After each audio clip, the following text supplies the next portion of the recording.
Hey guys, how are you all? I hope you all are doing well. Today we are gonna see an amazing what if story, but before we start, it's just a humble request that if you are new here, please subscribe because it actually motivates me a lot to post more.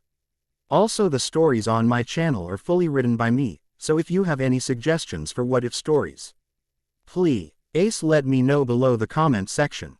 Now without any further delay, let's start. What if Harry Potter was biological son of Tony Stark?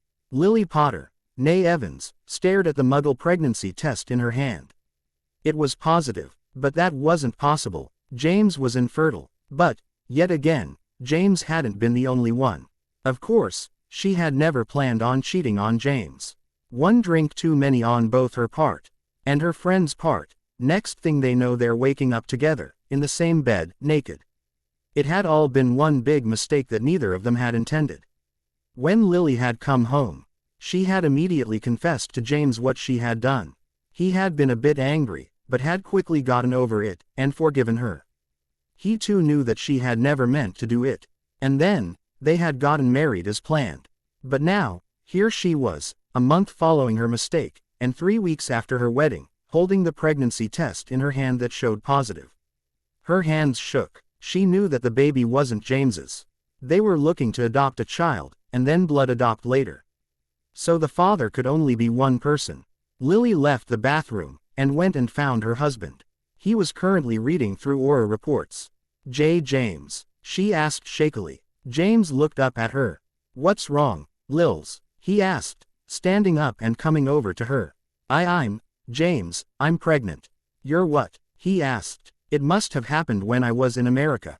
But you are pregnant. Yes, I took a test. She handed him the Muggle pregnancy test. It came out positive. We're having a baby, he said, before grinning and wrapping Lily in a hug and spinning her round.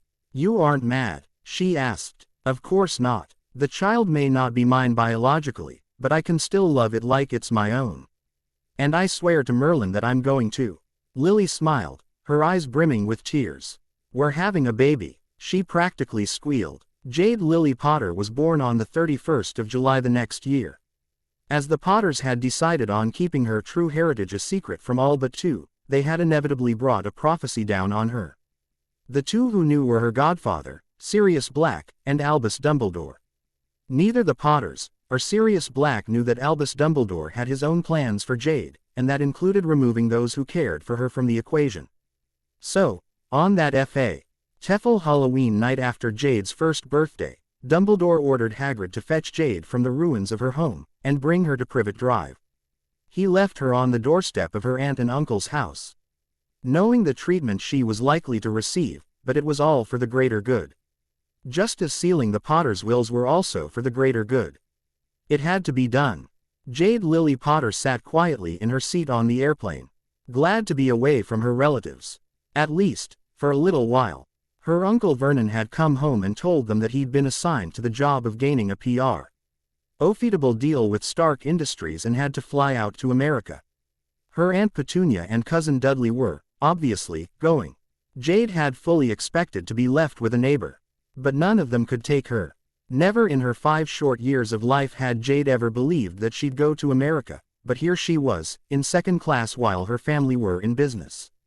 The nice stewardess had even given her a bag of peanuts and a cup of water. It was nice to have something other than the occasional table scrap to eat. And she didn't have to put up with any beatings for several hours, or chores, which gave her a chance to recover. Jade slept for the majority of the flight, and when it was time to land, the stewardess helped her with her seatbelt. Thank you, she said. No problem, the stewardess replied, before moving on. The landing was smooth, and Jade got off the plane, with the other passengers. She went to collect the luggage, and then rejoined the Dursleys. Vernon gave her a slap on the back of her head for taking so long. They all got in a taxi, Vernon in the front passenger seat, Jade behind the driver, Petunia in the middle, and Dudley behind his father. Even though her aunt was between them, it didn't stop Dudley reaching over and hitting Jade. In fact, by doing nothing, her aunt was encouraging it. When the driver brought it up, Vernon brushed it off as a bit of childish fun. The man shrugged and left it at that. At the hotel, they checked in, and a bellboy took the luggage to the room. This was a relief to Jade, as it meant that she didn't have to do it herself. The room had 2 double beds, one of which Dudley got, all to himself, which meant that Jade was to sleep on the floor. She was thankful that the room was warm, otherwise it would be more uncomfortable. Seeing as she didn't have a blanket, her relatives all freshened up, and changed into clothes to go to some sort of party. Jade was left behind, in the room, alone and hungry. Not that that was too different from home. At least Vernon had only hit her around a couple of times before they left, and hadn't used the belt like he had before they'd come, and several other times before that. Parties always take several hours. Jade mused. If I avoid the party, perhaps I could explore. Maybe find something to eat. A place like this is sure not to notice a missing apple or something, right? Jade pulled a chair over to where the spare key hung, and she climbed the chair, and grabbed the key, taking note of which peg she'd grabbed it from. She jumped down, and hurried from the room, pushing her black hair from her face. Jade hurried to the elevator, and when she got in, she hit the button for the ground floor. When the elevator doors opened again, she stepped out and saw a load of people. The men were all in smart suits, like her uncle and Dudley were wearing, and the women were all in pretty dresses, like her aunt tried to wear. Cold realization washed over her. She'd come down to the party. Jade quickly ducked into a corridor to avoid being seen. She didn't want to take the chance of her relatives finding out, and she didn't want anyone who looked so smart or pretty to see her dressed in overly large hand-me-down rags. She observed the party-goers and saw that they all seemed to be going into another room. Except 2. One was a smartly dressed man, in a very nice suit. His black hair was curly, and he had a goatee and a mustache. He was shaking the hands of many others.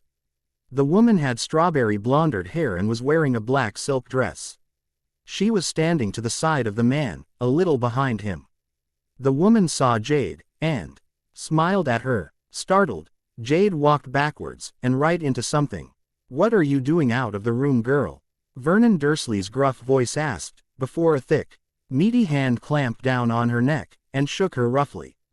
"I didn't mean to come down to the party, Uncle Vernon. Honest," she said. Her uncle raised his hand and slapped her hard across the face, before dragging her to a door labeled stairs. Tony Stark turned his attention to his assistant Virginia, Pepper Potts, when he heard her gasp. He followed her line of sight to see a large man who he'd met briefly earlier, Dursley, violently shaking a young black-haired girl, who had fear in her emerald green eyes. Eyes that looked just like Tony's thought pattern was cut off when he saw Dursley backhand her and begin to drag the girl away. Anger flared in Tony's chest. If it was one thing that he would never let pass, it was child abuse. He excused himself from the conversation, and signaled to Happy to alert him that something was about to happen. Tony was aware of Pepper following close behind him as he headed for the door that hid the stairwell. He opened the door, and saw Dursley roughly pulling the girl up the stairs by her hair.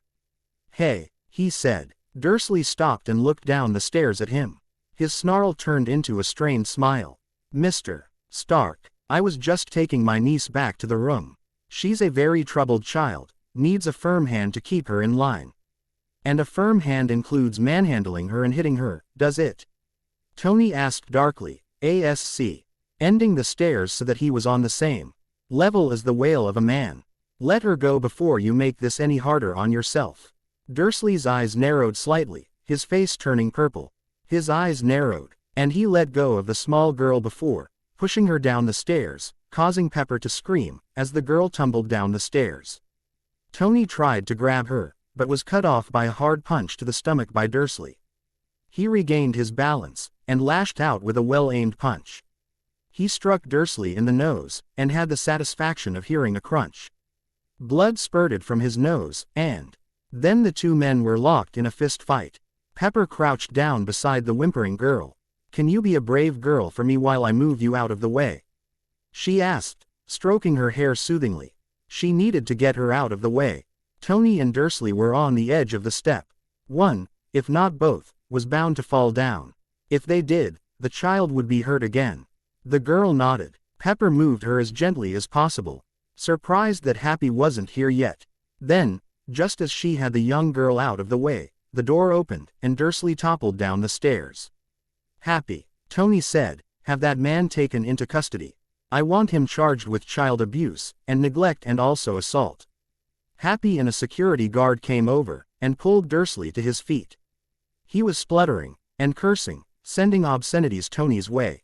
The door opened once more, and Pepper saw a horse-like woman and a pig-like boy, the other two Dursleys. Pepper was amazed that the child wasn't anywhere remotely animal-like. "Vernon, what's going on? The brat's more trouble than she's worth, Petunia," Dursley said. "I should have let you drown her when she was left on our doorstep," Petunia said, as her husband was led away. Pepper stood up, squared her shoulders, walked over to the horse-faced woman and slapped her. Then, she slapped her again. "People like you shouldn't be around children," she said. "Onyo." Their security guard appeared and led Mrs. Dursley and her son away, after her husband. Both Tony and Pepper watched them go in disgust, before Tony headed down the stairs, and rejoined Pepper at the child's side. She looked to be 3 years old. "How are you feeling?" Pepper asked her. "I've been worse," she said. "I'm Pepper Potts and this is Tony Stark. What's your name?" "Jade Potter, Miss Potts." "Just call me Pepper." "Potter," Tony asked. "Is your mother's name Lily?" Tony asked. "Lily had been marrying a guy named Potter." "I don't know. All Aunt Petunia and Uncle Vernon told me was my parents were drunk and died in a car crash. Then they told me not to ask questions. Rule 2 of a quiet life with the Dursleys." "And what was Rule 1? Tony asked. She stayed quiet. "Come on, you can tell us. We aren't going to hurt you," Tony said. "And what did they do to you? If you tell us, they'll never be able to touch you again." "I promise." Rule 1 was to not be a freak. They said I got being a freak from my parents too. If I did anything freakish, or even got better grades than Dudley, I was locked in my cupboard for 2 days with no food and little water. "Why did they lock you in a cupboard?" Pepper asked, aghast. "The cupboard under the stairs was my room. That was probably the lightest punishment I got given." "Well, what they did was wrong," Tony said, firmly. "Now, what else did they do?" "Beat me. Let Dudley and his friends come after me and beat me up. I did most of the chores too. They'd better go down hard, Tony, or I swear to God I'll kill them," Pepper said. "Don't worry, Pep, I'll sort it out," Tony said, before turning his attention back to Jade. "How old are you, Jade?" 5. Now, Happy came back in, followed by a couple of paramedics, and a gurney. Tony raised an eyebrow at Happy. "I thought it would be best for the child to be seen to," he said. The 2 paramedics crouched down on the other side of Jade, and started examining her. She whimpered when one of them brushed her ribs. "Well, I think she may have a cracked rib or 2. One of the paramedics said. "We'll have to take her to the hospital, get her properly checked out and treated." He nodded to his companion and they both started to load her onto the gurney. Jade looked startled by it, and Tony and Pepper were quick to reassure her that everything was going to be fine. "Happy, I'm going to go with Jade in the ambulance," Tony said. "You and Pepper meet us there." "Of course, Mr. Stark," Happy said, nodding. Pepper and Tony walked on either side of the gurney, each one holding one of her hands. Tony got in the ambulance with Jade, and did his best to keep her calm. He knew the chances of her actually being his daughter were thin, but something in him told him that she was his daughter. At the hospital, Pepper and Happy rejoined them, and a doctor checked Jade over. The X-ray revealed that Jade had 2 broken ribs, which the doctors bandaged up, but not before they saw and treated wounds that looked like they came from a belt. There were also old scars along her back that looked as if they came from the same thing. Tony felt his anger increasing rapidly. When the doctors were done they informed Jade, Tony, Pepper and Happy that there was a social worker on the way, so a nurse led them to a spare room, where they were to wait. Jade was dozing on the bed, Y and Pepper were sitting on those uncomfortable plastic chairs, while Happy stood outside the door. There was a sharp loud knock on the door. Jade jumped, startled from her doze. "I'm up, Aunt Petunia. I'll get started on my chores right away, I swear. I won't do anything freakish either." "Shish, calm down, it's not your aunt," Pepper said. "Everything's fine," Tony said at the same time. He turned to the door. "Come in," he said. The door opened and a man in a gray suit entered. "I'm John Smith. I'm here to take Jade Potter into care." "No," Pepper said. "Who knows what could happen to her in care?" "I'm sorry, miss, but I have to. I'll take her in. Get me guardianship, I'll take her," Tony said. "Pep, call my lawyers and get them to get me custody of Jade." "Mr. Stark, there are checks that need to be done," Smith said. "I don't care what checks need to be done," Tony said. "Until everything is sorted, she has to go into a care home." Tony ran his hand through his hair. "Only if you can promise me that she won't get lost in the system." "I can't promise that exactly, Mr. Stark," Smith said. He had a sly look on his face that Jade didn't like. "You want to blackmail me?" Tony asked. "Well, I wouldn't call it blackmail. I get $2 million, Miss Potter doesn't disappear into the system. I don't get what I want, well, there's no telling where she'll go." Tony's eyes were narrowed. He pulled a checkbook from the inside of his pocket, and a pen. He filled in a check and handed it to Smith. "You'll get the rest when Jade's custody is given to me. And just remember who I fund. Should you even think about backing out on this deal." Smith lost some of his color, and he seemed terrified for a moment, before he regained his composure, and he nodded. Tony smiled, and then turned to Jade. He placed his hands on her shoulders. "Jade, do you know what the law is?" "Policeman. Well, they uphold the law. The law is like a series of rules that everyone has to follow. Now, the law says that a child whose guardians are taken away have to go into care until a suitable new guardian can be found. I want to be your new guardian, but to prove I'm suitable, I have to go through checks and fill in forms, and it can take a while. Now, until that happens, you're going to have to go with Mr. Smith." "All right, you want me?" she asked. There was a quiver in her small voice.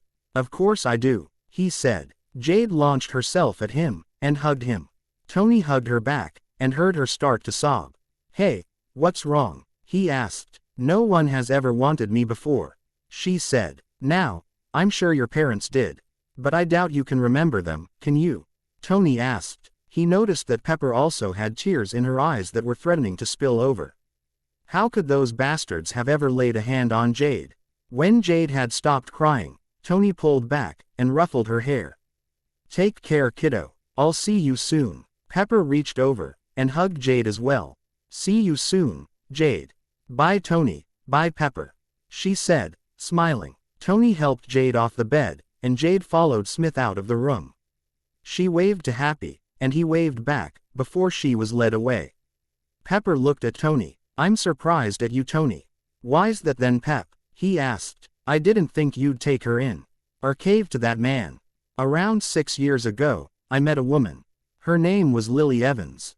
We became friends. Just friends. The night before she left, we got impossibly drunk, and the next morning we're waking up in the same bed, no clothes on at all.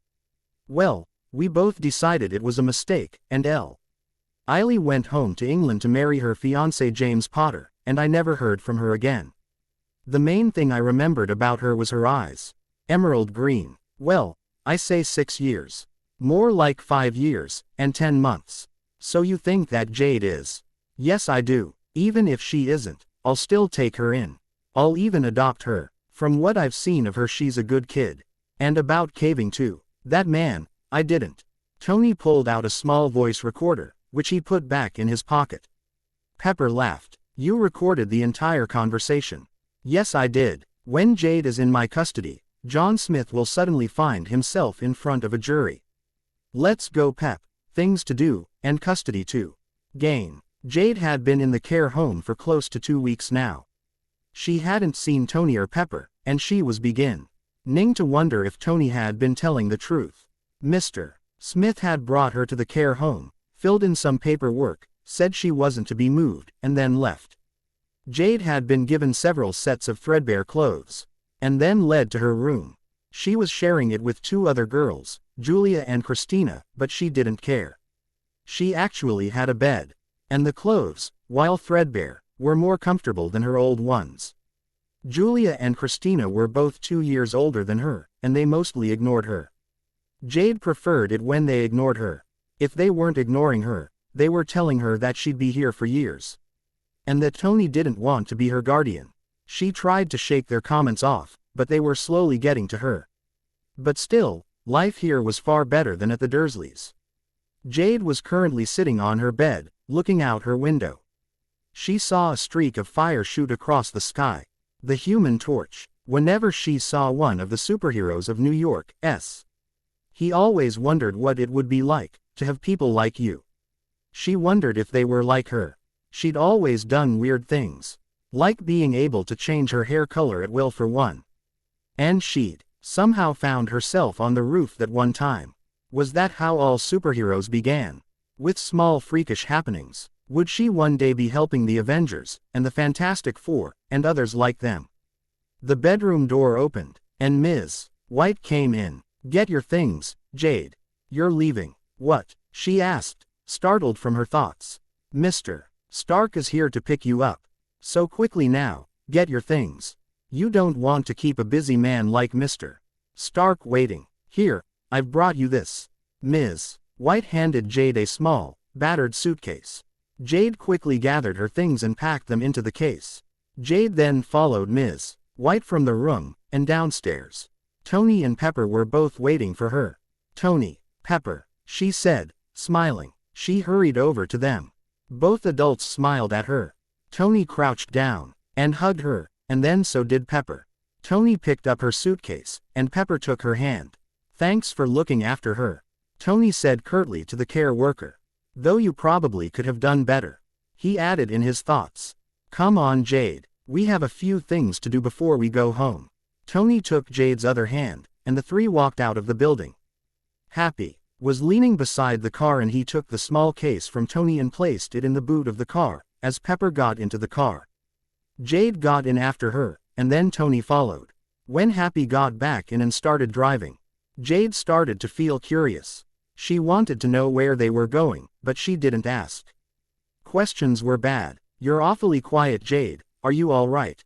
Pepper asked. "I'm fine," Jade said, nodding. "I know the Dursleys said you couldn't ask questions, but you can ask us anything."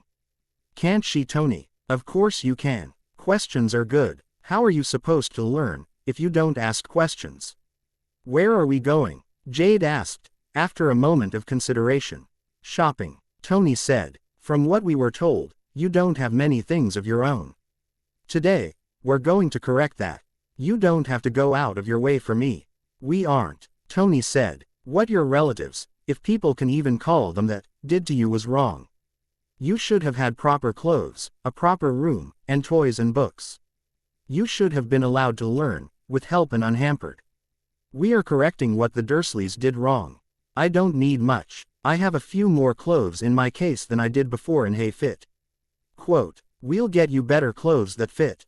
And toys and books," Tony said. "Once we've got everything, we'll head to the house. Your new home." Jade smiled and settled down for the drive. At the mall, Pepper's help came in very useful.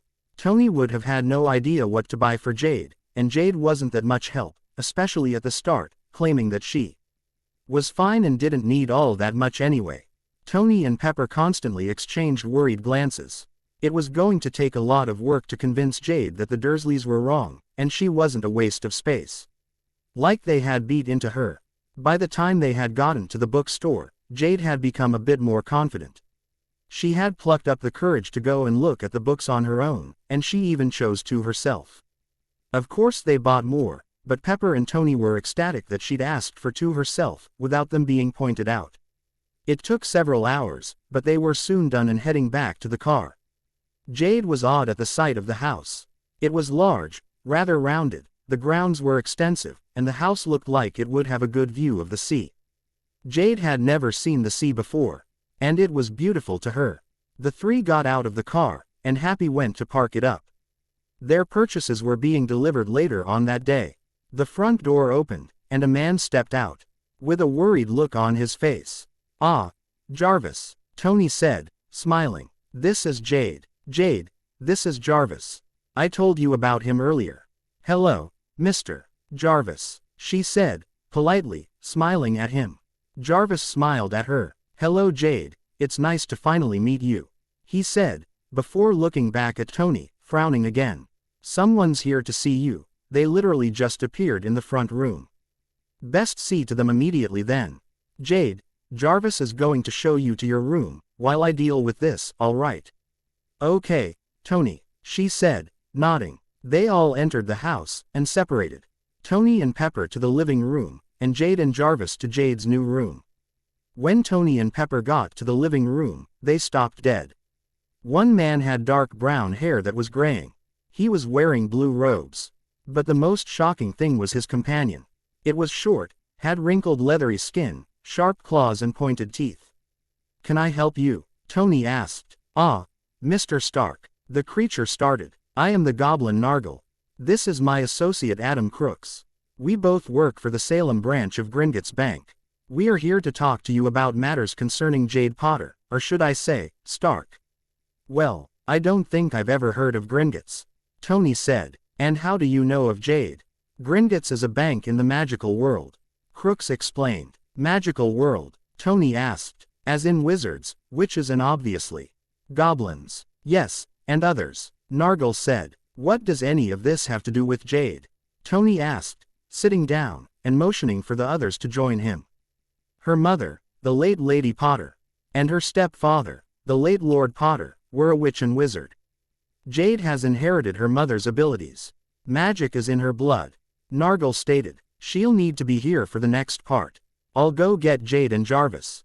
Pepper said. She stood up and headed out of the living room. Jade was looking round her room in awe. It was bigger than the Dursleys' living room. There was also a very nice view of the sea from the large window. There was a walk-in wardrobe and a computer that looked thinner and better equipped than Dudley's. The bed was very comfortable too. Jade smiled at Jarvis. This room is brilliant, she said. Tony's room is the next room. Jarvis said. I'm glad you like it. It'll look better when your things come. Pepper appeared in the doorway. It seems that the two guests are here to see Jade.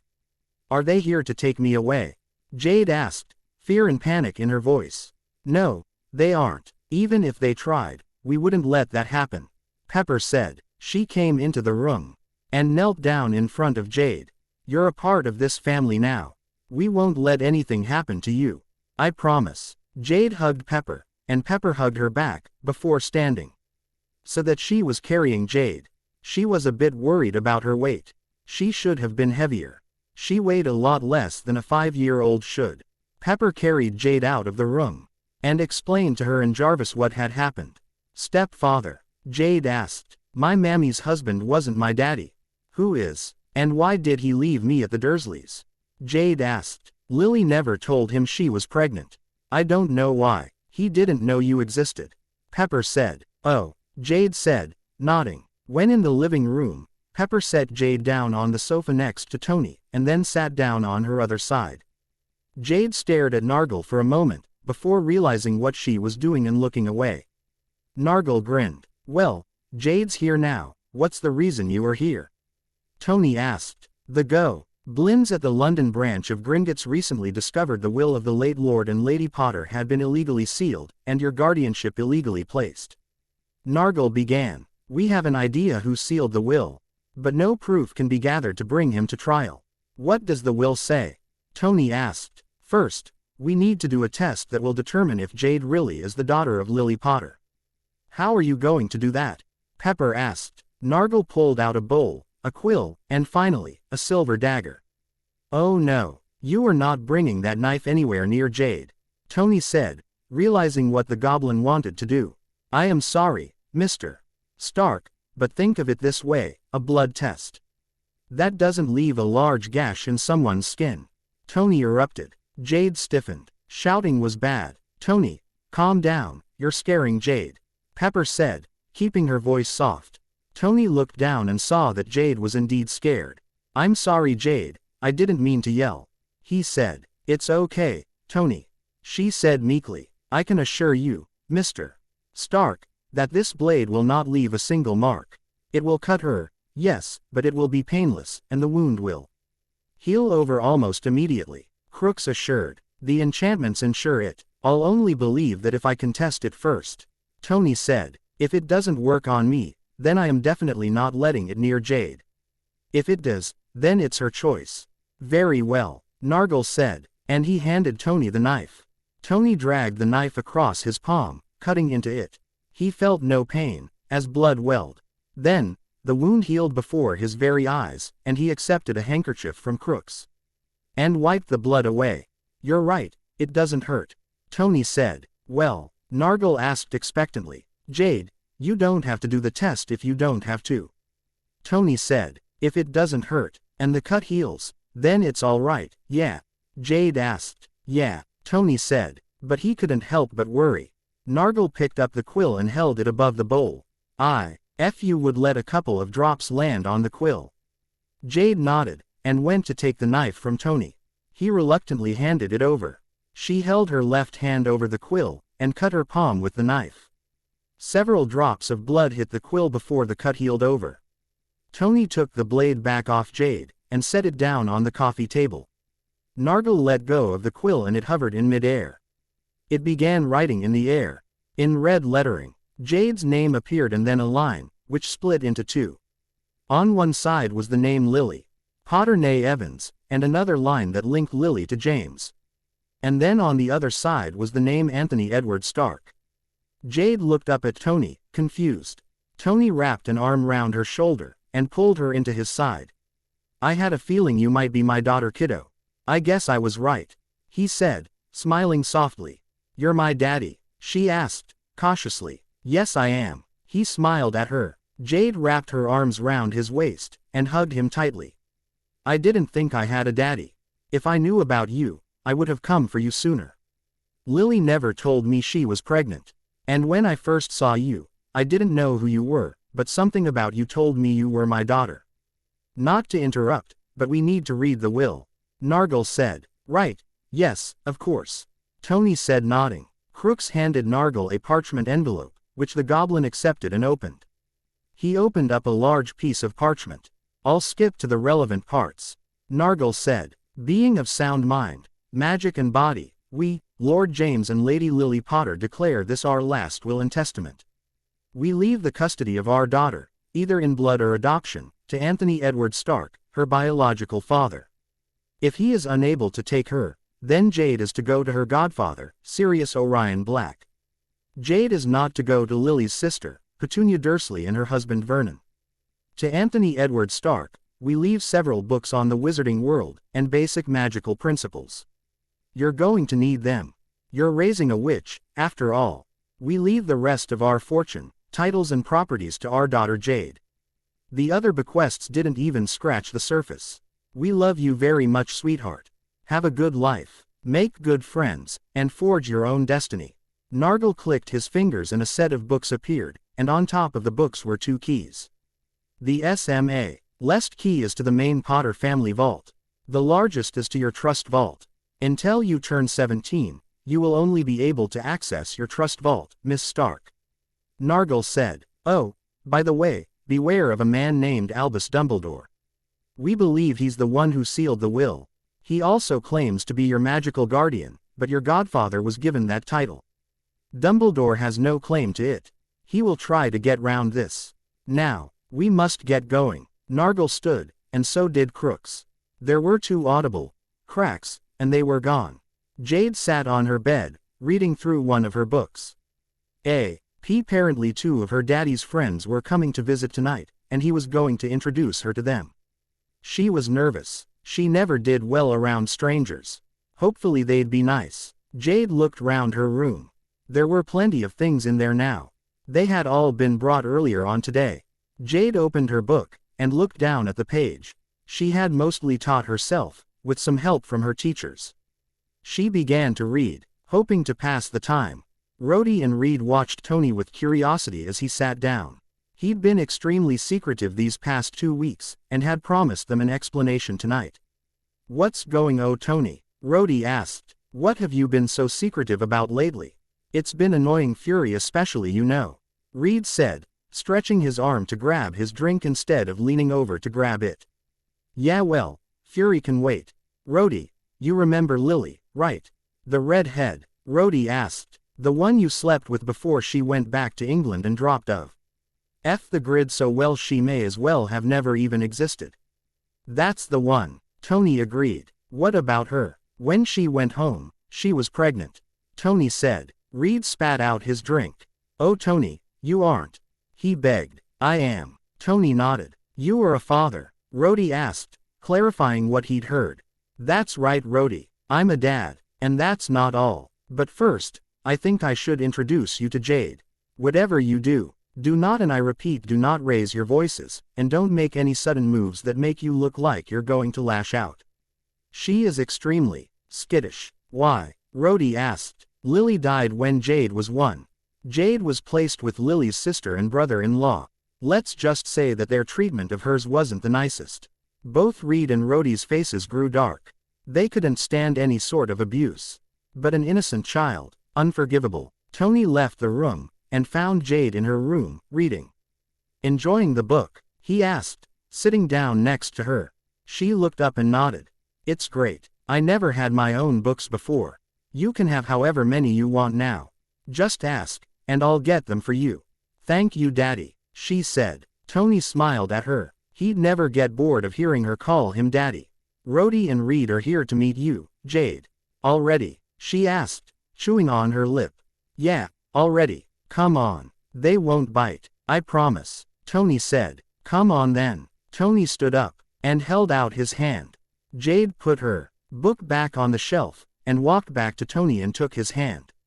Tony then led her from the room, and to the living room. When there, Jade's grip on Tony's hand tightened, and she moved so that she was just behind his leg, and peering round at the two strangers. Reed looked at Jade. She seemed to be trying to make herself smaller than she already was.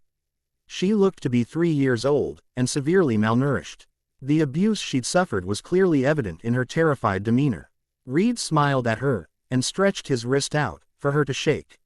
She gasped slightly. Reed Richards. It's nice to meet you Jade. Why you too Mr. Richards, she said, tentatively shaking his hand. Just call me Reed, he said, pulling his hand back. Rhodey waved at her. Rhodey Rhodes. He introduced himself, smiling warmly. Hello, she replied shyly as Tony sat down, and she sat next to him. I think I'd better explain everything that happened, Tony said. When Tony was done, Rhodey was stunned. Reed however wasn't as stunned.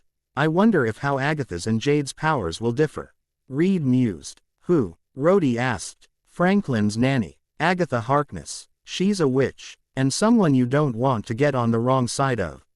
Reed explained. Oh, Rhodey said, nodding. I don't know. Lily left me some books. After I've looked through them, you can borrow them if you like. Oh definitely, Reed agreed. Jade lay in bed, staring up at the ceiling. The bed she was currently laying in was far more comfortable than any of her other beds. NTED her first proper bed had been in the care home, but that didn't remove anything from the fact.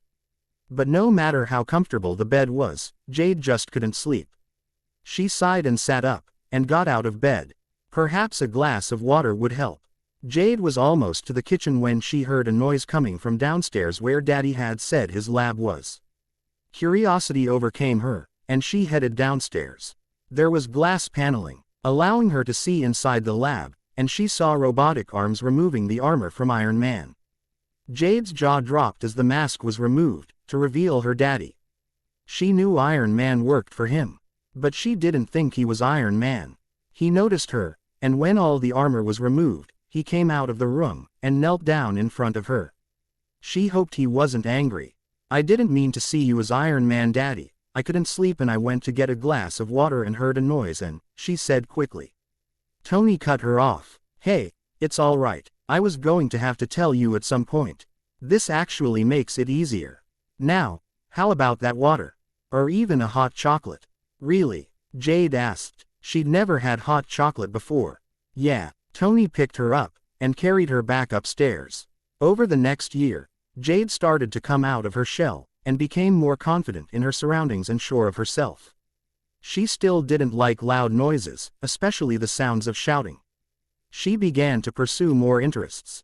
She was particularly interested in Tony's work as an industrial physicist, and Tony was happy to answer any questions she had. She too, okay to science and technology like a fish to water. But she also liked English. Every time Jade expressed an interest in something, she was encouraged to pursue it to see if it really was an interest to her. Not long after Jade had settled into life at the Stark household, Tony had John Smith arrested and brought to trial for blackmail. He got back all the money he'd paid plus compensation, and Smith went down for 5 years in jail. Reed offered to help with getting Jade back to a healthy weight for her age, and he also helped treat all the other wounds that were still left over from her time with the Dursleys. Even though the hospital had treated them originally, some of them had become infected from neglect in the 2 weeks Jade had been at the care home. Jade had also been introduced to the other members of the Fantastic Four, and Franklin Richards, who she became friends with. But the only member of the Fantastic Four who saw what her accidental magic could do was Reed. He and Tony found out the hard way what her magic could do to technology and were working to find a solution. Just after Jade turned 6, Tony decided to take Jade to the Avengers Mansion for the first time. Jade was in awe of the mansion. She looked round at everything, and before she knew it, she couldn't see her daddy. Tony looked down, and immediately noticed Jade was missing. Where the hell is Jade? He thought. This thought was immediately followed by, Pepper's going to kill me. Jade made her way down the corridor, trying to find someone to help. She saw a large blonde man, dressed in a weird armor, with a red cape. She walked over to him, and tugged lightly on his cape to catch his attention. He looked down at her. "Can I help you, little one? I'm looking for my daddy," she said. He crouched down beside her. "And who is your father?" "Tony Stark." "Ah, so you must be Jade. I am Thor Odinson. Come, I will help you find your father." Jade smiled up at him. "Thank you," she said, before taking hold of his hand. Tony was searching frantically for Jade. He saw Thor heading towards him, and saw Jade walking beside him. He sighed in relief. "Daddy," she said, happily. "Thor helped me find you." She ran over to him. And he crouched down, and picked her up. "I can see that, kiddo," he said, smiling. "I didn't mean to wander off, Daddy. I just stopped to look at something." Jade said. "That's fine, Jade. Just so long as you're all right." Tony said. "Thank you for looking after her, Thor." "It was no problem, Tony. Take care, Jade." "Bye, Thor." "Thank you," Jade said, smiling at the God of Thunder. "Come on, kiddo. Let's go see who else is here." Tony turned, and headed off. Thor watched as Tony and Jade disappeared round a corner. She could very well be the child that was stirring up much commotion within Wizarding Britain. But he couldn't be sure. Not yet at least. But one thing was sure, if she was the child he thought she was, then it wasn't going to bode well for the Death Eaters. There was no doubt whatsoever that after a while, she would have every single member of the Avengers wrapped round her little finger, just like she did with Rhodey and the Fantastic Four. Jade L. out as she watched Ben chase Johnny round the room, after Johnny had thrown a fireball at him. She'd gotten used to their antics over the past year. Beside her, Franklin was also laughing. He was a year older than her. But they were still friends. Her daddy, Steve Rogers, and Hawkeye were also in the room. Jade's laughter increased, and she was unaware of her hair turning a violet color. The tables in the room began to rise in the air, and the lights flickered and went out. Jade stopped laughing, the tables collapsed and the lights came back on. She looked at Tony. "I did it again, Daddy." "Sorry," she said. "Don't worry, kiddo. You can't help it," Tony said, standing. "Jade, your hair is purple." Jade quickly changed her hair back. "You're getting good with your metamorphagus abilities, kiddo," he said. Jade smiled at the compliment. "That was her magic?" Johnny asked. "Yep," Tony replied, and the adults in the room stood, and began putting the tables back in their rightful places. "Reed and I are working on a way to stop her magic from interfering with technology. We think we're close." Almost as if he had anticipated it, Reed came into the room. "Tony, I think I may have found the answer." "Right," Tony said, nodding. "Jade, stay here until I come back." "All right." "All right, Daddy," she said, nodding. With that, Tony followed Reed from the room. An hour later, he was heading back to the room where he'd left Jade. A video camera that had been specially modified in his hand. She was still there, and the others were watching her thrash Fury at a game of chess. He stood in the door, and watched with a smile as she moved her castle to the square in front of Fury's king. "Checkmate," she said. Fury laughed at that. Well done, Jade. I'm surprised you can play chess so well. That was a good game. Jade smiled widely at the man. Thank you, she said. Tony came over. She well and truly beat you, Fury, he said, surveying the board. You weren't even close to her, king. I know, he nodded. What's the camera for? To see if Reed found the solution to stopping magic's interference with technology, Tony said, as he turned on the camera but didn't hit record. He handed it to Jade. He didn't want to even try and force any accidental magic from her, so her metamorphagus abilities were probably the right way to go about it. If she ever held anything technological when she used them, they short-circuited. All right, Jade, I want you to change your hair, length and color, he said. Right, she said, nodding. Her hair grew out and changed to a deep red. The camera continued to work. She looked up at him, smiling, and he was startled at how much she looked like a younger version of Lily at that moment. The friend he'd lost. It worked, Daddy, she said. Yeah, kiddo, it did, he said, gaining back his voice. He smiled and ruffled her hair, which she changed back. At least now I don't have to worry about damaging your armor. It would be fixable if you did, but you're right, he said. Now, I can just enhance it, along with everything else in the house. The last part was muttered, so she didn't hear it.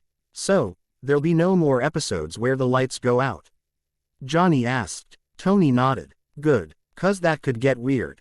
2 months later, Tony was stopped on his way to his room after getting in from doing several loops round the city as Iron Man by terrified whimpers from Jade's room. He opened the door, and poked his head into the room. He saw Jade thrashing round on the bed. Please, Uncle Vernon, I won't do it again. Please don't use the belt. Tony was glad that Vernon and Petunia Dursley had gone down hard.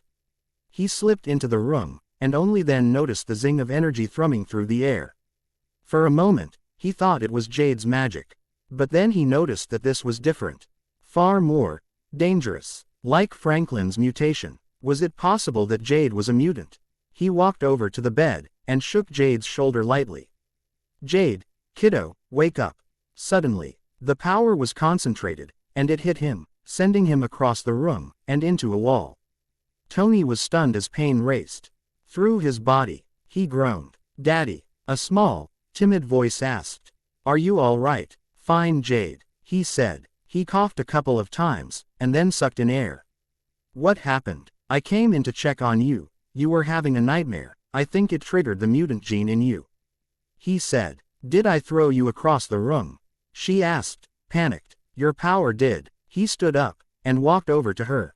He sat down beside her, and pulled her into a hug. His whole body was sore. But that didn't matter right now. Tomorrow, we are going to take a trip back to the Avengers Mansion, and we'll find out what your power is exactly, and then we LLC about getting you any help you need to control it. All right, she nodded, and yawned sleepily, resting her head against his chest. Tony stayed until she was asleep, before tucking her in, and heading to his own room. Well, I believe I know what Jade's ability is, Dr. Hank McCoy said, addressing Tony directly. Jade was sitting at a small table, reading a book. What is it? Her power is Omega in level. It's an energy that, with the correct training, she could perhaps manipulate into becoming any power she wanted. When it isn't manipulated, the energy can be released as a purely destructive force. I believe that you were on the receiving end of one of the weakest blasts she is capable of emitting. Omega? Tony asked, worried for his daughter. She could end up hurting herself. Yes, I'm afraid that she's just too young to be able to control it on her own. What does she need? Some sort of represent. Not to completely suppressed, but enough so that she wouldn't be able to use her powers. But enough that she can learn to control the amount she's left with. I don't like the idea of suppressing her powers, Hank. Tony, her powers are naturally destructive. She needs this to learn control, Hank said. Tony felt a tug at his jacket sleeve. He looked down to see Jade. I'll do it, Daddy. I don't want to hurt anyone. All right then, kiddo. Looks like Reed and I will be working on another project. Jade and Franklin both became closer friends after that, the both of them worried about what their powers could do to the people around them. Tony and Reed were keen to produce a wristband for Jade that would safely restrict her powers to what she could learn to manage. They had decided that they would change the suppressant so that Jade could have more access to her power when she was able to control it. Jade was wandering round the Avengers mansion one day when she heard an angered roar. She quietly followed the noise to see a giant green man throwing a wild-looking man with peaked brown hair round the room. She watched as any wounds that appeared on the man quickly healed over. 6 metal claws slid from his hands, from between his hands. "All right, bub, that's it. No more throwing me round like a rag doll," the man said. "Hulk smash puny man," the green giant roared. Jade remembered her daddy telling her about the Hulk. He just needed to be calmed down. Seeing as she'd never done anything to the Hulk, then he wouldn't be angry at her, right? So she might be able to calm him down. She walked into the room.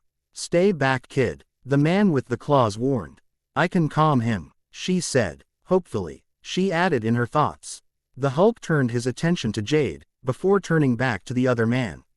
"Kid, stay back," the man warned again. She was close enough to the Hulk to touch him now. She reached up, and tapped the side of his leg.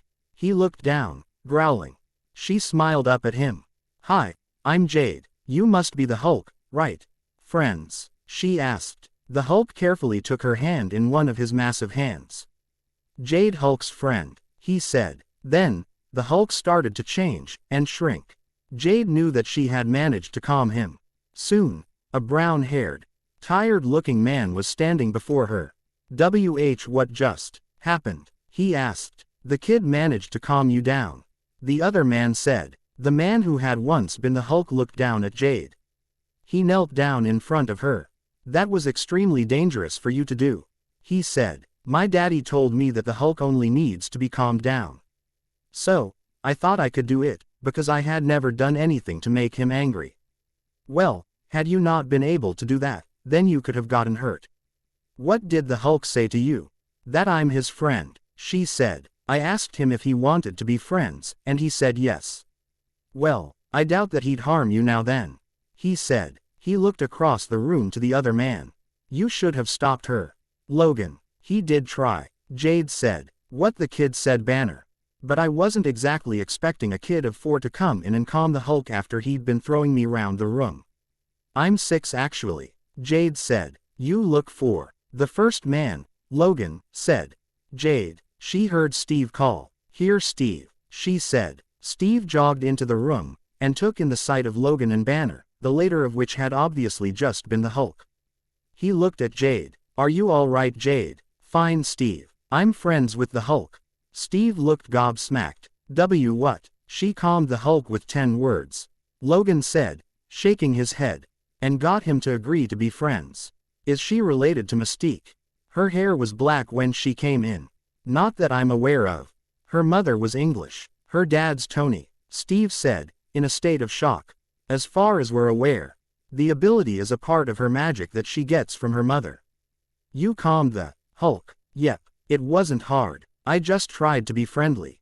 "Friendly. Right," Steve said, shaking his head. "Tony's going to have a heart attack." He groaned. "He's not going to be mad, is he?"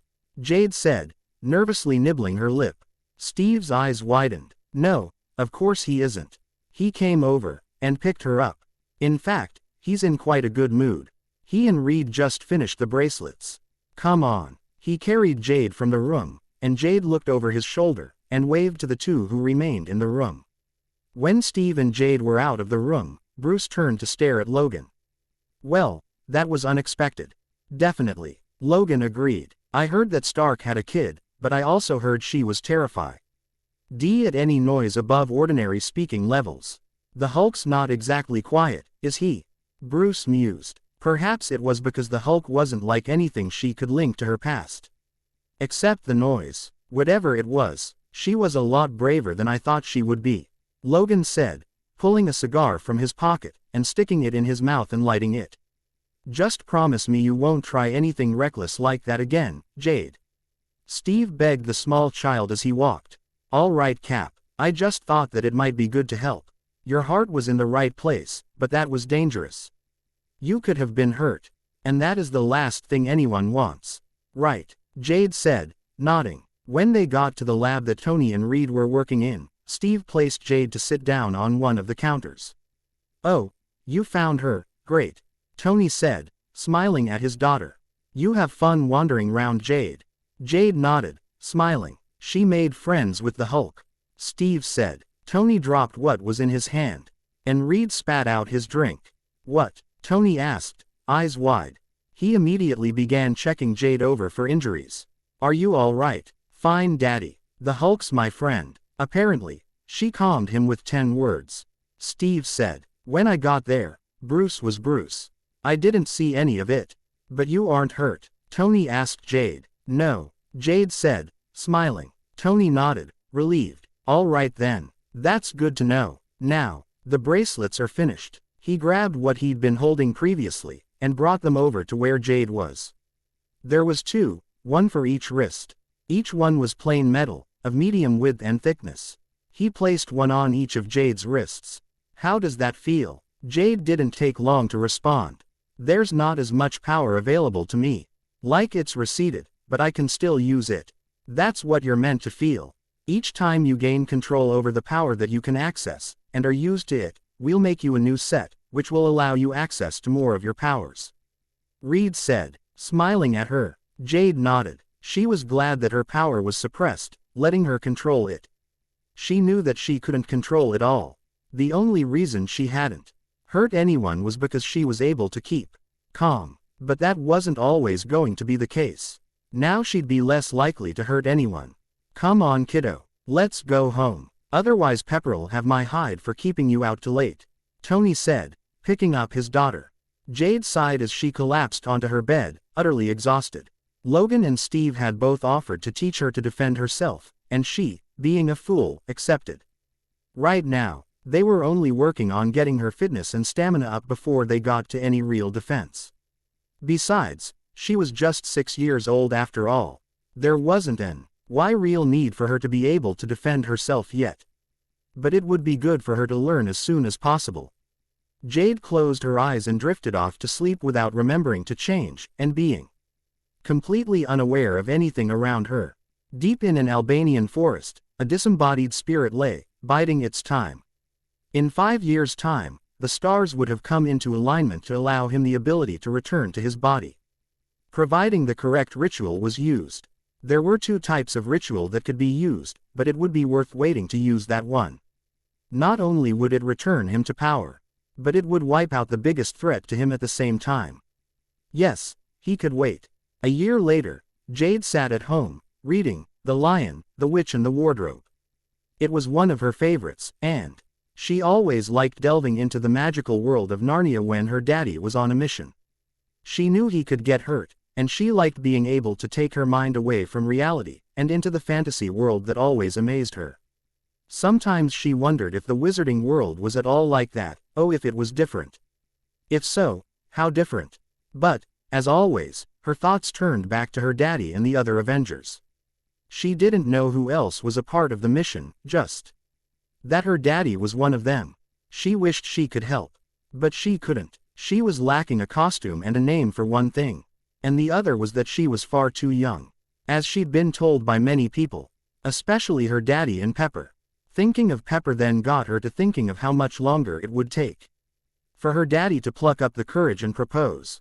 They'd been dating for a year now, and she knew they were head over heels for each other, so why on earth couldn't he ask her to marry him? Jade Hour 80 saw Pepper as the mother figure in her life, but if they got married, well, that would be perfect. Jade forced herself back to her book, but eventually fell to sleep, and slipped into a dream. She was walking in a realm of ice. And ice was all she could see. There were towers, and what seemed to be sculptures. But the place was deserted. "Hello," she called out. "Is anyone there?" "How are you here, child?" a voice asked. She turned, and saw a dark-haired man with green eyes, that were filled with mischief.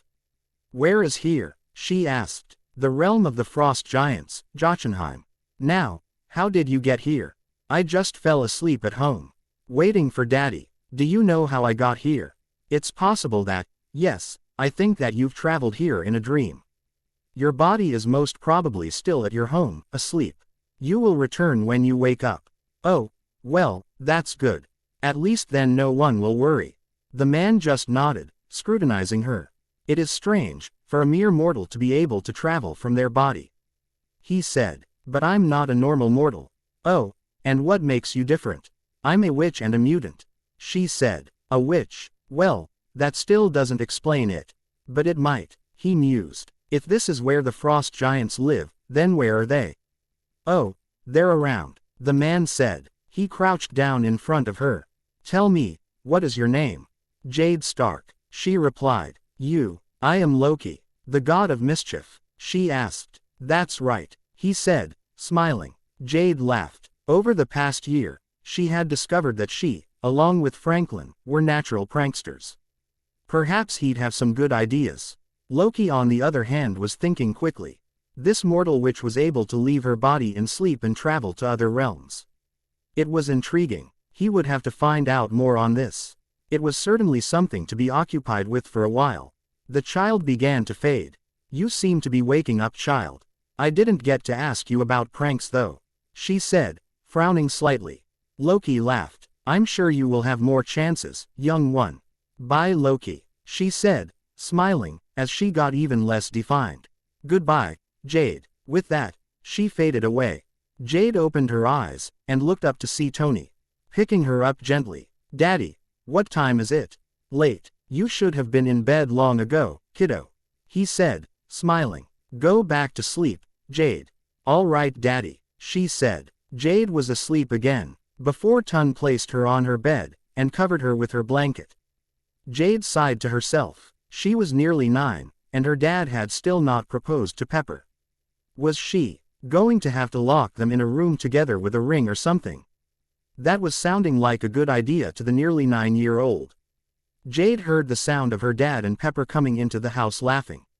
Jade frowned. They were early. They were never this early coming back from a date. She was about to make herself scarce, just in case she saw something mentally scaring, when they entered the living room. Jade, Tony said happily. We have some great news to tell you. What's that? She asked wearily. Good news could be anything. Your father finally plucked up the courage and proposed. Pepper said smiling. We're getting married. Finally. I've been waiting for this to happen since I was 7. She said, jumping up, and running over, hugging both of them at the same time. Tony lifted her up, laughing, and she found herself being hugged by the both of them. This was amazing. Jade looked at Pepper. Does this mean I can call you Mummy now? Pepper tightened her hold on Jade. Of course you can, sweetheart, she said, her smile widening. Jade grinned. Her birthday had just come early. Jade was out on the grounds, sitting under one of the trees, her back to it, so she as looking towards the wall and over that, the hills. It had been 2 days since her daddy and mummy had come home, and told her they were getting married. And she was still on a high. She heard someone sit down beside her, and looked round to see Loki. Loki, she said happily, before hugging him. He laughed, and ruffled her hair. Hello, Jade. I can't stop long. I just came to see how you were doing. Made any progress with the dream walking? Loki called it that because not only could her spirit leave her body and visit other places, but also she found herself in the dreams of others. I've nagged to will myself to a couple of places. I think I shocked Thor when I ended up in Asgard. Loki laughed, before sobering. I trust you haven't told him that I have been helping you with your talent. She shook her head. I said I was working on it on my own. She said. He'd been coming to see her since they'd first met her, but secretly. He didn't know how his brother would react. Well, he did, he just didn't admit it to Jade. Loki nodded. Good. So, how are you doing? Great. Daddy finally proposed to Pepper, and now, I can call her Mummy. Loki smiled at the girl he'd taken under his wing. He knew that she'd wanted to call the mortal woman mother for years. For her to get that would make her happy beyond belief. At first, he'd just wanted to find out how she could dream walk, but he'd found no reason for it. Instead, he'd discovered that she was a natural prankster, and loved mischief. He had fun teaching her what he knew. Plus, he was pretty sure that she was a witch who was of extreme importance. With her, he'd be able to have fun causing all sorts of trouble for both sides of the war in Britain. Plus, when Thor and the mortals he now worked alongside finally found out he'd been teaching Jade on the sly, Their expressions and reactions should be priceless. Perhaps Thor's would be even funnier than the time he'd told him that to get Mjolnir back from Thrym he'd have to dress in one of Freya's gowns and a veil to fool the giant. He stood. Well, Jade, I had better go. I'll see you soon, little one. Bye Loki, she said, smiling. Loki grinned, before disappearing. 11-year-old Jade looked up from her computer as her mum entered the room. Jade, there's someone here to see you, Pepper said to her adopted daughter. Who? A Professor McGonagall. She says she's from the British School of Magic. Hogwarts. The school my birth mother went to. Yes, Pepper said. May as well hear what she has to say, Jade said, standing up, and walking away from her computer and out of her room. Besides her, mum, in the living room, she saw a stern-looking woman whose hair was pulled into a tight bun. Her dad was sitting opposite her, so Jade and Pepper joined him on the sofa. Hello Professor, she said. She was no longer shy around strangers, due to a lot of hard work from the large number who cared for her. Hello Jade, I must say, you've grown a lot since I last saw you. We've met when you were 1, McGonagall said. You look amazingly like your mother, but I can't seem to see much of James. That would be because she is my daughter biologically, Tony said. I met Lily when she came over on a scholarship. She excelled quickly, and we ended up working together closely, and becoming close friends. The night before she left, we got drunk. I don't think I need to go further. But James did adopt Jade as his daughter when she was born, so, I don't think he was too pissed after a while. I can't believe it, McGonagall said, stunned. How?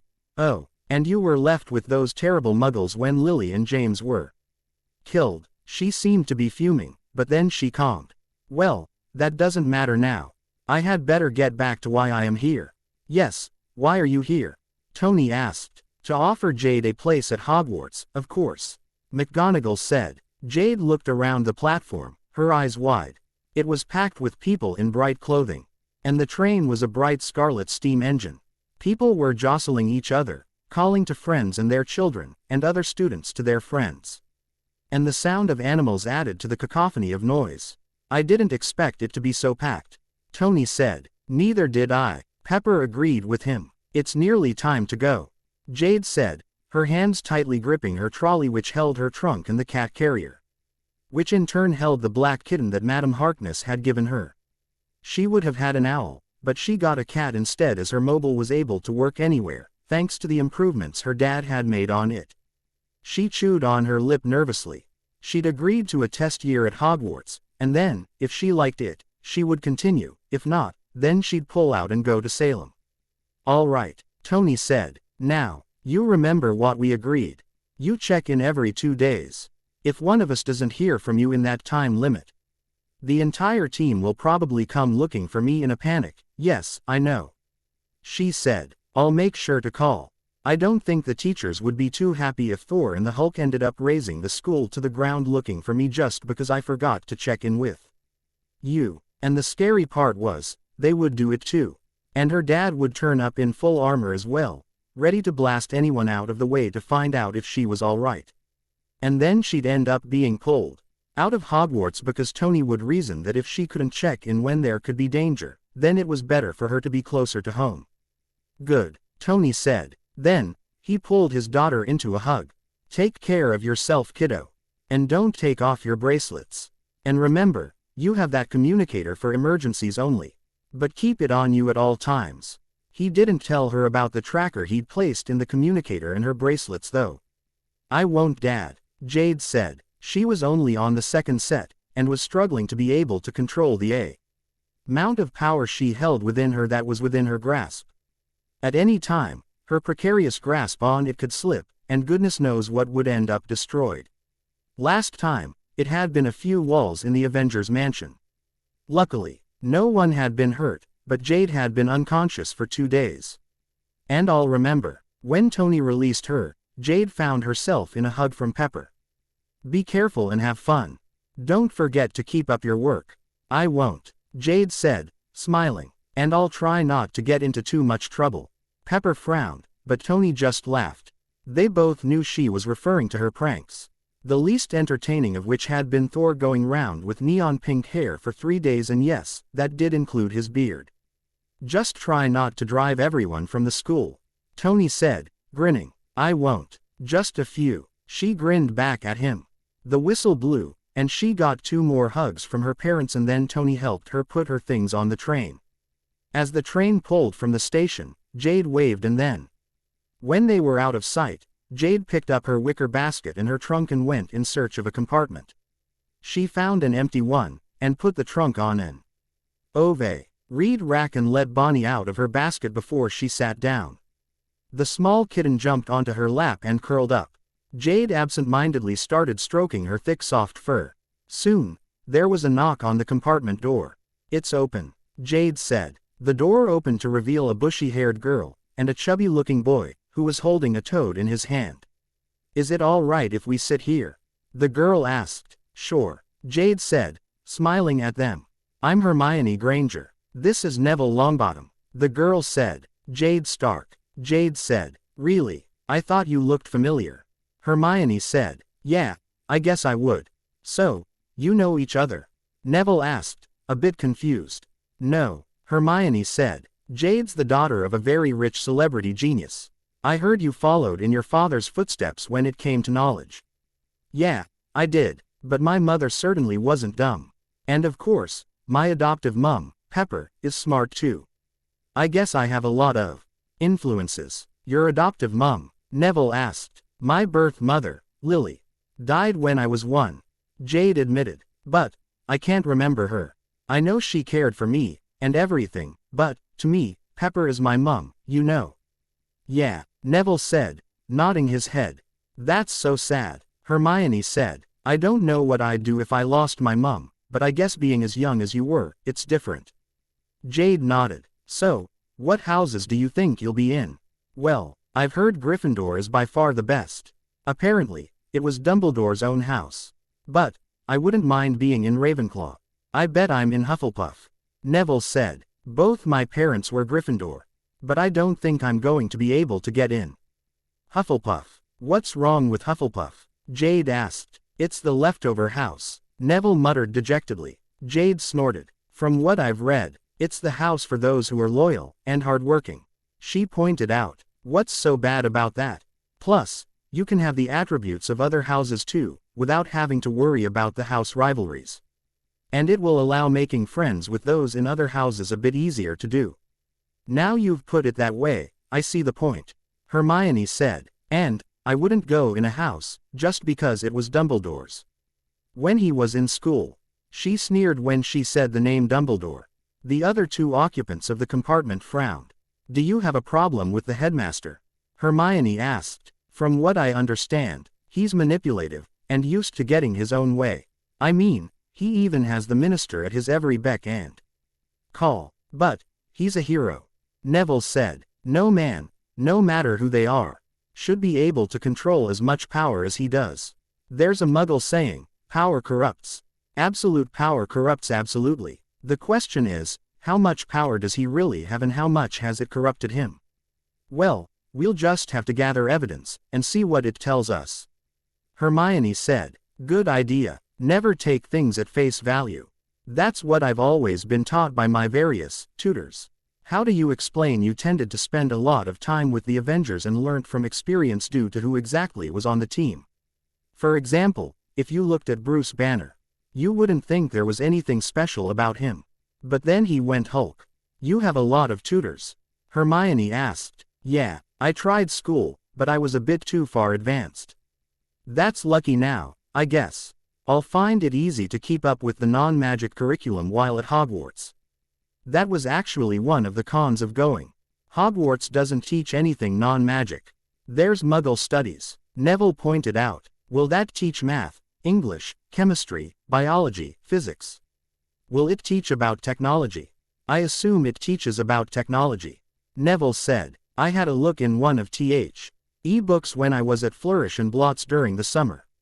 It had a picture of a Muggle typewriter. It was amazing. Jade and Hermione stared. How far behind are wizards? Hermione asked. Further than I thought, Jade said. Here at least. Salem had a mix of both magic and non-magic curriculum. Then why come to Hogwarts? Hermione asked. For a trial run, Jade said. I wanted to see the school my biological mum would have gone to. At the end of first year, I'll decide if I want to stay. If I don't, then I'm pulling out and going to Salem. Is that possible? Hermione asked. I know, your dad's influential in the Muggle world, but I doubt he is in the wizarding world.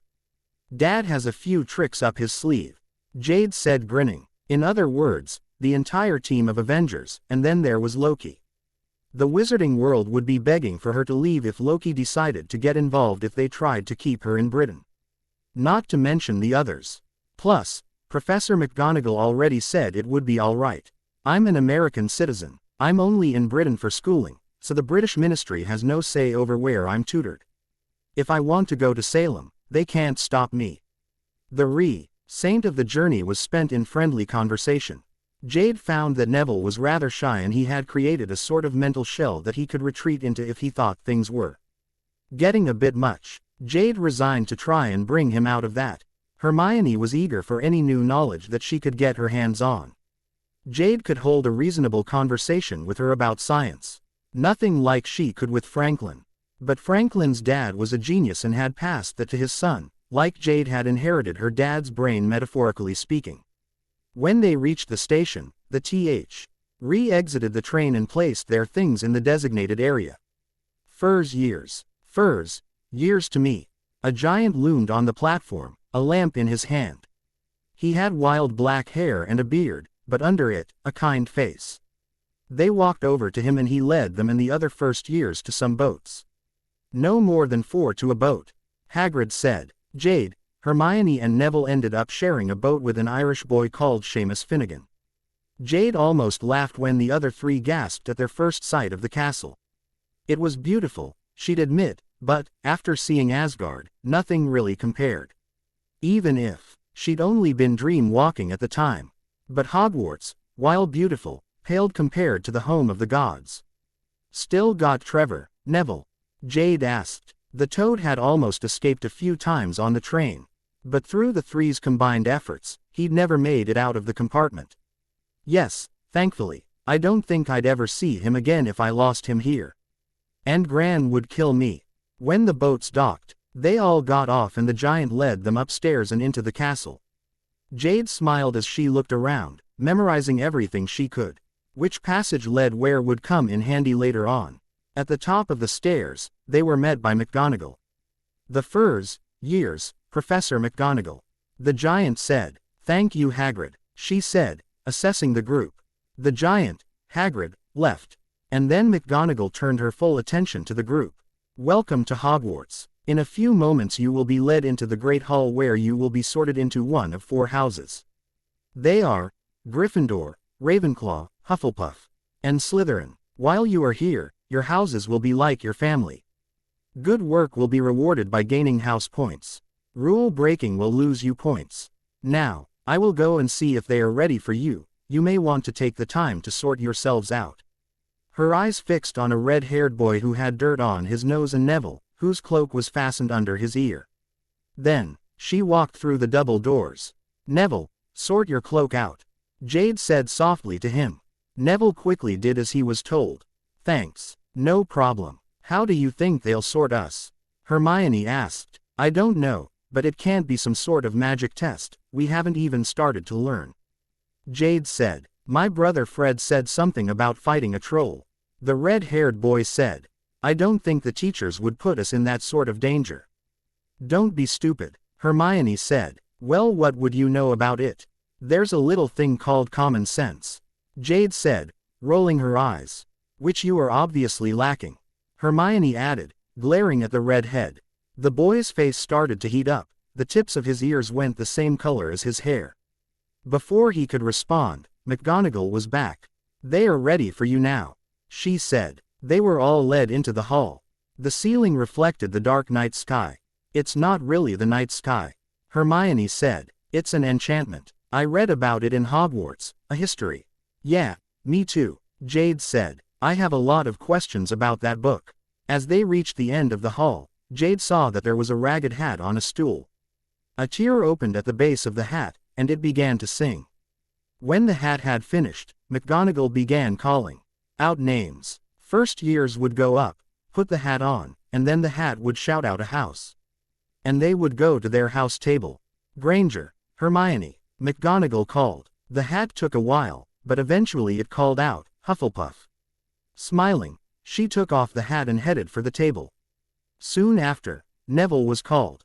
After a minute, he joined Hermione at the Badger's table. Then, Jade's own name was called. She walked up to the stool, sat down and felt the hat placed on her head. Well, this is interesting. You will probably cause quite a stir at Hogwarts, Miss Stark. And in the wizarding world, quite a few people will be unhappy when and if they discover that their savior is in fact a Muggle born. It seems you have the attributes for all the houses. You are very difficult to sort. But, now I look deeper, I can see fierce loyalty to those you are close to. Better be, Hufflepuff. Grinning, Jade took off the hat and walked confidently to the table, where she sat down with Neville and Hermione. Glancing at the teacher's table she could say, an old man with long white hair and a beard to match watching her. He seemed to have gone into some sort of shock. He quickly snapped out of it and resumed watching the sorting. That was obviously Dumbledore. When the sorting was over, the feast began and Jade helped herself to food and ate quickly. But neatly, unlike the red-haired Gryffindor first year who Hermione had a spat with earlier and seemed to be a human food disposal unit. The food was amazing and was cooked very well. Jade had fun talking to Hermione and Neville, and by the time the feast had finished and they were dismissed, Jade was really starting to feel tired. She would be glad to get to bed. The common room was large and the walls were a soft yellow that bordered on cream. There were areas to study and areas to relax in a large warm fireplace. Right, it is 2 to a room, and all the rooms are down there. The prefect said, pointing. Pair up, and choose a room. The empty rooms are the rooms with the open doors. Hermione and Jade decided to room together while Neville ended up sharing a room with a boy called Ernie Macmillan. The room Jade and Hermione had held 2 4-poster beds that had yellow and black overs and black curtains, and also 2 desks, 2 cupboards, 2 chests of drawers and a bathroom. It won't be so bad, Jade said. At least we don't have to room with all the other first-year Hufflepuff girls. Imagine how hectic things would be then. I know, Hermione said, sitting down on her bed, just as their things appeared at the foot of their beds. Jade quickly led an annoyed Bonnie out of her carrier. The kitten jumped onto the floor and walked around for a little while, sniffing around. When did you get her? Hermione asked. When I decided to come. The nanny of a friend of mine is a witch and decided that I'd need a familiar. So, she gave me Bonnie, who was a kitten from the litter of her own familiar Ebony. Madam Harkness said, and I quote, "Every good witch needs a familiar." And then she thrust the carrier at me and left. It was quite bizarre. She's normally not in such a rush. I bet you know lots of magic. Hermione said, only a couple of spells. Nothing major. Now, I vote we get changed and go to bed. I agree, Hermione said. When Jade fell to sleep that night, she dream-walked around Hogwarts, and managed to locate Dumbledore's office. He was currently filling in paperwork. She noticed the lemon drops on his desk, and all the other objects. He'd be sick of all of them by the time she was through with him. The next morning, the 2 girls were up bright and early and waiting in the common room for Neville to turn up. When he turned up, he was talking adamantly with Ernie. Jade and Hermione smiled. It was good that Neville had made another friend. They hadn't known him long, but they knew this would be good for him. Neville and Ernie were heading for them when Jade felt someone tap her shoulder. She turned and saw a fellow first year, Justin Finch Fletchley. Hey, Justin, right? She asked. Yeah, you're Jade, right, Jade Stark. That's me. I was wondering, are you by any chance of Tony Stark, of Stark Industries? Yes, that's me, she said, nodding. I must say, it's an... Don't finish that sentence. I have yet to do anything noteworthy. My father is the one who has done whatever you're thinking of, and the same can be said for my grandfather, but I haven't done anything yet. Quote, he looked crestfallen. Look, I'm sorry, but it's true. Don't admire me. I may have the potential to be as good as my dad, but I haven't used that potential yet. He nodded. All right, He walked off, head bowed slightly. Jade looked at Hermione and sighed. What just happened? Neville asked. I think Justin was under the impression I was just as good as my dad when I'm not. Not yet. I haven't even invented anything yet. Let alone achieved anything near my dad's standards. Who is your father then? Ernie asked. Tony Stark. Jade said. He's one of the richest, most intelligent celebrities in the Muggle world. Oh, and before I showed up Playboy. Becoming a dad meant he really settled down. How about breakfast? Hermione suggested. All right, but how do we get back to the Great Hall? Neville asked. Follow some of the older years. Ernie suggested, pointing to the portrait hole where some fifth years were leaving the common room. That is a good plan. Jade agreed. Let's go. She wasn't about to tell them she could dream walk and knew the way already, yet. Perhaps when she knew without a doubt she could trust them with her secrets. As they walked, Jade took note of which way to go so she could find her way to and from the common room and the Great Hall again. Whispers floated back to the group of 4 from the fifth years in front. I'm sure we were never that small. And we were definitely not as small as the Stark girl. She's a runt, one said. The rest laughed. Jade crossed her arms and humped lightly, memorizing the 5's faces. They would regret calling her a runt. Besides, she couldn't help it if her growth had been stinted by the treatment she'd received at the hands of the Dursleys. Just ignore them, Jade, Hermione said. I'll show them, she said quietly before descending into mutterings about careful plans and making a tutor proud. What kind of tutor would be proud if you got revenge just for that one comment? Neville asked. The kind that has one hell of a mischievous streak. Jade informed him. She'd better not say the kind that was actually the god of mischief. That could raise all sorts of questions. Questions that she knew she couldn't answer. But before she sorted out those fifth years, she had to make a statement to Dumbledore. Without him being able to pin her for it.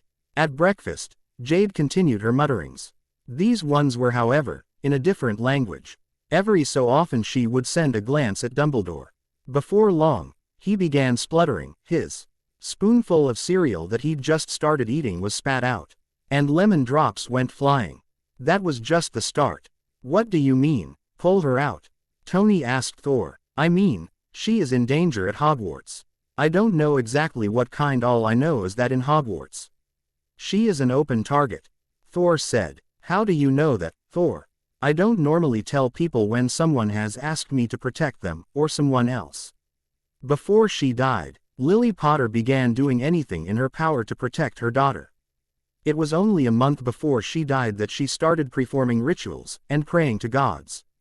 I decided to take pity on her. And I placed protection on the young child. I knew she was powerful, but I didn't know anything else about her. That witch who visited you said she'd survived the killing curse, and it was due to her mother's sacrifice, but how many mothers have sacrificed themselves for their children, only for it to have been in vain? I don't believe it was Lily's sacrifice, though it certainly added to the strength of the protection I'd already placed on Jade. Any time danger is around someone I have placed protection over, I know. I never removed it from her fully. When I first met Jade, the first time you brought her here, I removed it partially, thinking that she was better protected now than before. Any threats could be easily taken care of. That isn't the case now. Tony, I am telling you, if you don't pull Jade out of that school, there is no telling what could happen to her.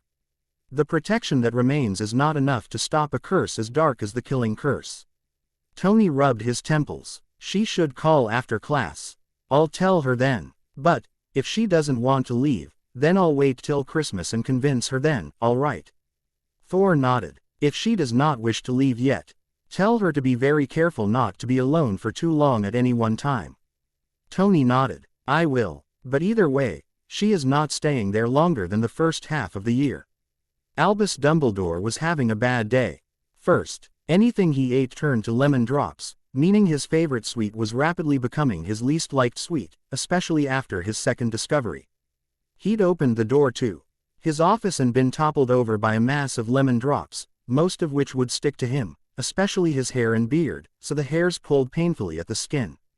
He pulled himself to his feet, waist deep in lemon drops, and peered into his office.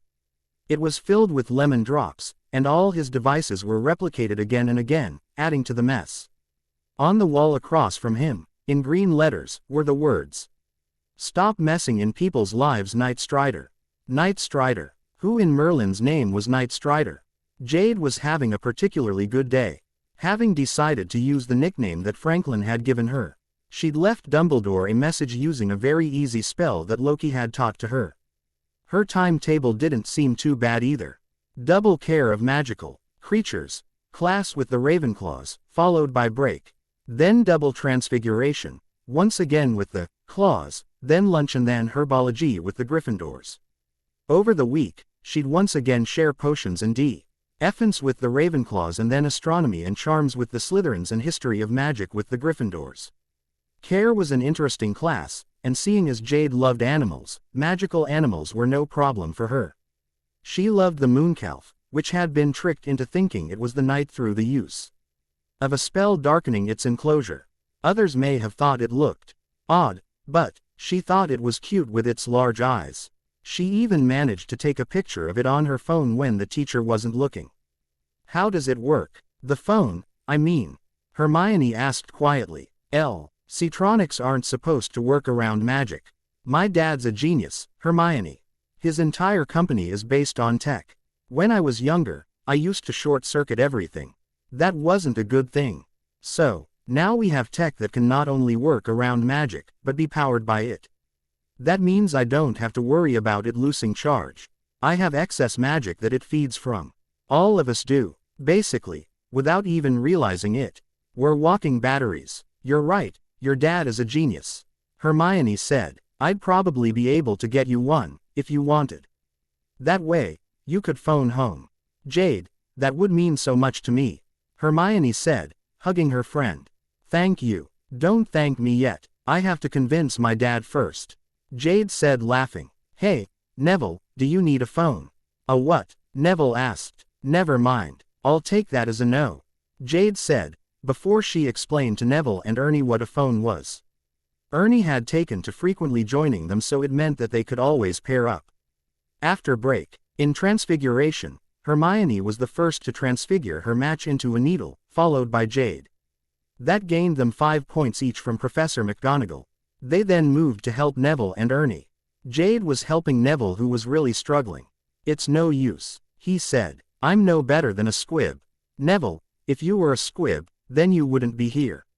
Your problem lies in your lack of confidence in yourself. She caught sight of his wand. It looked old. Neville, is that wand yours? Did it choose you? No, it was my dad's. Nan gave it to me, Neville informed her. How can you expect to do magic properly with a wand that isn't yours? Jade asked. That's just asking for trouble. Quite right, Miss Stark, McGonagall said from behind them. Another F5 points to Hufflepuff for useful knowledge that will be a benefit to your classmate. Mr. Longbottom, I shall be writing to your grandmother to inform her of the situation and that you are in desperate need of a wand of your own. In the meantime, I suggest you keep practicing, and you, Miss Stark, try to help him with his confidence. Neville blushed slightly when she said that, loud enough for the rest of the class to hear. But Jade had already resolved to help Neville gain confidence in himself. Now all she had to do was actually bring him out of his shell. Herbology with Professor Sprout was interesting. The class was allowed to swear if the venomous tentacular grabbed them from behind. Professor Sprout was a kind woman who had a do as I say and you'll leave in one piece policy. But she was a good teacher. Over the day they had found that Ernie was from an old pureblood line, and didn't mind studying, which made him a great addition to the group, seeing as Neville, Hermione and Jade all read a lot. He was also eager to find out more about the Muggle world. One of the main topics of conversation was when Hermione brought up the Avengers. Your dad funds them, right? Yeah, Jade said. What are the Avengers? Ernie asked. They're a group of people in the Muggle world who have extraordinary talents and abilities. Hermione explained. One of them works for Jade's father, Iron Man. He's in this suit of armor that allows him to fly, and he can attack from cannons he has in the armor at his chest and hands. He also has other weapons, isn't that right, Jade? Jade nodded. Yeah. Then there are the others like Captain America, who is the ultimate soldier, Extra strength and stamina they came from a serum injected into him when he wanted to enter the army. Oh, and don't forget the heroes like Spider-Man, the Fantastic Four and more. They're a large group. The Fantastic Four normally work on their own, but they do team up with the Avengers, who were put together by a government division to help protect the world from large threats. They're a well-known group in the Muggle world, Jade said, and suddenly found herself bombarded with questions from Ernie and Neville. Hermione, thankfully, helped, but she was glad to get to her room to be able to call home for a while. Tony picked up after the third ring of the phone. Jade, are you all right? He sounded slightly panicked. I'm fine, Dad, Jade said. Did you think something would have happened in between yesterday and tonight? There's a problem. Thor believes you're in danger. What? Why? Jade asked. She was frowning deeply by the time her dad had finished explaining. That doesn't sound good. You're right, but, Jade, I've made a couple of friends already. And I plan to try and help bring Neville out of his shell. He needs a confidence boost. I can't just leave. Boy, do I need to come over there and make sure he doesn't get too many ideas. I can be over there in no time, and I'm sure I won't be alone. Dad, he's just a friend. I've only known him for around 2 days. You make sure it doesn't go any further than just friends. I know what teenage boys are like. Because you never progressed past that stage. Jade heard Pepper yell. I hate to say it, but Mum's right, Dad. Jade said, which is why I know teenage boys and the way their minds work. So, I take it I won't be able to pull you out soon then. No. Quote, then I'll give you till Christmas. I thought I had the whole year. Not anymore. Jade, I'm sorry, but I don't want to take any chances. Tony said, it's just too dangerous. Jade sighed. All right, Dad, she said, nodding. Now, how has school been? Tony asked. It's been good. I got sorted into Hufflepuff, and on the train I made friends with Hermione Granger and Neville Longbottom. I'm sharing a room with Hermione. Today, a boy called Ernie Macmillan joined us for meals and classes, seeing as he's sharing with Neville. The both of them were raised in the wizarding world, so they've had a load of questions about the Muggle world, especially when Hermione remembered that it's a well-known fact that you fund the Avengers. I was glad to get into my room. He laughed. I bet you were. Oh, your mother wants to talk to you, so I'll pass you on. Jade, are you there? Where else would I be, Mum? Jade asked. Are you sure you don't want to come home to where it's safe, Jade? Mum, I'll be fine, Jade assured. You just make sure that when you leave your room you aren't alone for too long, you understand? I will, Mum. Don't worry, Jade said. Good, Pepper said, but she was obviously still worrying. Jade took the time to reassure her before talking about everything that had happened in Hogwarts so far, minus the pranks. It was good to be able to talk to her parents. When she was done, what her dad had said about Thor being worried came back to her. She chewed her lip worriedly. Had she made the right decision in coming to Hogwarts? She shook it off. She wasn't going to let some invisible threat scare her off that easily. Finally, after all these years of waiting, things were almost ready. He had waited years for this, and had a backup plan ready for if the original failed. But finally the prophecy would be fulfilled, and he would have a body once again. He had waited for years. A couple of months would be no trouble. The old coot should never have told the faculty that Jade Stark was Jade Potter. The girl may have been safe then, but no longer. Still treated like a slave. But it hadn't happened. She was at Hogwarts, and at Christmas she would be able to go home and see her parents and the rest of her odd, dysfunctional family, and everything would be back to normal. The nightmare probably came from the change in her life. After all, going to boarding school after being home tutored was bound to have some sort of effect on a person's psyche, right? Grabbing her watch, Jade saw that there were a couple of hours until she had to be up. She knew she wouldn't get more sleep, so she grabbed the heavily notated book on her bedside table and began reading, and trying to make the process explained quicker. She had already gotten the process down to a couple of weeks. Perhaps she could start on it later that day, if she got the chance. It would definitely be an advantage. Drawing the curtains around her bed, he muttered a quiet, Lumos, and her wand lit up. She began to read, her quick brain processing and breaking down the information and changing it to make the spell quicker and more efficient.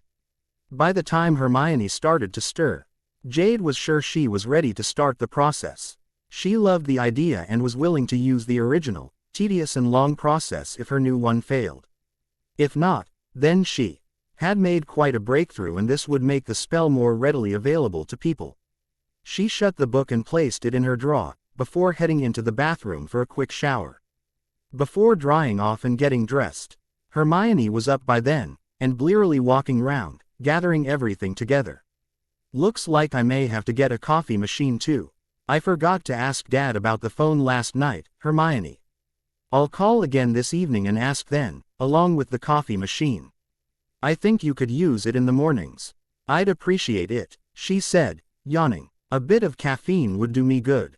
Jade soon discovered that potions was a subject that she loved apart from the man teaching it. Professor Snape seemed to hate her from the moment she walked into the classroom. He singled her out and was always trying to criticize her for the tiniest detail, and put her off. She could swear that he wanted her to fail. Finally, she'd had enough. I don't know what I've ever done to you, sir. But I'm just a first-year student who has just started brewing a potion for the first time, so you should expect me to make some mistakes. I may have worked with chemicals in the past and it's not too different. I'll admit, but I doubt that even you made a perfect potion on your first time. The whole class was silent. Not one of her fellow classmates could believe that she'd just talked back to the harsh and slightly scary teacher. But yet again, none of them could calm the Hulk either, and they'd be shocked to see her do that too. Miss Stark, he said in a low, angry tone.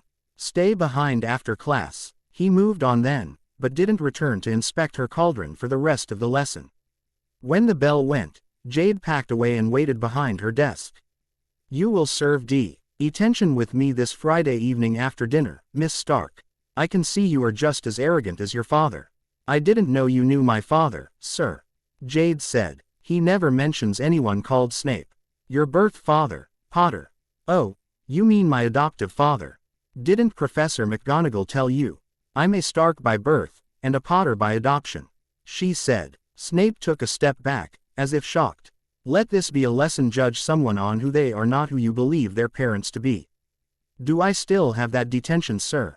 Or did you want to give it to me just because you believed I was the daughter of James Potter?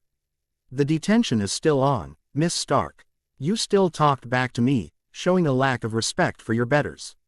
With all due respect, sir, you have done nothing to earn my respect. Just because you are my teacher, doesn't mean I should automatically respect you. In fact, your attitude reminds me of my biological mother's sister and brother-in-law. And, I'll be honest, the extremes their attitude took them to landed them in prison. So, let's just agree that we should both earn each other's respect, instead of either of us demanding it, shall we? His dark eyes narrowed as he assessed her. Very well, Miss Stark, he said. He hated Petunia. He did not want to be compared to that woman in any way. Jade smiled. She knew she had somehow won this battle, but she still had detention. I'll see you next lesson then, sir. And of course, for detention. She grabbed her things, and left the dungeons. Hermione, Neville and Ernie were waiting for her outside. You didn't lose us points, did you? Ernie asked. No, Ernie, I didn't. I just got a detention, and managed to come to an agreement with Professor Snape. A detention? On the second day of school? Hermione asked. I can't believe you managed that. I can, Jade said. I'm surprised I didn't get landed in detention yesterday. I'm just glad to be out of there. Professor Snape is terrifying, Neville said. I don't see it, Jade said. Her three new friends looked at her as if she was crazy. What? I've spent a lot of time in New York. There are a lot of people there that are more scary than Snape. I doubt it, Neville said. Oh, then I am so inviting you to visit so I can show you old news broadcasts of some of the supervillains that have been running around, and then you'll realize. Snape seems more akin to a cuddly bunny rabbit than anything scary. Thinking about it, you're probably right. Hermione agreed. The four then headed off to Defense Against the Dark Arts, where they realized it was a joke. Their teacher was a stuttering, terrified man, who would jump at his own shadow. It's ridiculous. I mean, how are we supposed to learn anything from him? Ernie asked. I know what you mean, Ernie. He's afraid of his own subject. Jade said. You have to admire Quirrell though. Hermione said. I mean, he's afraid of it, yes, but he's still trying to teach it. She has a point. Neville agreed. It is admirable of him. It would also be admirable if he acknowledged that he's unable to properly educate us, and stepped down from the post to allow someone who won't jump at every little movement to take the job. Jade said. The Ickelfirstee has a point, Gred. A voice said. You're right, Fjorge. Another said. The 4 first years whipped round and saw 2 red-headed twins, who both wore identical mischievous grins. They looked as if they could be related to Ron Weasley. Who are you? Jade asked. Well, this is my twin, Fred Weasley, one said. And this is my twin, George Weasley. We need to talk to Jade alone. They finished together. Why can't you talk to me with my friends?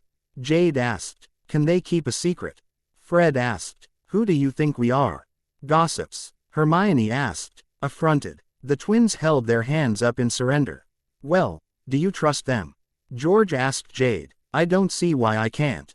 They haven't given me any reason not to trust them. Jade said. In here then. Fred said, leading them into an empty classroom. So, what's going on? Jade asked. Dumbledore and quite a few members of our family have decided to meddle in your life. George came straight out and said it. I knew about Dumbledore already, but why your family? Look, they know who you are. Fred said. So do I. Jade Stark, biological daughter of Tony Stark, billionaire genius, and adoptive daughter of Virginia, Pepper, Stark, née Potts. But, they think you're Jade Stark. Both twins said. Oh, yeah, biological daughter of Lily Potter, née Evans. And adoptive daughter of James Potter. Jade added. Now, seeing as Dumbledore knows this, and has probably already told your family anyway, I don't mind passing the knowledge to you as you seem to be trying to warn me of something. But if it becomes common knowledge, and I find out it's your fault, you will regret it. Understood. Both nodded. Good. Now, what did you want to tell me? They trying to form a plan so you'll die defeating Voldemort, and they'll get the entire Potter fortune. Well, they can throw that plan down the drain. I don't plan on dying, and if I do, they won't a single canute or cent of any of my money. If it doesn't go to Dad and Mum, then it'll be split between worthy charities and he same group my dad funds. But, like I said, I don't plan on dying. Afraid they'll start using love potions on you. Don't you worry about that. Dad'll blow up any boy who I start dating, and trust me, he has access to the technology that will be able to find them anywhere and blow them to smithereens. If I suddenly start saying I'm in love with some guy, that guy won't last long. And if the person the potion is tied to is dead, then it won't be much use, will it? Both twins looked confused. Her dad is a very well-known and successful inventor. His company has supplied the military with weapons for years, not to mention the other things. Hermione explained. I'd feel sorry for them twin. But technology doesn't work round magic. George said. Sadly twin, you're correct. Fred agreed. Never underestimate the abilities of the Starks. Jade said, grinning mischievously. Oh, do you know if everything that Dumbledore eats is still turning into lemon drops? Yes. Both twins said. Good. Jade said, grinning. That was you. Fred asked. I never said that. Jade said. Oh Jade, you didn't. Hermione sighed. How did you even manage the spell that would be needed? Neville asked. Let's just say, one of my tutors thought a duplicating and a transference spell would be useful to me. Quote, Gred, I think we've found us a new partner in crime. Me too, Fjorge. Me too. You're pranksters. Jade asked. Jade, you already have a detention from Professor Snape. Ernie said. I know, but I think this will be fun. Jade said, grinning at the 2 red heads. Great, they said. Meet us on the 7th floor corridor tonight at 6, by the tapestry of Barnabas the Barmy trying to teach some trolls to tap dance. See you then, Jade said. The twins left the room and Jade turned to her 3 friends. That went well, I thought. She said. Are you really Jade Potter? Ernie asked. Jade sighed. Ernie, please, don't make a big deal out of this. She said. I'm famous for something that I didn't even do. I can't talk about what really happened, but trust me when I say. I didn't survive that curse on my own. But you did survive, Neville said, but not because of anything I did. And, I'm Jade Stark. Tony Stark really is my biological father. Please, don't make out like it changes me. You were getting to know me before you knew what happened when I was 1. She looked at each of her 3 new friends in turn. Did I seem like I was some all-powerful being? Does this information really change who you see me as? It's not something I can help or remember. No, Jade, it doesn't change you, Hermione said. Does it? She asked, looking at the boys. Not at all, Neville said. No, it doesn't, Ernie said. Good, I'm glad, Jade said. They headed back to the Hufflepuff common room, where Jade went to her room and cailed home, telling her parents about what had happened, and asking her dad for a coffee maker, and if he could send a magically adapted phone so Hermione could call her own parents. Jade smirked as the 5th Yi. Rs gave her a wide berth in the common room. Ah, the advantages of being able to mess with people's dreams. She had been haunting their dreams the last few nights, and turning all their dreams into freaky ones, where small children grew into giants, and herded the individual members of the group of a seemingly unending maze, while all the while, she laughed. Now, whenever they looked at her strangely, she'd just grin and wave, freaking them out further. It didn't help that their things kept disappearing, until they got someone to help them, and the items would then reappear on their beds, making them seem like they were going a bit crazy. It had been almost 3 weeks since the twins had introduced themselves, and they had met up several times in the room of requirements, a room that would become anything you needed it to become. And it was a great place to plan pranks. So far, people had ended up stuck as a load of animals. The professors had a hard time figuring out what cats and owls were students or pets, but they did revert back after 11 that night. And then there had been the gargoyles, which had been enchanted to drop water bombs filled with a various range of liquids, from just water to slime and anything else they could get their hands on. Jade was quickly falling into a routine. Wake up a few hours early from nightmares, work on the potion she needed in the bathroom, which Hermione asked about. But she just grinned, and then get dressed and go to lessons. Neville had gotten his own wand, and he was progressing in his studies. His easier access to his magic gave him a boost in his confidence. And he was coming out of his shell, and talking more. He'd even confided in Jade, Hermione and Ernie that his parents had been tortured into insanity by Death Eaters who wanted to know where Voldemort was after he had disappeared on that Halloween night. The 4 had become even closer after that. Tony had sent the coffee machine and a mobile phone. Hermione had thanked Jade profusely for an age, and asked repeatedly how much she owed for the phone, which Jade brushed off. She seemed much happier being able to call her parents. Of course, both Hermione and Jade had to keep it quiet that they had phones that worked, or all Muggle-born students would want them. Plus, it would be an advantage to Jade if anything happened and she could phone for help if it was needed.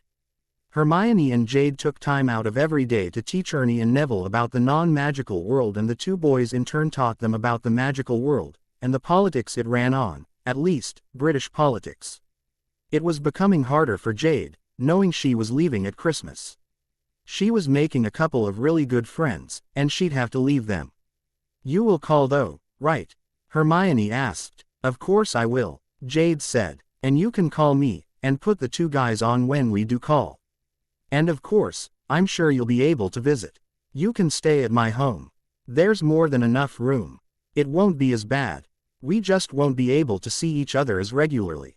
Hermione said. We'll be able to remain in contact. Ernie said. I hope so. Neville said. You guys are my first friends. I don't want to lose any of you. You won't, Neville, Jade assured. You won't lose us. You definitely won't lose me. I just won't be here. Neville smiled at her, and the 4 turned back to their homework. Sir, there's something you and the whole team may want to see, a SHIELD agent said to Fury. What is it? Fury asked. A recording. It's the one that appeared a day ago. We finished the scans, it was safe, and we watched it. This is something the whole team will need to see. Fury nodded. Then get them all here, and into the conference room. Fury ordered. Yes sir. An hour later the entire Avengers team was assembled. What's this about, Fury? Steve asked. Yesterday, a video camera appeared in the middle of one of our communication rooms. Our analysts have scanned it for bugs, and they found it was clean. They watched the recording, and told me it was something the entire team would need to see. I watched it before ULL arrived, and I suggest you brace yourselves. The TV turned on, static followed, before an image appeared and flickered, before steadying. The girl on screen looked exhausted. She had a scar running down her left cheek, and her black hair was in a messy bun. She wore a vest of armor like the Iron Man suit, but this was black and silver, and only covered her upper body, part of her neck and her arms and hands. The rest of her body had no armor that they could see, and she had a heavy cloak over the top. She looked to be 20 years old, and her emerald eyes were haunted, but it was clear who she was.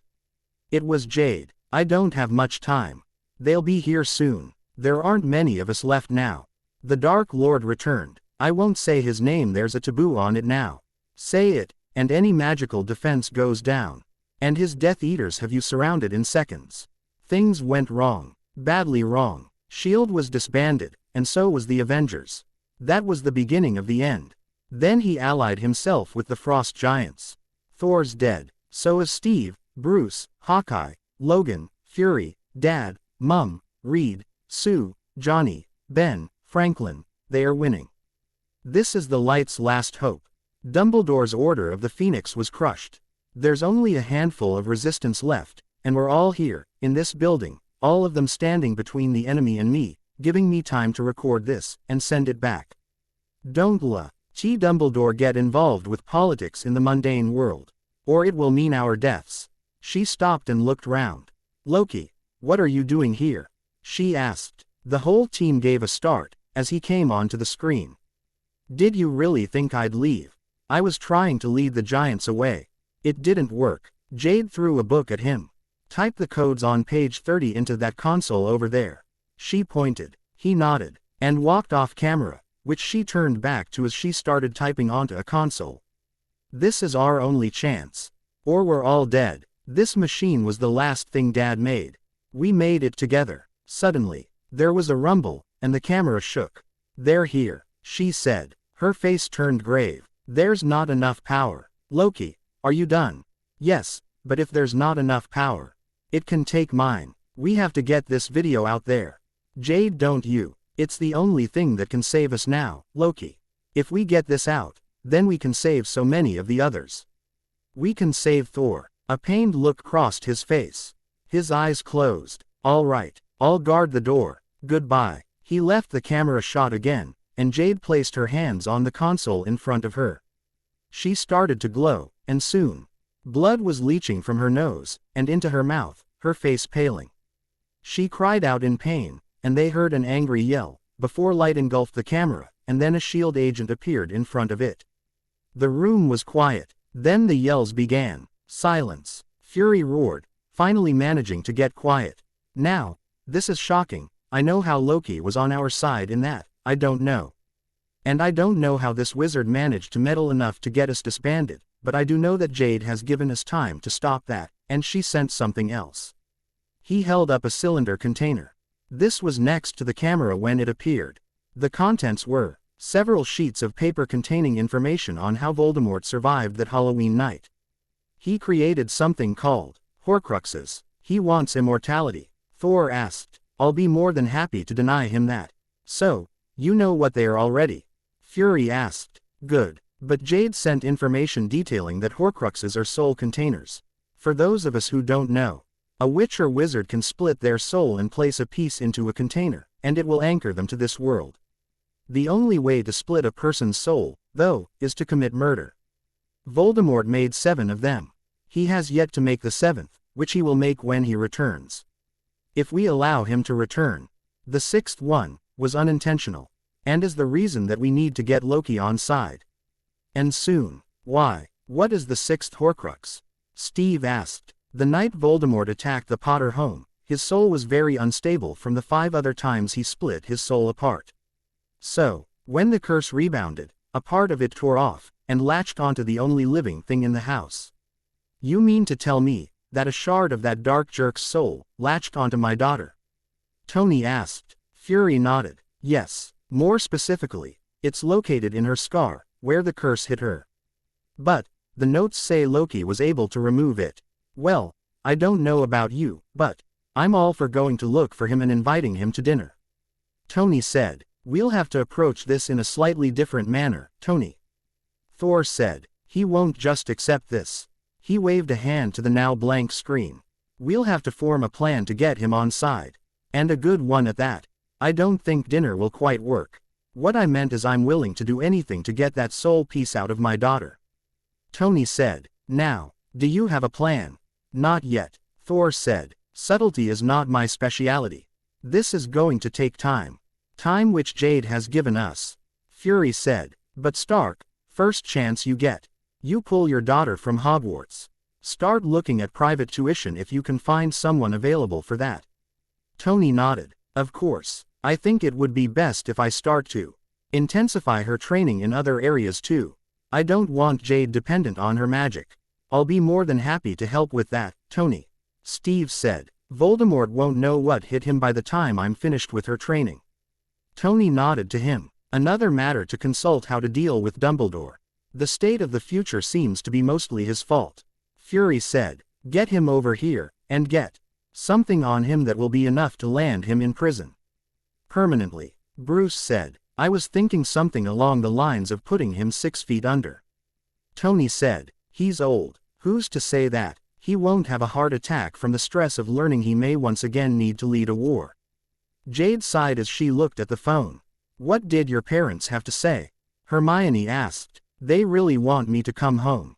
Jade answered. They're worried about something, and they won't tell me what. Dad said he would the moment I'm home, because it was too delicate a matter to discuss over the phone. I mean, I know there's a chance of phone hacking and everything, but still. On a scale of 1 to 10, how worried did they sound? Hermione asked. Worried enough that it sounded as if Dad was going to ask Iron Man and several other heroes to come and pick me up right now. That bad, huh? Hermione asked. Yeah, that bad, Jade said. He really did sound close to pouring his entire bank account into the Avengers to convince them to come and get me. Not that he would have to do that. All he had to do was ask, and they'd be at Hogwarts before you could say, just hang on a moment. Hermione could see her friend was worried. So she decided to lighten the mood. I take it by the lack of the bubbling cauldron this morning that the potion was completed. I finished it last night. And it worked. Jade grinned. What does it do? Well, now I know that it finished, I think I can tell you. Jade smirked. It had been bugging Hermione for ages. It was a new, and improved, version of the Animagus potion. I took it last night. Who improved it? Hermione asked. I did, Jade said. It's what I've been annotating in the book I keep with me. You did? Hermione was shocked. Hermione, my dad's a genius. And my birth mother and adoptive mother were both very smart. I was bound to inherit some of it. Jade, I think you inherited all of it. Hermione said. You should still be in the beginning phases of the potion up till early November. Just do me a favor, don't tell anyone, all right? All right, Hermione said, nodding. She knew why. Jade wanted to keep her true talents hidden. She had enemies, especially as Jade Potter. But, what's your form? A wolf with black and white fur. Jade said. I'm starting on the transformation tonight, in the room of requirements. That'll take me another couple of weeks, but I'll have it done soon enough, I'm sure. I can help you after that, if you want. I just want to make sure I've got it right first. That sounds great, she said, smiling. Have you been sleeping better lately? Jade shook her head. No, I haven't. I keep having these dreams. I haven't had them in years. But they're worse now. There's another voice, one I don't recognize, backing up the ones calling me worthless. A good-for-nothing freak. You are none of those things, Hermione said, sitting beside Jade. She wrapped an arm around her friend's shoulders. You are talented, kind, unbelievably smart, and more. And you have people who love you. You don't have to listen to the dreams, Jade. I know, but it's hard. There's still a part of me. A part that's still there from my time with the Dursleys. I buried it deeply, But that scared little girl from the cupboard under the stairs is starting to surface with the dreams, and it terrifies me. I don't want to become her again. All the hard work my parents did to help me become who I am today, all my tutors and friends back home. I'd be letting them all down. I don't want to let them down. Jade sniffed and wiped a tear from her cheek. She hadn't realized that she'd begun to cry. You won't let them down, Hermione assured. Trust me, you're too strong to revert back to that. Now, I don't know the full state that you were in then, but I know who you are now. You'll be fine, trust me, and, if ever you need to talk, I'll be here. Thank you, Hermione, Jade said. How about we go to the common room? Start our homework. Quote, go wash your face first, Hermione said, unless you want people to ask questions. Jade stood and went to the bathroom to wash her face. Everything was ready. He had people waiting to pick up the package. Now all he had to do was get the package out. That would be easy enough. Especially since the old coot lowered the wards at this time to allow visitors in. Not apparate, of course. But flying was fine. Jade chewed her lip as she left the library. It was Halloween. She didn't want to go to the feast. Wizards made it out to be such a big celebration. And it was even more of one since it was the anniversary of Voldemort's disappearance. But none of them stopped to think. Many of them were in the dark on who she was, of course, but they still didn't stop to think. They didn't remember that it was the anniversary of the date a child had lost her family. Granted, James Potter wasn't her biological father, and she didn't remember either of them. She also had a family now. Her dad, her mum and of course, all the others. But she had still lost so much that night. She had been through so much pain because of that night. And no one thought of what had happened to her because of that night. No one gave a thought to what had been lost. And it angered her. She was so lost in her thoughts that she didn't notice anyone in the corridor with her until she collided with them. She fell to the ground, and her books went flying. Sorry, she said, grabbing her books, and standing, only to see Draco Malfoy. You should be, Mudblood. He sneered. Why are you even here? No one wants you around. You're worthless. Jade flinched, as if physically struck. Those words. They were so terrifyingly close to what was in her dreams. How could something, similar to what she heard every night come from his mouth? She sidestepped him, and hurried away, trying not to show how hurt she was. She needed to clear her head. She'd found in the past few weeks that she had enjoyed flying. It was calming to her. Perhaps it would help this time. She wandered onto the quickly darkening grounds and to the broom shed. A muttered, Alohomora. Later, and she was ulling out one of the better school brooms and was in the air. The rush of air was relaxing. Her books were in her bag, which was on her back, so she didn't have to put them down. She flew for a little while, and was very close to the walls of the grounds when a red spell hit her in the side. The last thing she felt was someone grabbing her and throwing her over a broom like a sack of potatoes. Hermione frowned as she entered the room of requirements. Jade wasn't there. She had been to the library, and Madame Pants had said that she had left almost an hour ago. Hermione turned and shook her head. She's not there then? Neville asked. No. How about the astronomy tower? It's peaceful, and even though she doesn't remember them, today has to be a hard day for her. Ernie suggested. It is, you're right. Hermione said. Let's go. If she's not there, we'll go back and check the common room and the dorms. If we can't find her, I guess we'll have to go to Professor Sprout.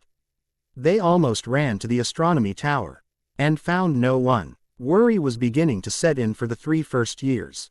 Jade was never this elusive, and she wasn't anywhere to be found in Hufflepuff either. Not the common room, or the dorm. Really worried now, they hurried to find Professor Sprout, who was in her office. How can I help you? She asked, smiling kindly to them. We can't find Jade, Ernie said. We've searched everywhere. Hermione even searched the toilets in between Jade's usual haunts. Professor Sprout frowned. She had never lost one of her students before. Come with me, all of you. Sheila, add them from the office and up many flights of stairs to a stone gargoyle. Jelly beans. The gargoyle jumped aside to reveal a winding staircase. Where are we going, Professor? Hermione asked. To see the headmaster. He has a spell that will allow him to tell if a student has or hasn't left the grounds. Professor Sprout said, if somehow Miss Stark is no longer on the grounds, he will be able to tell. She was worried for the young girl. She was sure that most of the pranks going on were her doing, but they were only harmless fun, and always a good laugh. Plus, she had never been caught, there was no proof it was her. And she was seemingly a model student, homework always the best she could manage, working hard in class. Apart from the one detention, she'd never been in trouble yet. The three nodded students, and when they reached the top, their head of house knocked on the door.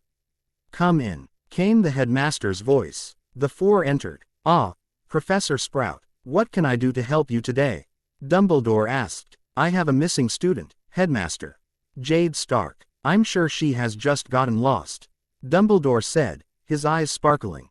If I know one thing about Miss Stark, it is that she has an impeccable memory. Miss Granger, Mr. Longbottom and Mr. Macmillan have not been able to fit her in any of the spots she would normally be at. Dumbledore pulled out his wand.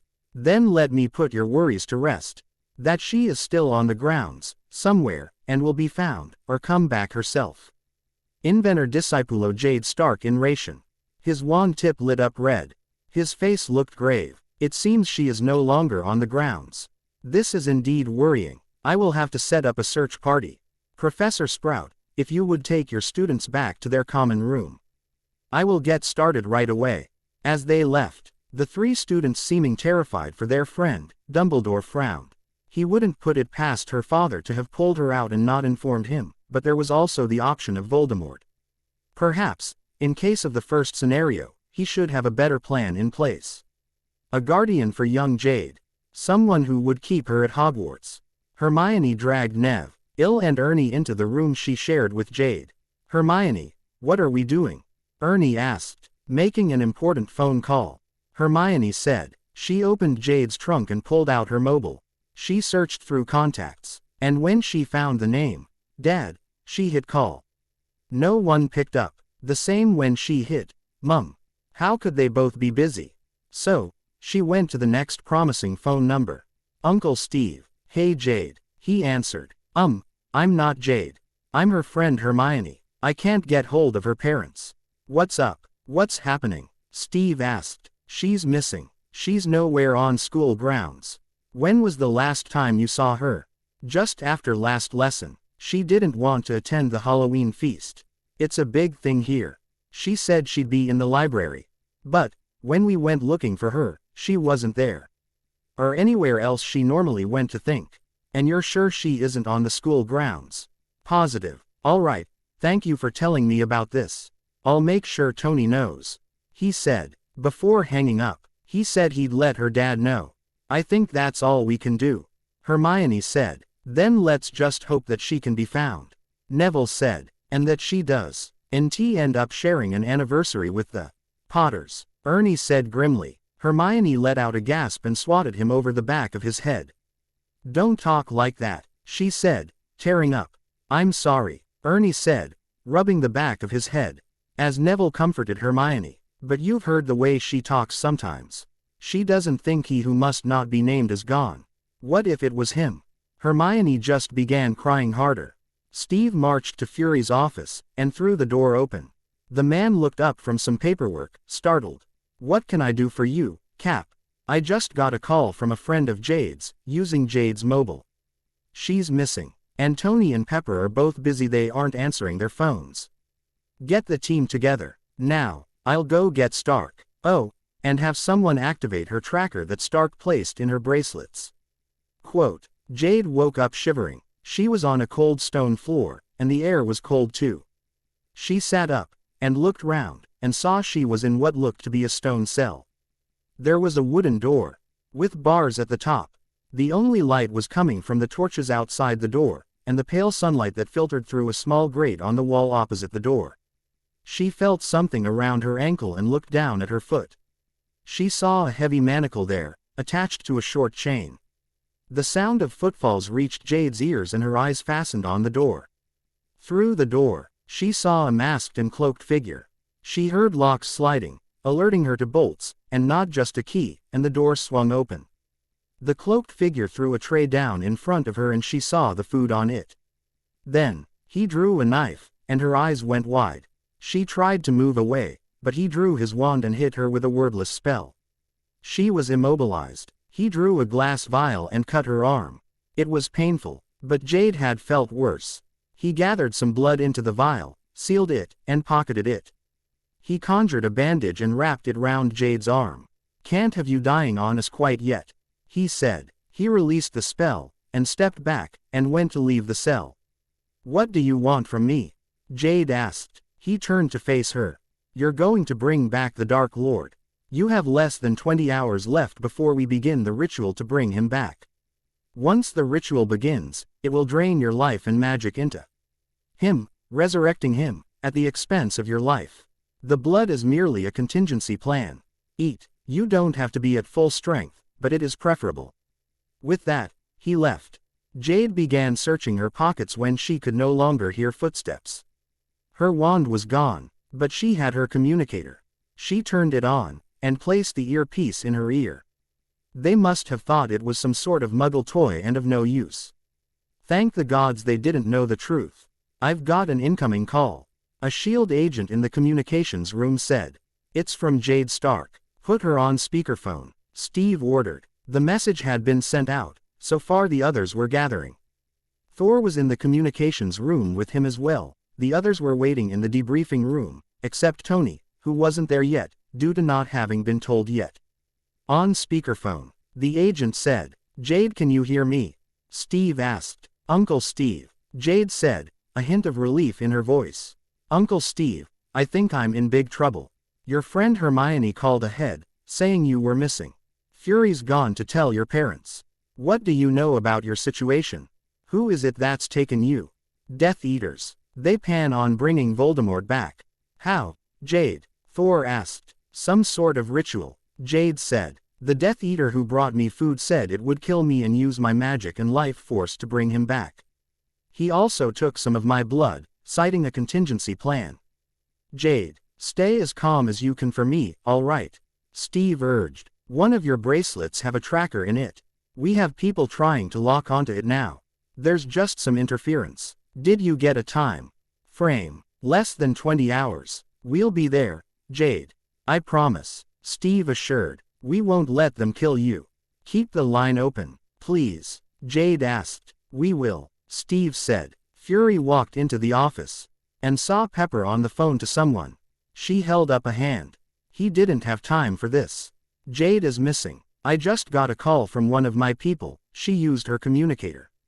"It's Voldemort's doing. I'll call you back," Pepper said, hanging up.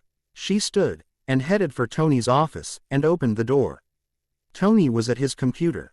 "What's up, Pep?" "Jade's been kidnapped." Tony rocketed to his feet, anger clouding his face. "By who?" "Voldemort. Her friend Hermione tried to contact the both of you on Jade's phone and failed. She got lucky when she dialed Roger's number. She said Jade was missing. Jade just managed to contact us on her communicator, and told us what was happening. Grab your things, because we've narrowed the signal to South England, and the Avengers are flying out. We'll be informed when my agents have a precise location, but we can't afford to lose time. We have less than 20 hours. Until what?" Pepper asked. Fury looked at them both. He knew it was best to tell them straight. "Until they sacrifice her," Pepper gasped, and burst into tears. "Like hell they will," Tony growled. "They'll die before my daughter will." Jade pulled her robes tighter round herself.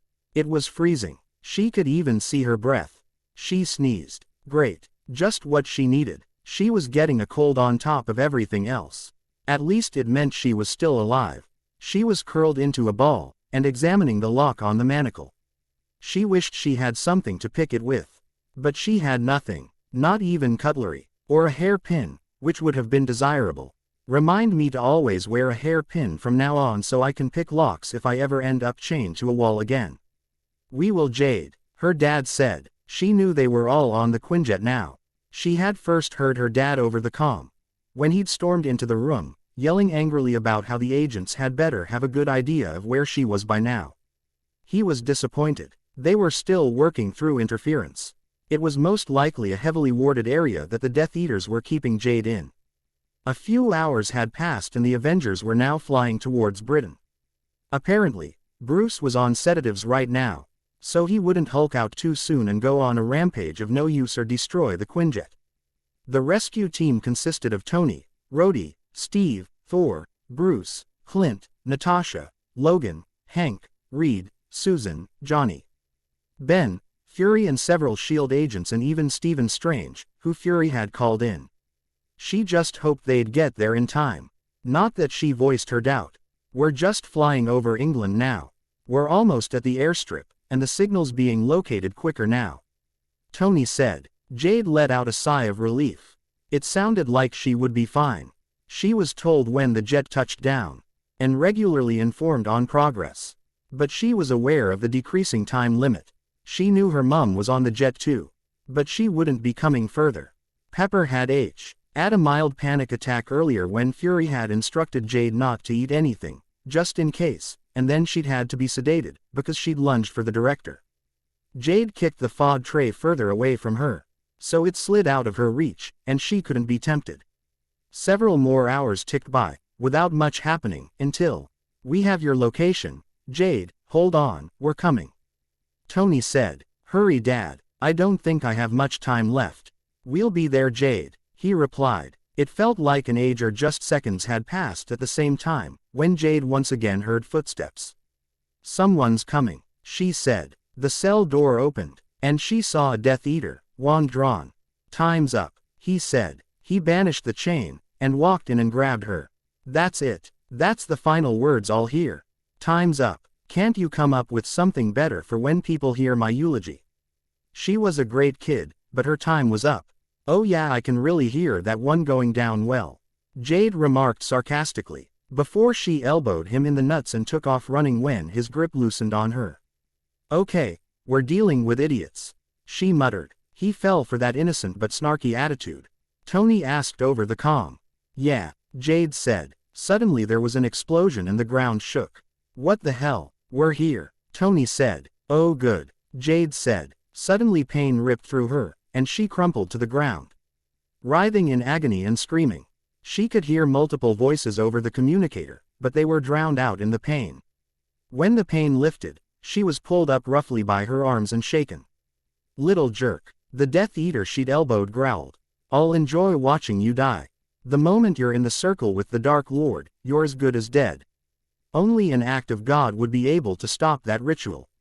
He dragged her down a stone corridor. As Jade came back to herself, she noticed the earpiece was gone from her ear, and so was the rest of the communicator. Her mind sped up, thinking of possible ways out, until she settled on one. If the best way to fight fire was with fire, then you fight magic, with magic. "Loki," she cried out, hoping he would hear. "Who do you think you're calling girl?" the Death Eater asked. "Unhand her," a smooth but deadly cold voice said. The Death Eater stopped, and spun, his wand aiming at Loki's chest. Jade couldn't believe she hadn't thought of calling for Loki before. Things wouldn't have been such a close call then. "Who in Merlin's name are you?" he asked. Loki smirked. "The last thing you'll ever see in reality." He raised his hand, and the Death Eater crumpled to the ground, screaming and clutching his head. Whatever he was seeing and feeling must be horrible. "Get out of here Jade," Loki said. "I'll take care of this pathetic excuse of a magic user. Inbred idiot. He would enjoy killing this fool." Her legs were shaky, but Jade took off up the steps, and out of the dungeon. She ended up in an ornate entrance hall. She was probably in some pureblood manor. She ran out the door and saw a battlefield. She heard a roar, and her eyes were drawn to where the Hulk was throwing Death Eaters round like rag dolls. He was confronted by a Death Eater when she stepped out the door. "Walking to your death willingly," he taunted. "What the hell are those cylinders on his shoulders?" another asked. Jade looked to see Rhodey in the War Machine suit.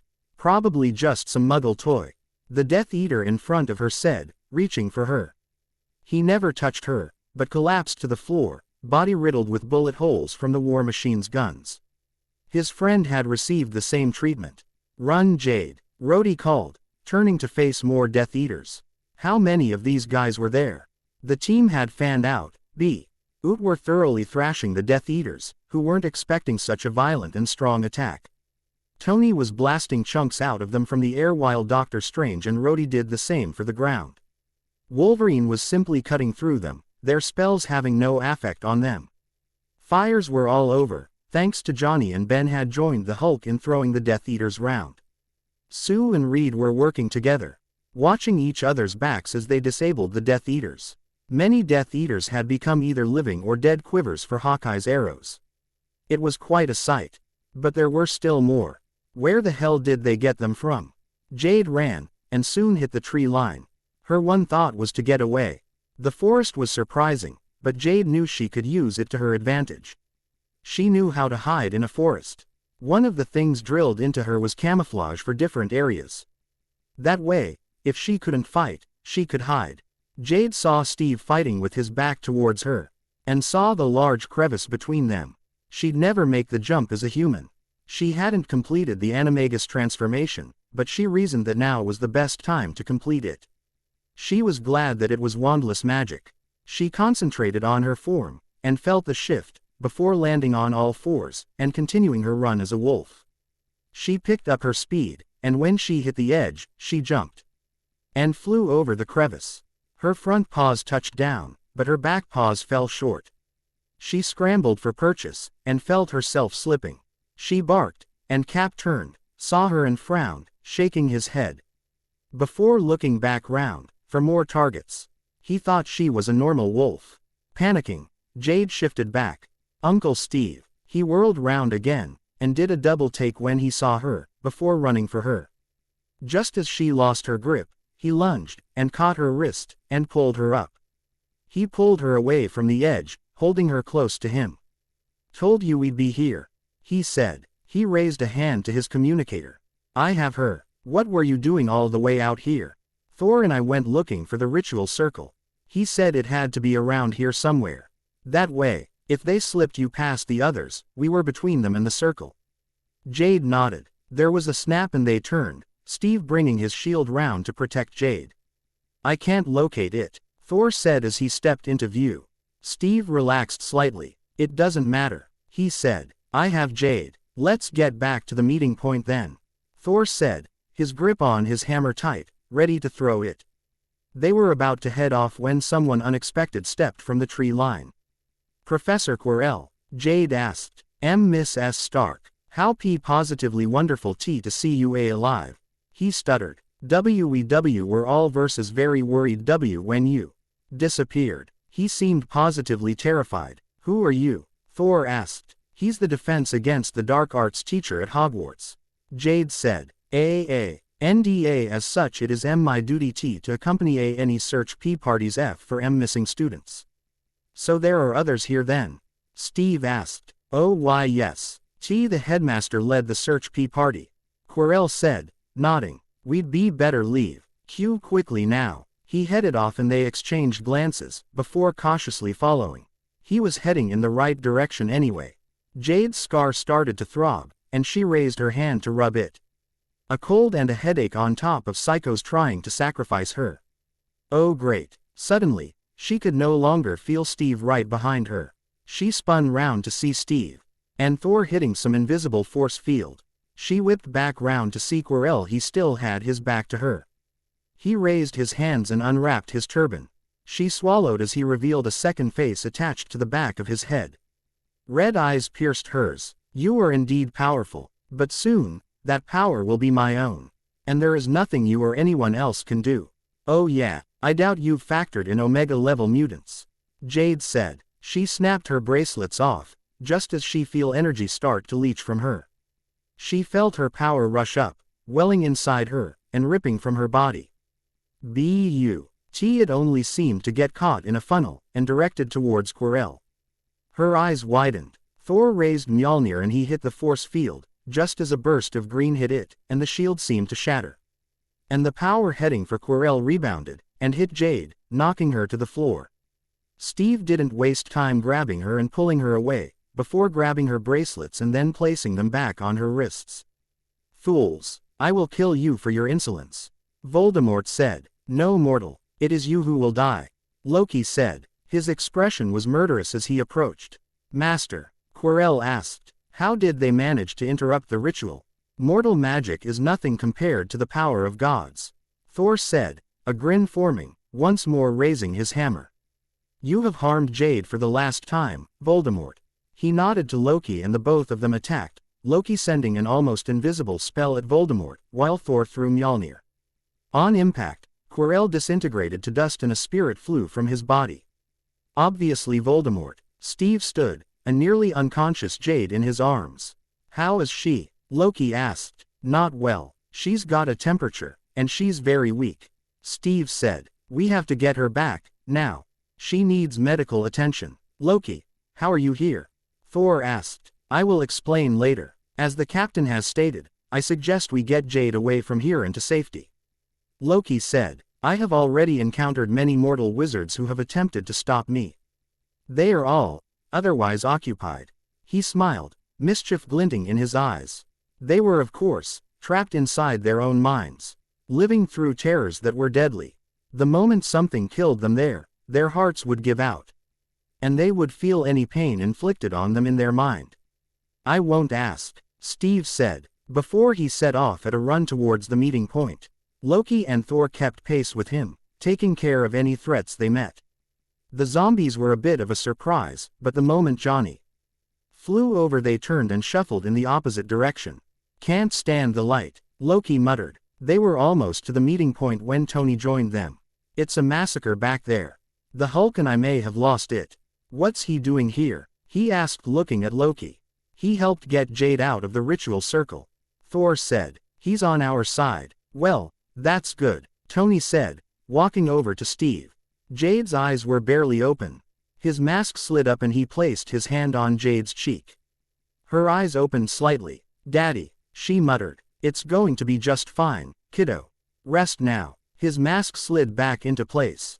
I'll cover you from the air. He took off. Before they could set off again, Tony was hit with a sickly green curse. The killing curse. Oh, you did not shoot that green crap at me, Tony yelled, after it rebounded safely off his armor. A well-placed blast from his cannons killed the Death Eater straight. Normally, being the good guy, he wouldn't kill anyone. But he was one pie. SSED off Dad whose baby girl had been hurt. Jade was the baby of the Avengers. There was no denying it. They would all do anything to protect her. Which was why, for the first time, an Avengers mission became a bloodbath. When they reached the meeting point, they saw the cars ready and waiting. Hank, Fury and Natasha stood ready, along with several agents. Hank, she needs your help, Steve said. Get her in the car. I'll treat her there, Hank said. It should be easier to provide cover. Fury sent out the signal to call the other Avengers in. It was time to go. It didn't take long for the rest of the Avengers to arrive. And then they were speeding off for the airstrip, leaving absolute carnage behind them. Back at the jet, Pepper was waiting anxiously for the return of the team. Her RMS were wrapped around herself as she waited, worried for the safety of her daughter. She wanted her back, safe and sound. She was one step away from walking off the jet, and heading for the location. That Jade was being kept at and helping in any way possible. She felt useless right now. And she didn't like feeling useless when it came to her daughter's safety. The sound of engines reached her ears and she looked up, and met the eyes of Agent Coulson. She stood, and hurried to the door of the Quinjet. It was opened just in time for her to see the cars pulling up, and the Avengers that were able to fly, landing. Tony hovered by the steps. Tony, how is she? Hank's seeing her. When I left her, she was unconscious, but alive. She's going to be fine, Pep. And you'll never guess who helped out. Go take the suit off, Pepper said, before hurrying down the steps to the others. She quickly located Steve and Hank. Steve was carrying Jade, and Hank was beside him. He seemed to be finished checking her over. How is she? She asked them, rushing to them, and placing a hand on Jade's forehead, feeling the heat of Jade's skin surprised her. She used up a lot of energy. What should be a simple cold is worse because of it. But I don't see why she shouldn't be fine in the end. It's lucky she didn't use her mutant abilities until there was someone there to get her out, or we may have lost her. Hank said. It was true. Had Jade resorted to her mutation earlier, then, yes, she may have taken out a fair few of the Death Eaters, but there would be others still at hand to complete the ritual. And she wouldn't have been able to do anything to get herself out of that situation in a way to safety like she had actually done.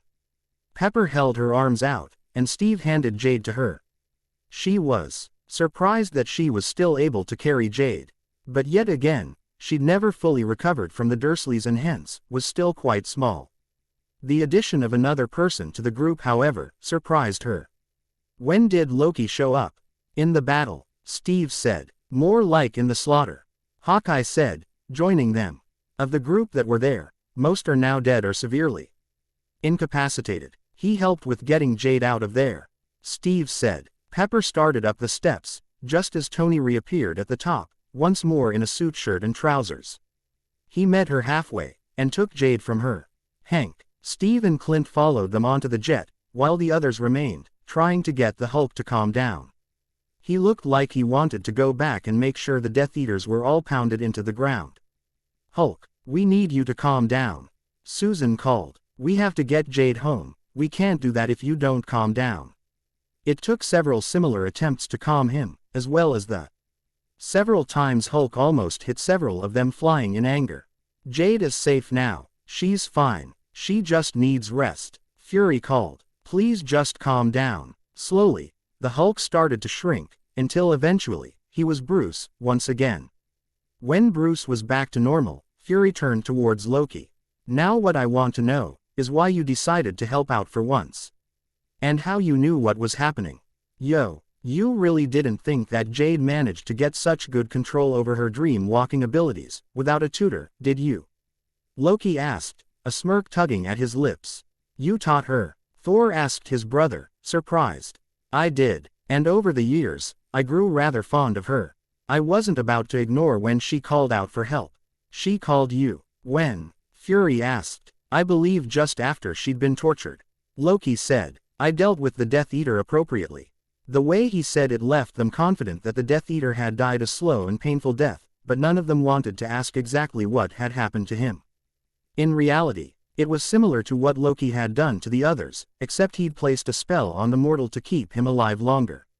He'd be in that state for a couple of years with no reprieve until the spell wore off and allowed his heart to give out.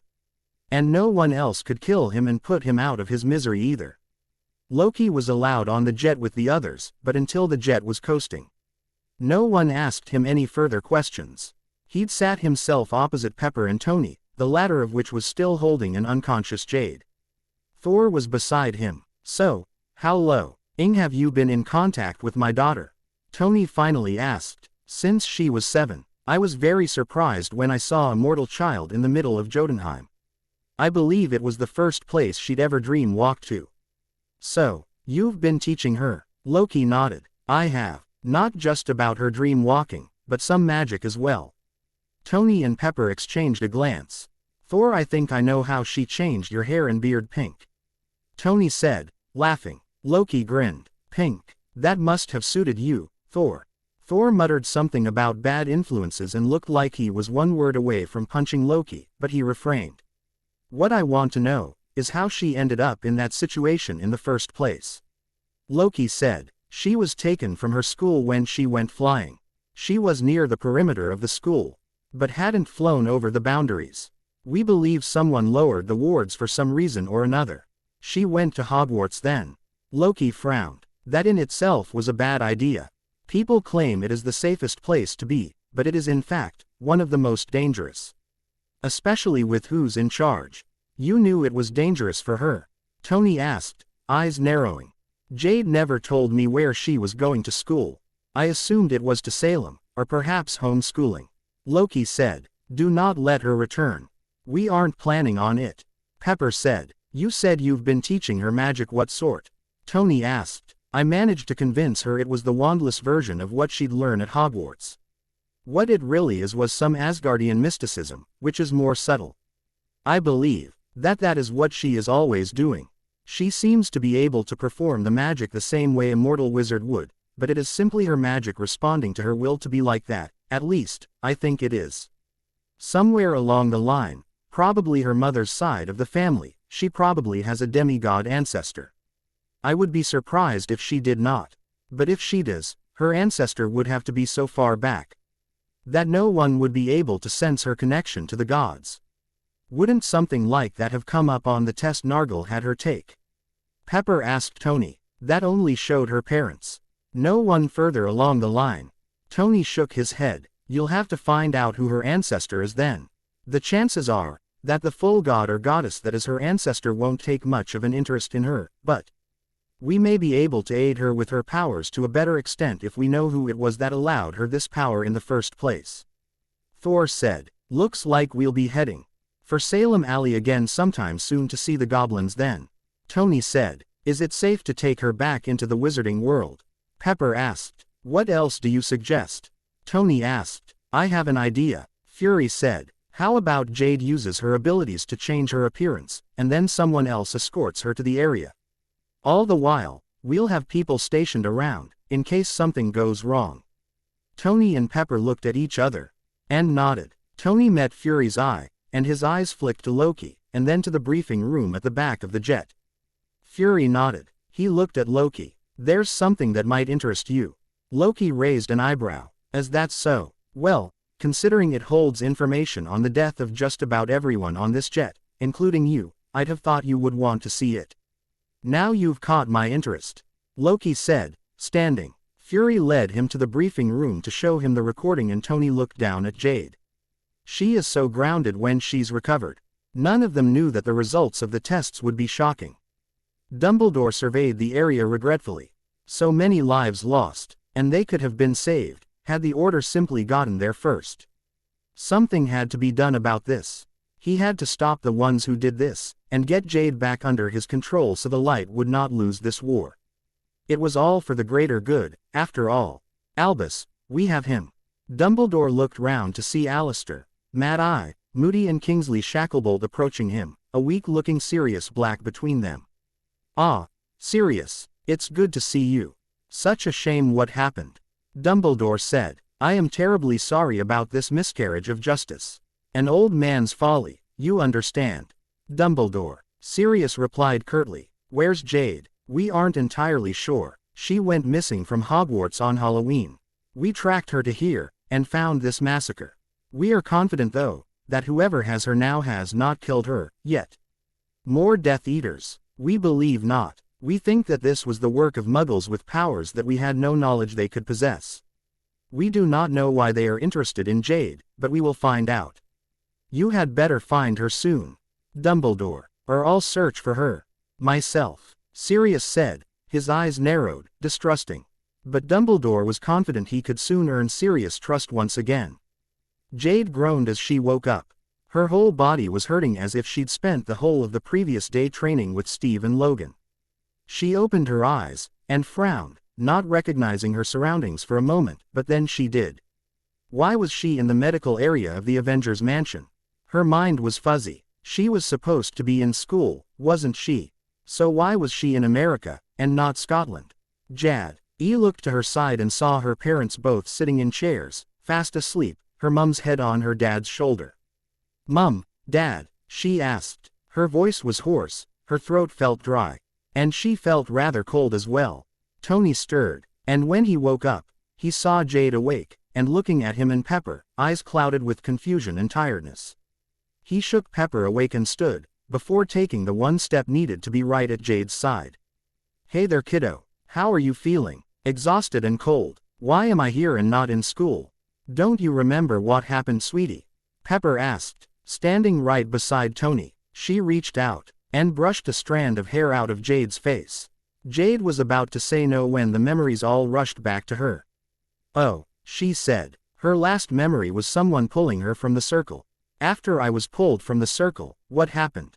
And how did they stop the ritual? She had an idea of how that had been done. Thor and Loki took care of the shield around the circle. Tony said. Then Steve pulled you out, and Thor and Loki took care of Voldemort. No one except you needed any real medical attention. You've been asleep for a week. By the way, you are grounded for not saying anything about Loki. What? Why? He could have hurt you if he had wanted to. He used to be on the opposite team to the Avengers, remember? Yeah, but he helped me with the dream walking. And good prank ideas, Jade said. Tony face-palmed. Trust Jade to place her trust in someone on the fact that they can help with pranks. You're still grounded, Jade, and before you ask, I don't know how long for yet. I still haven't decided. Jade sighed. Fine, she mumbled. You said you were cold. Pepper asked. Cold and aching, Jade said. Kind of like I've spent the whole previous day training and now I've been dumped into a heavily air-conditioned room. Tony rested his hand on her forehead. You still have a temperature. Not as bad as it was before though. It's gone down. I'll call Hank. He walked away from the bed, to somewhere that Jade couldn't see. Probably to a phone. Will I be able to call my friends? Not yet, sweetie. We'll have to get your things from school first. And notify them that you're being withdrawn from Hogwarts. You mean I can't go back? Pepper sighed. I know you have made some very good friends there in the last few weeks, but it's just too dangerous. I mean, you were on the grounds when you were kidnapped. You hadn't even passed the ward boundaries. You should have been safe. No one should have been able to reach you. But they did. We very nearly lost you this time. Jade, we aren't willing to have a repeat of that incident. Jade nodded. I understand. But, can they come and visit? Of course they can. And you can go and sit them so long as the meetings in Britain are kept strictly in the Muggle world. Pepper said. Neville and Ernie in the Muggle world. Jade winced. This might get painful. Suddenly she winced again, and hissed. Jade, what is it? What's wrong? Pepper asked. My scar. It's hurting. Jade moaned in pain and her eyes squeezed shut. Oh no. What is it? Jade. Tony. Something's wrong with Jade, Pepper said, panic lacing her tone as she began running her hand through Jade's hair. She noticed that Jade's scar looked raw. Right before her eyes, it began to bleed. Hell, Tony cursed as he saw it. Hank is on his way. He's back. They brought him back, Jade said, her breathing heavy. Her tone was terrified. Calm down, Jade. Who's back? Voldemort. They used my blood in a potion. And now he's back. He's trying to get into my head. Do you think we should call the professor? Pepper asked. Tony shook his head. He won't be able to get here soon enough. Loki would be a better option. We still aren't sure if we can trust him. He's our best shot, Tony said. He helped save Jade back in Britain. He's our best bet at cutting that connection. What's happening? Hank asked, as he entered the room. Voldemort is trying to get into her head. They have some sort of connection, it seems. Tony said, I really think we should find Loki. He's bound to be around here somewhere. No one say anything, Jade said. He's listening. Pepper continued to stroke Jade's hair, and she nodded to Tony. Hank set to work. He grabbed a sedative strong enough to ease Jade's pain, but not to knock her out. She would be even more vulnerable if she was asleep. Knowing that he wouldn't be able to do anything simply standing round, Tony ran out of the med bay and began searching for Loki. He found him talking with Thor about something or other.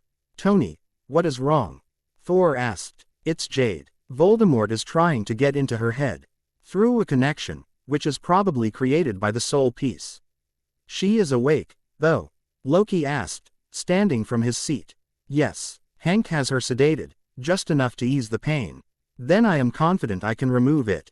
I would have done so before, but it is not something to do while the person who harbors the fragment is sleeping. It could have adverse effects. The three headed back quickly to the med bay, where Pepper was now holding a wet cloth to Jade's forehead. It was starting to turn pink from the blood. Jade had tears streaming from her eyes. The pain's getting worse, Pepper said. I don't know what he's doing, but it's not good. He's probably attempting to possess her, Loki said, striding over to Jade and standing on her other side. Remove the cloth, Mrs. Stark. Pepper did so as Tony and Thor stood on the same side of Jade as Pepper.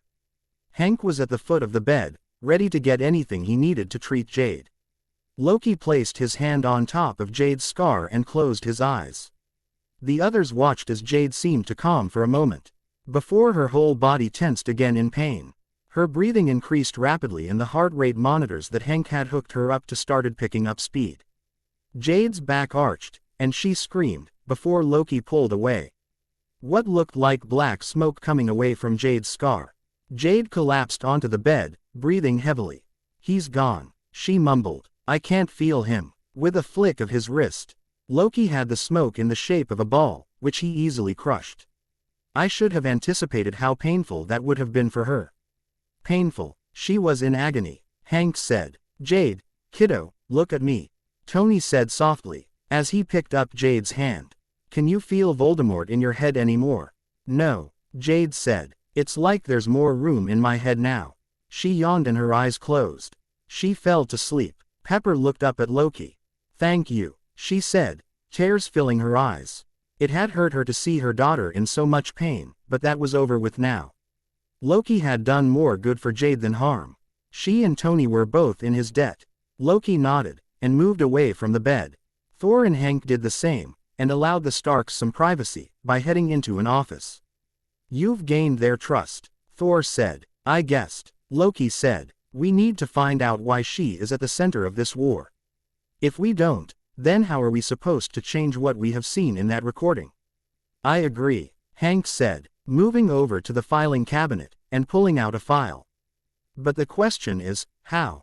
I am willing to bet there is one man with the answer to our questions. Thor said. Dumbledore. Yes, it does seem that way. Loki said. It would definitely be worth paying him a little visit. We'll have to inform the school that she's safe. Pepper said. And that she won't be returning. I'll take a couple of the others and we'll go collect her things, and I'll inform Dumbledore in person that she's not going back to Hogwarts. Tony said. Are you sure? Couldn't we just send a letter? Would they pay any attention to it? Tony asked. Pep, think about it. It has been more than a week since Jade went missing from that school. Have we even had one letter notifying us of the event? No. So, why would they even read anything we sent?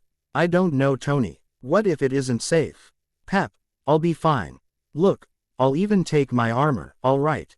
Okay, Tony. But if you come back in a box, I'll have Jade learn necromancy so I can kill you again. I know you would, Pep. He said, grinning. I won't leave until Jade wakes up again though. He pulled out his phone. But I think I should try to ring her mobile. Why? Perhaps her friend Hermione is in the dorm. Her friends are probably worrying. Hermione did have the courtesy to ring us, after all. Unlike the school, so I'm going to tell her Jade's safe. Pepper nodded. The phone rang a couple of times until someone picked up. The voice sounded muffled though. Who is this? Tony asked. There was a sound of a scuffle. And then the voice of a girl came on the line. I'm sorry about that. Ernie had the phone the wrong way round, Mr. Stark. I take it you're Hermione? He asked. Yes, I am. I was just calling to tell you we've found Jade. And she's safe. She's currently recovering from what happened to her, but we're sure she'll make a full recovery. Hermione breathed a sigh of relief.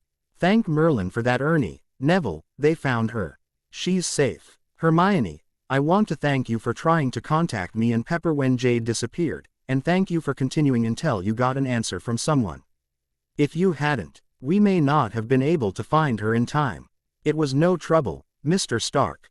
But, didn't the school inform you of her disappearance? No, they didn't. Do me a favor, and don't tell anyone else that we have Jade until I arrive. It's better they hear it from me in person. I'm sure Jade would love to see you, so during the Christmas holidays, I'm willing to pay for you, your furry NDS and your families to come over and visit. I'll pay for flights and accommodation. That's a very generous offer, Mr. Stark, but I'm sure it will have to be up to my parents, and Ernie's parents and Neville's gran. Well, I'll be there in a few days to collect Jade's things and inform Professor Dumbledore that I am pulling Jade out of Hogwarts. Talk to your friends, and give me an answer then. All right, wait, you're pulling her out? Quote, yes, I am. When she wakes up, I'll get her to give you a call. All right, bye, Mr. Stark. Goodbye, Hermione. He hung up and looked at Pepper. The kid sound dead like the end of the world had arrived when she heard we were pulling Jade from Hogwarts. Well, from what Jade told us, it seemed as if they were quickly becoming the best of friends. Jade hasn't had a friend who's a girl her age before. Her only friend near her age is Franklin. So, Hermione must have been quite a relief for her. And Jade indicated that Hermione had been in a similar position too. Pepper said, that was a very generous offer, Tony. Yeah, well, I wanted to make this as easy on Jade as possible. Tony said, and, like you said, they were becoming good friends. If it's one thing I don't want to do, is take her friends away from her. Pepper smiled at him. Why do I get the feeling you're planning something? What, like convincing her friends' parents to let them go to school somewhere else? Tony asked. Exactly, Pepper said. Because I am, Pep. Tony said, shrugging. Pepper just rolled her eyes. It was nearing midday the following day, when Jade woke up again. She felt better than she had the last time she had woken up, and her mind felt strangely free, as if a constriction she hadn't known existed until it was removed was gone. This time, only her dad was there. He was reading a newspaper. How long was I out? Only since yesterday morning. It's nearly midday on Tuesday now, kiddo.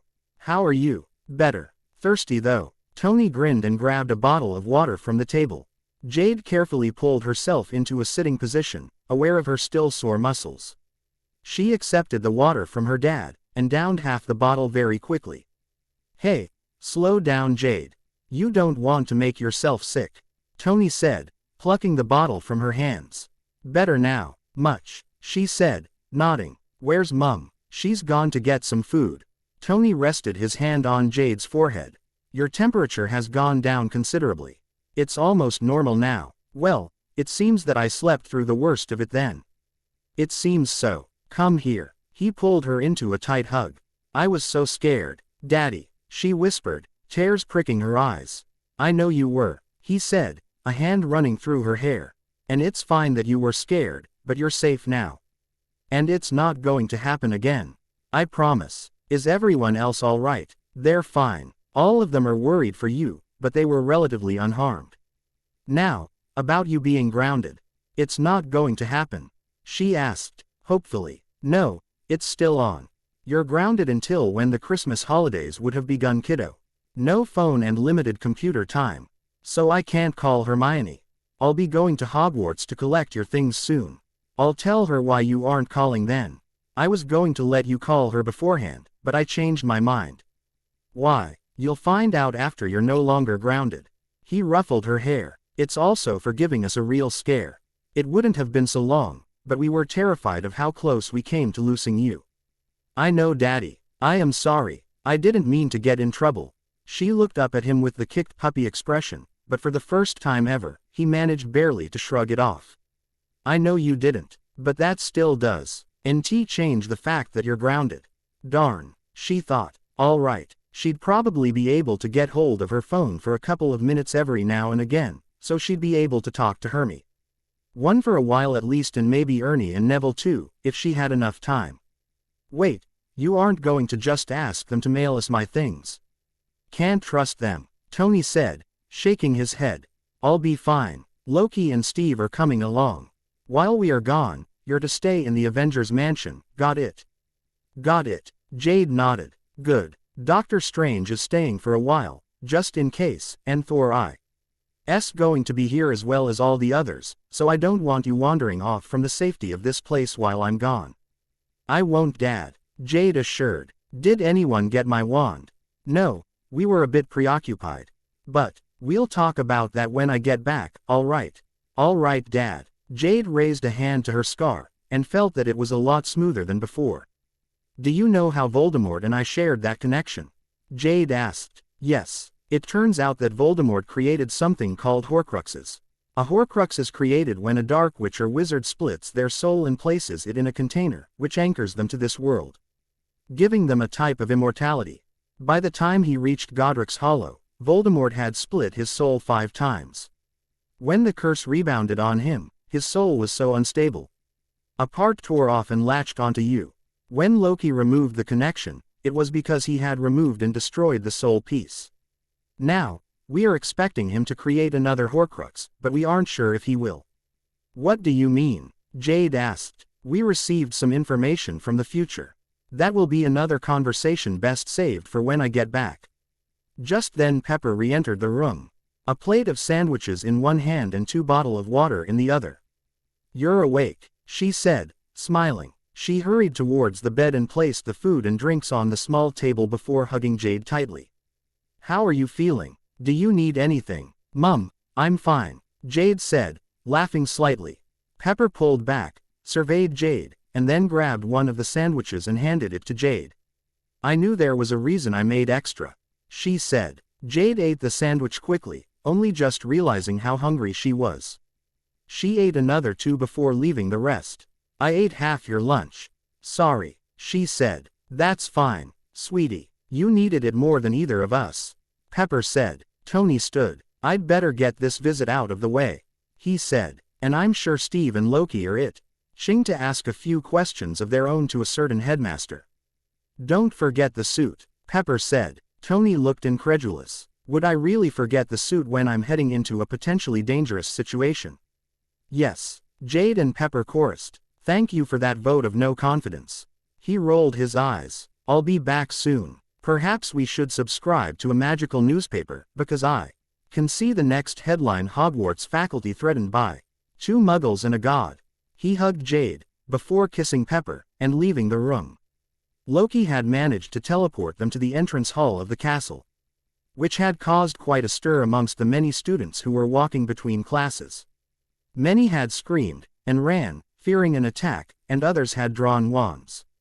Some simply stopped and stared, in shock at the 3 who had appeared out of thin air, without so much as a pop, when they shouldn't have been able to.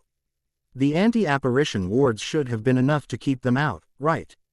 Either way, the teachers had soon converged on Tony, Steve and Loki, wands at the ready.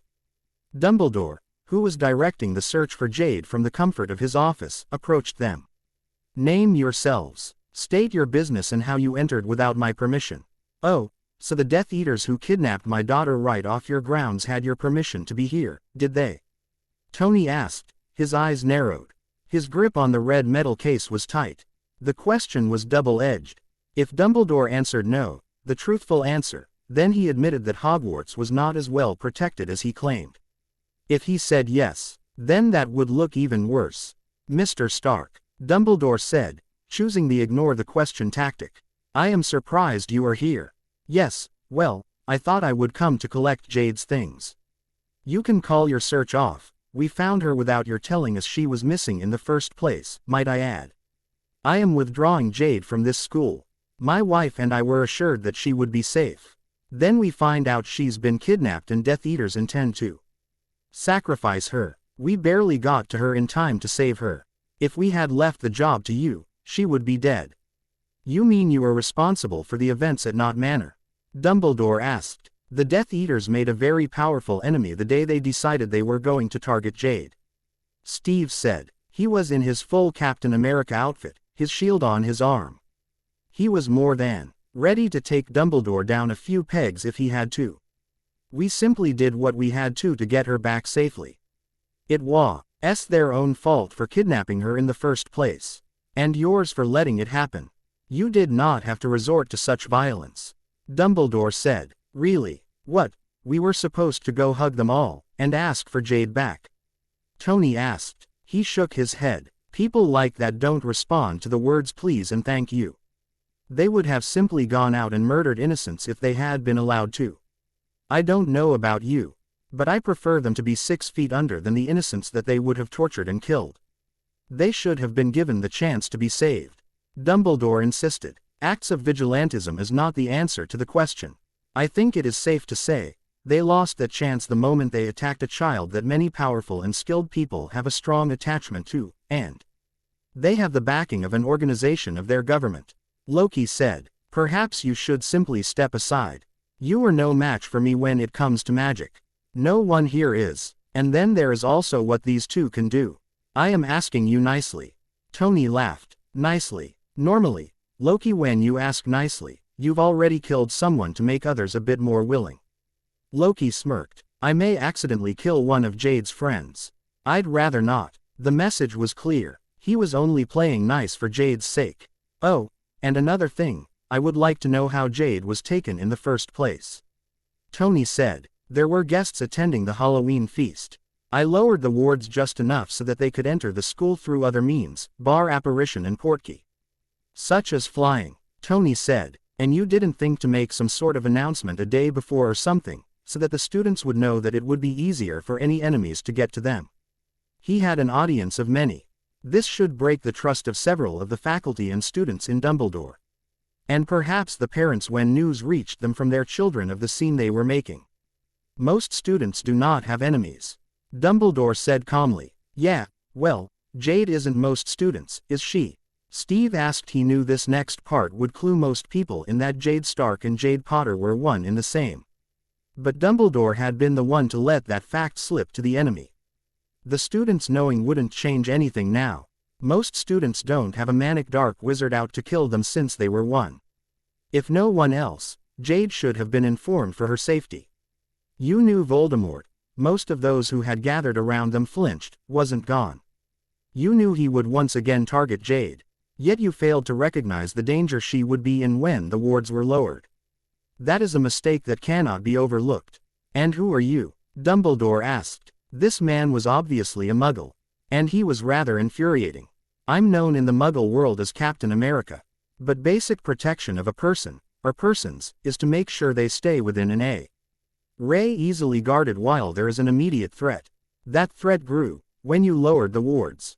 Jade should not have been allowed to wander far from the castle, unless with someone who could protect her while the wards were down. What he said. Tony nodded. You neglected your duty, and the promise that my daughter would be safe wasn't fulfilled. This gives me more than enough reason to pooh her out, let alone the neglect of her studies. Jade had to study subjects such as the sciences, maths and English in her own time, which I find ridiculous.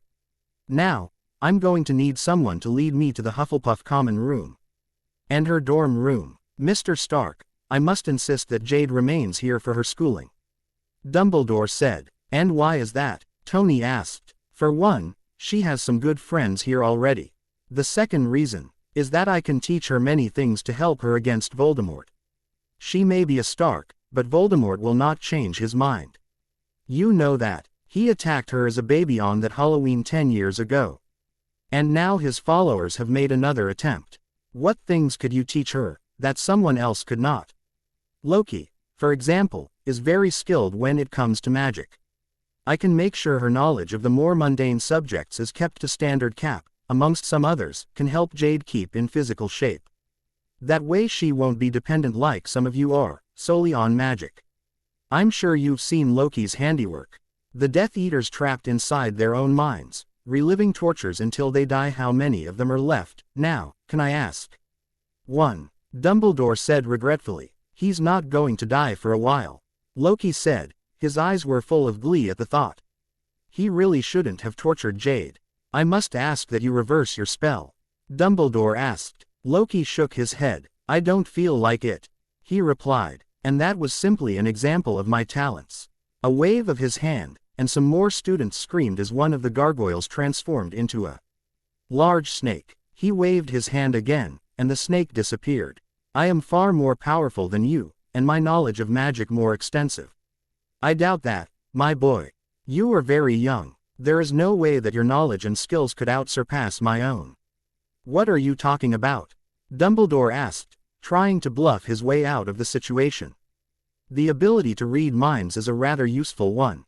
Wouldn't you agree? Loki asked. Tony smirked at Dumbledore. You see, Headmaster, you aren't the only one who could teach Jade what she needs. And I know other magic users as well. It will be very easy to get Jade a skilled private tutor. If she wants to attend a school in America, there are several schools she can attend which will allow her to travel home each night, and they do not neglect other important studies, meaning students can easily integrate into the Muggle world upon completion of their studies. And, as for her friends, it's easy enough for them to keep in contact. All that matters to me is my daughter's safety, and I will do anything to keep her safe. So, step aside, and let someone show us where we need to go, and then we will be out of your way. Don't forget what Fury said, Tony. Steve reminded. Yes, SHIELD, or the Strategic Homeland Intervention, Enforcement and Logistics Division, has issued you an invitation to meet with Severa, key members to discuss the threat that Voldemort and his Death Eaters pose. Tony said. They would deal with the old man then. Why? This is not a matter for Muggles. Dumbledore said. We have researched the matter, and found that during your last war, it spilled over into the non-magical world. Steve said. And before that, Grindelwald helped start World War II. Each time you have a war, PLE in the Muggle world become casualties. We think that's cause for concern. We are willing to work alongside you to minimize civilian casualties. I suggest you don't turn down the offer to at least meet up. We have our fair share of coping with the not-so-normal, and S.H.I.E.L.D. does have many contacts that have special talents, shall I say. You have seen what happened when the Death Eaters decided to mess with the main team. It doesn't normally turn into such a bloodbath, I assure you. But we have more than just magic on our side. Your side of the war almost got flattened the last time round. I think you need the help. Don't you? When and where? An undisclosed location. The 20th of December, Steve said. But if you wait outside Gringotts, Salem branch at midday, then we'll say. ND someone to pick you up and escort you to the meeting. Director Fury has allowed you to have 2 advisors with you at the time. Dumbledore nodded. Very well, he said. His eyes flicked over those gathered. Miss Granger, if you would be so kind to show these 3 to your common room, and the room that you used to share with Miss Stark. Yes, Professor, a 12-year-old girl said. She had shy brown hair and was with 2 boys of around the same age. Everyone started to disperse as she led them towards the Hufflepuff common room, after shooing the 2 boys away. No one had noticed the large black, grim-like dog watching from a shadowed alcove. How's Jade? Hermione asked, after she spoke the password, and the portrait door opened. She's fine, Tony said. She woke up not more than 2 hours ago. Oh, and she won't be calling until the Christmas holidays. Her phone's been taken due to her being grounded. Oh, all right, Hermione said, looking a little down. Did you manage to contact your parents? Yeah, they said it's a very generous offer and they're sure they can pay for the trip themselves. Neville's gran and Ernie's parents said the same too. Tony waved a hand. I'm more than able to cover the expenses, he said, surveying the common room. It seemed comfortable enough, if a little cold in the winter. You should really invest in a central heating system for this place. And insulation, he commented. It'll get cold soon, even with that fire. I've already learned how to create bluebell flames that I can carry round with me to keep warm. Hermione said, pulling a jar of blue flames from her bag. She opened a door, and allowed them into the dorm room she shared with Jade. Jade's things are over there. Hermione pointed. I packed them after you called. Ree was a mule and Bonnie jumped up onto Jade's bed. She sat down and mewed forlornly. I guess familiars really do get attached. Tony said. I'll make sure no one has placed any sort of spells on Jade's belongings, Loki said, heading straight for the trunk, and opening it. The first thing he saw was the parcel. He picked it up and looked at Hermione. Early Yule present. Hermione frowned. I haven't seen that before. It wasn't there when I put Jade's things back in her trunk yesterday evening. Loki frowned and opened it, and pulled a long, silvery cloak out. An eyebrow rose. This is a creation of Hela. The Potter line must be the descendants of the one that she gifted this to, he said. He picked up a card that had fallen to the floor. What does it say? Tony asked. Your adoptive F. Ather left this in my possession before he died. It is time it was returned to you. Use it well. Loki read. His eyes narrowed as he looked at the cloak. There is a tracking spell on this cloak. As W. L is a compulsion charm and a loyalty charm. He quickly removed them, and placed the cloak back in the trunk. It would be useful for Jade to have. Now the spells had been removed, it would be safe for her to use. The only other thing that had a spell on it was her potions book. Now that is interesting, he murmured. What is? Steve asked. The book has a spell on it that will weaken the protective barriers around someone's mind, leaving them more open to an assault, Loki said. He removed the spell, his eyes narrowed, and snapped the trunk shut. When did Jade take out her potions book? Only in the lessons and when we had homework to do. So the only time she did so when there was a teacher around was in the lessons. Loki asked. Yes. Hermione nodded. What is the name of your teacher? Professor Snape. Why? I wonder if Dumbledore will be bringing him to the meeting. Tony mused. Either way, I will be paying him a visit some point soon. Miss Granger, do not make eye contact with him. Or Dumbledore. It may allow them access to your mind. Loki said. If they're skilled enough at mind reading, that is.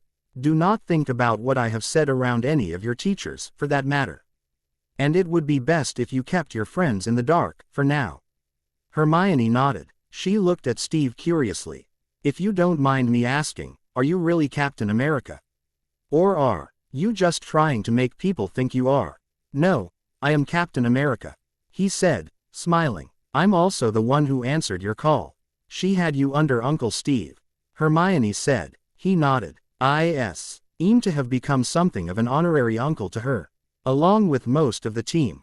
Tony muttered quietly, as he grabbed Bonnie's carrier and placed the cat inside. He glanced at the cat. The cat isn't spelled, is it?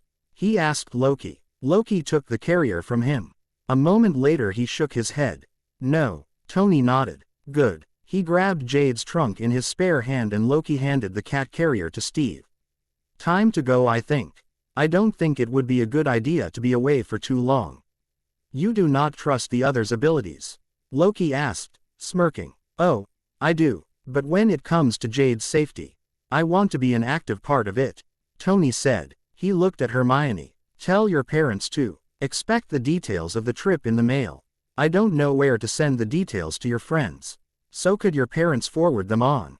Sure, Mr. Sark, Hermione said, nodding. Great, Tony said, grinning. Oh, and if Jade manages to get hold of her phone, don't let on that you're coming over. Loki placed a hand on Tony's shoulder and Steve's, and teleported out. The moment they were back in the Avengers mansion, he disappeared again. Where do you think he went? Steve asked. Did you not hear? Jade made friends with a couple of mischievous twins. Tony said. I may have tipped him off about them. Until all of us have a chance to have a go at him, he's going to enlist their help. Dumbledore should show up as a nervous wreck. When he's confronted by the entire team, we may not have to drug him to have a heart attack, it'll be completely natural. Still planning that? Oh yeah, Tony said. Though, I'm planning on waiting until everyone's had their say about what they think of him. I want the guy out of the way as soon as possible. Steve just shook his head. He couldn't believe he was helping someone plan the death of an old man, but they were talking about Jade's safety here. Loki found the identical redheads in a secret passageway. Plotting, are we? He asked. The two jumped, and whirled to face him. Well, Fred, what do you know, the magic user that claims to be a god? One said. I wasn't expecting to see him again, George. You? No, Fred, I wasn't. Good show, by the way. Loki, wasn't it? Fred finished. Loki smirked, and nodded. Yes, Loki of Asgard. I was told that you two could help me. Oh, that depends, George said. What do you want help with? They asked together. Did you hear about the invitation issued to your headmaster? Loki asked. Of course, they chorused. I want him to come to that meeting as nervous wreck. I want you to raise so much trouble around here that Dumbledore will not know what hit him. It was due to his negligence of duty that Jade was placed in harm's way. We have something in mind for him later on, but you two are going to be the opening act. Oh, and make your potions teacher, Snape's, life a living hell, while you're at it too. And any interesting news that could have something, anything, to do with Jade, I want to know about it. The two twins shared a smile that Loki knew very well. It promised trouble. I like this guy, Fred said. So do I, George replied. You have, Fred began. Enlisted are, George continued. Valuable services. They finished together. Good, Loki said. I'll leave it in your hands for now, but I'll be by to help out every now and then. And, if you really need help, just call my name. I'll be glad to help. One thing, how did you apparate inside Hogwarts? Fred asked curiously. Loki smirked. Mortal wards are no match for my powers. And with that, he disappeared, leaving the red-headed twins to their scheming. When you have recovered, your training will be taken up several levels. Thor told Jade as they waited for Tony, Steve and Loki to return. They were in a rec room. Seeing as Hank had allowed Jade to leave the med bay. Sounds fun, Jade said dryly. Thor laughed. Yes, Natasha and I will also be helping out from now on. While the captain and Logan will still continue your hand-to-hand training, Natasha and I will start focusing on your training with weapons. As I am not always here, Natasha will be your more regular tutor.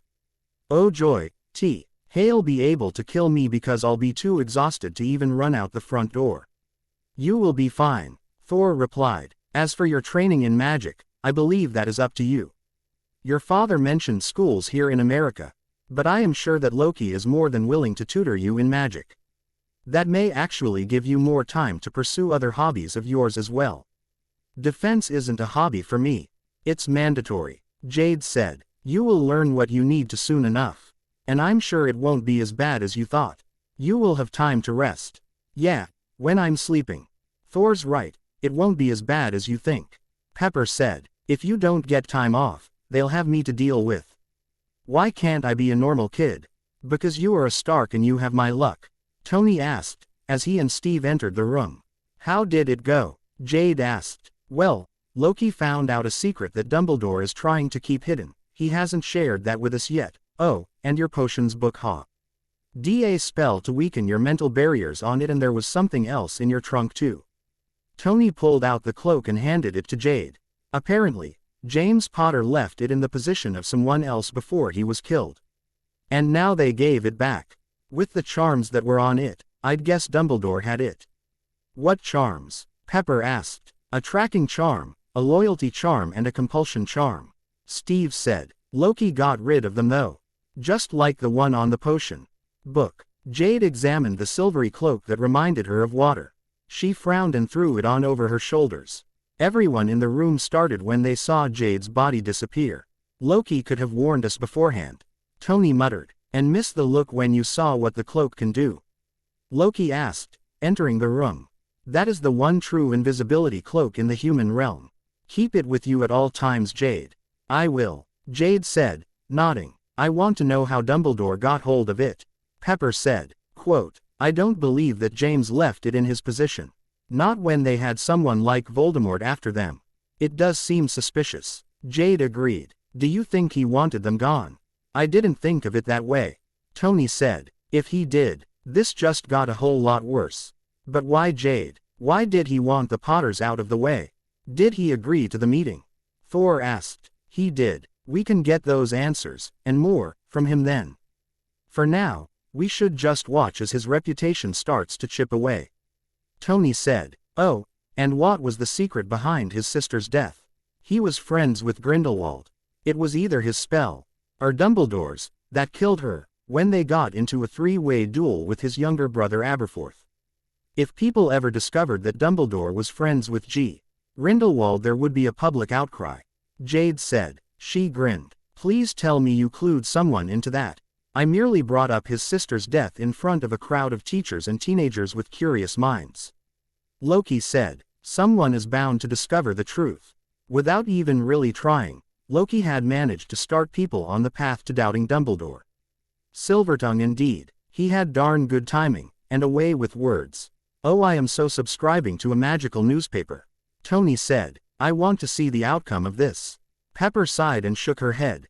Oh Tony, what? There are more important things than subscribing to a newspaper. I know, but where's the fun in disrupting things, if you can't see what happens because of it? Plus, the newspaper will be informational. It will help keep us informed on what is happening in the wizarding world, which we need to keep an eye on. Now, about your schooling, Jade, what do you want to do, private tutoring, or homeschooled? I'm going to regret this homeschooled, Jade answered, knowing that whoever her tutor was, they wouldn't go easy on her. Not with the current situation at least. Then I am offering to teach you, Loki said, and for the first time since she had met him, Jade was afraid of Loki, and whatever harsh teaching methods he was bound to put her through. Then there's the need to go to Salem Alley, Pepper said, deciding it would be best to bring it up now, when the two people who were probably best equipped to deal with the magical world, were in the room. Seeing as wizards' magic seemed to have no chance against Loki or Thor on their own, let alone together. Why? Jade asked. I believe I have finally worked out why you were able to dream walk. Loki explained. When we first met, I said that you being a witch might explain why you could dream walk. But I could find no answer, until recently. I believe that, very distantly in your family tree, you have an ancestor who was a god or goddess. A demigod child of theirs would have been powerful, but over the generations, that power probably diluted, until it was just that of a mortal witch or wizard, albeit with certain alterations, and sometimes The ability to still practice Asgardian mysticism, which I know you can do. The spells I taught you weren't the wandless versions of what they teach at wizarding schools, but Asgardian spells. The question is, who is that ancestor? And that is why you have to go to Salem Alley again. You need to take a deeper test than that paternity test that Nargle had you take when we discovered that I was your biological father. Tony said, but I'm still able to do the same magic as other witches and wizards. Jade pointed out, purely your intention. Loki explained, you wanted to be a BLE to do what your peers seemed to be doing, so your magic responded to your will, leading you, and others, to believe you were doing the exact same thing. Which is why you will probably need to get a new wand as well. To make others believe that you are still dependent on it for using magic. Fury came up with the idea of you using your metamorphagus abilities and go to the alley with someone else, while others and myself wait at specific areas, in case something happens. Tony said, that sounds like a good plan. Jade agreed, nodding. Thor looked at Loki and grinned. How do you feel about having a younger sister for a day? Jade looked around nervously as they walked down the crowded shopping area. The place was bright, and while some wore robes, quite a lot of people here were in Muggle attire, unlike in Diagon, where you could spot Muggleborns a mile away. Well, if you could see past all the brightly colored robes, that is. She was walking between Thor and Loki, who were both dressed as Muggles. Which was probably more of a shock for Thor than Loki, and she really looked like she could be Thor and Loki's younger sister. Her hair was blonde now, and her usually emerald eyes were blue-green, to match Loki's. A fortnight had passed since Thor had come up with the suggestion that she pose as his and Loki's younger sister to travel to Salem, and since then, S.H.I.E.L.D. had done a load of surveillance of the area so they knew the weak and strong points to be able to defend and attack from, and every available route for escape had been drilled into Jade's brain, just in case. Over the past fortnight, Tony had come through on his claims to subscribe to a magical newspaper. He'd taken out a subscription on the Daily Prophet to keep an eye on the British magical community. Just under a week ago, a very poisonous story by a woman called Rita Skeeter came out on the front page, detailing the friendship of Albus Dumbledore and Gellert Grindelwald after she had been apparently tipped off by an anonymous Hogwarts professor. Current location, Nurmgard Prison, Germany. The whole of Britain's wizarding community was in uproar over the scandal. Due to the story, the TRUTH of Jade Stark and Jade Potter being one in the same was currently page 5 news, and nothing on Voldemort had even been mentioned. Obviously, his return was not yet common knowledge. It led the Avengers and S.H.I.E.L.D. to wonder who in the wizarding world knew the truth. But that was not the day's focus. They were heading for Gringotts in order to take the test to find out whether Loki was GHT or not about Jade having an Asgardian as an ancestor. Jade recognized several S.H.I.E.L.D. agents among the crowd, and even saw Doctor Strange and Bruce. She knew the others were around, just waiting for something to happen. Her dad was probably flying somewhere above them, keeping an eye on things from above. You look nervous, Thor, Loki said. We have been over this before. I am never nervous, Thor said. I can go for scared, if you want. Loki conceded, his smirk growing. I may be on edge, but I am not nervous. I do not trust mortal wizards. Not after what has happened. Whatever you say, brother, Loki said, grinning now. When they reached Gringotts they walked to the first open teller. He looked up at them, and surveyed Jade with narrowed eyes. Jade knew that somehow, the goblin could see through her ability. We have an appointment with Nargle, Loki said smoothly, directing the goblin's attention to him, and away from Jade. Follow me, the goblin said, leading them away from the main atrium. The goblin knocked on a door, and a harsh voice replied in a language Jade couldn't understand, obviously gobbledygook. The goblin entered, and Loki entered after him, followed by Jade, and then Thor. The two goblins exchanged words. Jade remembered the one behind the desk as Nargle. She remembered most things in clear detail about the day she discovered she was really the biological daughter of Tony Stark. Soon, the goblin bowed to Nargle, and left the room, closing the door behind him. Nargle nodded at them. Take a seat. Once he looked right at Jade. You may remove your disguise, Miss Stark. You are safe enough here. After both Thor and Loki nodded at her, Jade changed back to her real self. How did you know it was me? Goblins have a very good memory for magical signatures. Yours happens to be quite different to that of others. Not that I told anyone, of course. And we can sense metamorphs a mile away. That led to one conclusion. He grinned. May I ask why you have made this appointment? He asked the three of them. We need to see who is in Jade's family tree. Thor said. Why? Nargle asked, surprised. We believe there may be someone of interest there.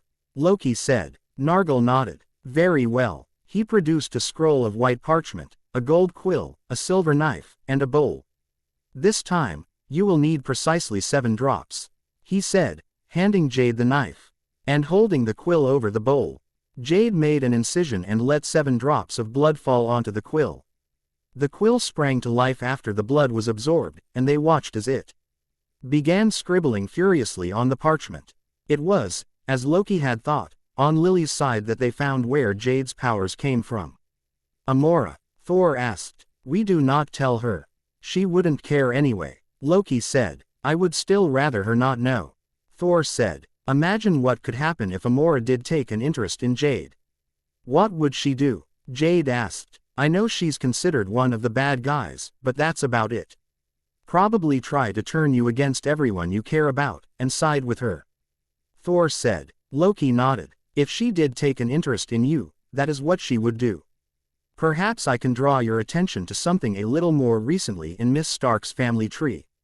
Nargle suggested. What is it? Jade asked. What could be worse than a great however many times grandmother who may try and turn her away from her family and friends if she found out about her? Your mother's parentage, Nargle said. Jade's eyes flicked to her mother's name, which showed 2 sets of parents. The Evans, who adopted her, and her biological parents, Evelyn Schmidt and Gellert Grindelwald. And the tree revealed that her great-uncle, her biological grandmother's brother, was Johann Schmidt, the Red Freaking Skull. Why is my birth mother's side of the family made up of the bad guys? Jade asked. Please don't tell me that I have a connection somewhere to Von Doom. After a moment of silence, and all of them observing the tree carefully for other surprises, it was easy to see that the only shocks in Jade's family tree were the ones previously found. How the hell did Schmidt's sister meet Grindelwald? Jade asked. If she is who I believe, then Evelyn Schmidt was Grindelwald's right-hand woman. Nargle said. When Dumbledore imprisoned Grindelwald, he was forced to bind her magic to stop her from activating a device that would destroy the whole of Britain. That sounds very close to her brother's plans.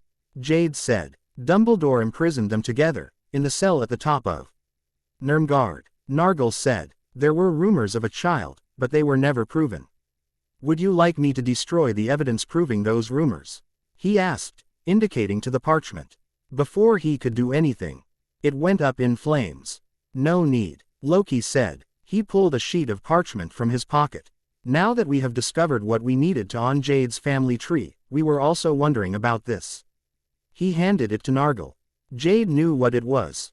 She had watched the recording, and promptly descended into a panic attack. It had taken her parents near an hour to calm her down and tell her that there were plans being drawn up to stop it at that very moment. After that, she had examined everything that had come with the camera and recording, and found something that no one else had seen. There was a diary that had been under a protective spell that meant no one else would be able to see it until she picked it up. It had been keyed into her magic, but so far it hadn't opened. It obviously had some sort of key phrase or something. But what was it? And she knew that on the parchment was the depiction of Hufflepuff's cup, and its location Bellatrix Lestrange's vault. Nargle observed it. What would you wish me to do with this? We need that goblet, Loki said. I am afraid that only the woman in question could retrieve it, or the head of the House of Black. If he disowned Bellatrix Lestrange from his family and reclaimed it as part of the dowry given when she was married to her husband. Shame, Loki said, taking the parchment back off the goblin. Thor pulled a pouch out of his inside jacket pocket and dropped it on the desk. Thank you for your help, he said. Nargle opened the pouch, inspected the contents, and nodded. You may wish to reapply your disguise before you leave, Miss Stark. While my office is perfectly safe, the outside world is not so safe. Jade nodded and shifted her features to the blonde-haired blue-green-eyed look that she'd worn entering the bank. When outside the office, Jade groaned. How am I going to tell everyone about this? Could you imagine the family dinners? Loki asked, grinning. Jade groaned again and buried her face in her hands. Thor pulled her into his side, and ruffled her hair. No one will think any less of you. Ignore Loki. He is just trying to rile you up. How could I not take advantage of this? Loki asked. Of course I am trying to rile you up. At least I'm not going to try to destroy the whole of New York in an attempt to subjugate humanity upon discovering my family tree is less than kosher. Jade muttered. Did I touch a nerve? Loki asked, his smirk widening. I think you did. Thor said. Do not let it bother you, Jade. How am I going to tell Uncle Steve? Loki hummed, before grinning. Your Uncle Cap and your great-uncle Skull. Oh, that would definitely cause problems over the dinner table. Ow. He hadn't expected to have Jade stamp furiously on his foot. Shut up, Loki, she grumbled. You know full well that Steve will not care about Schmidt's relation to you. He loves you like you are his niece.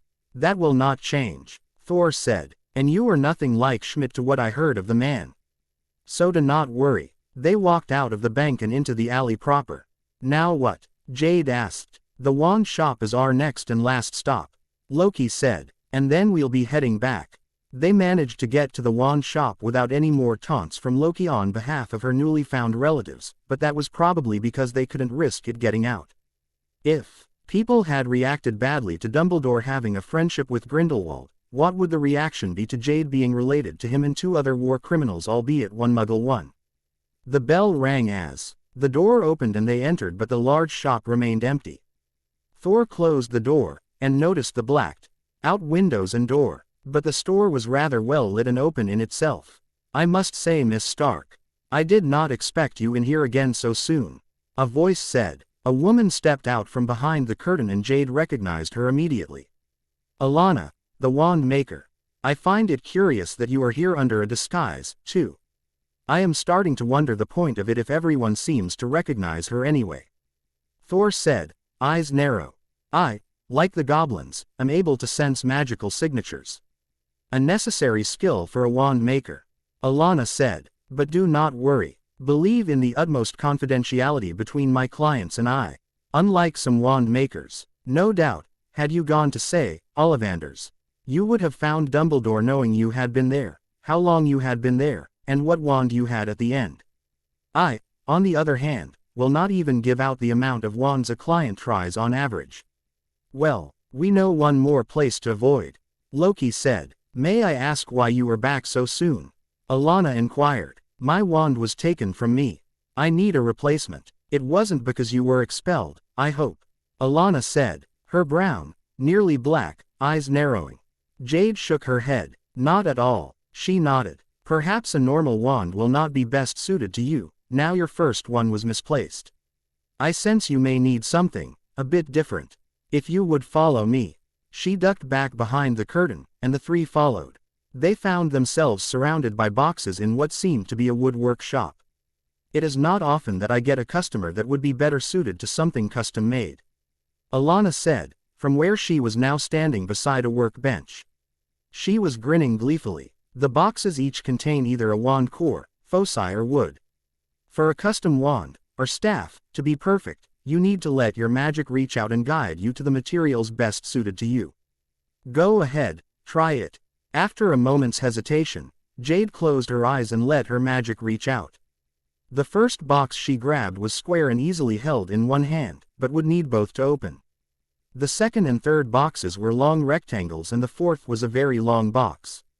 Alana's grin had grown. It seems you would be more suited to a staff.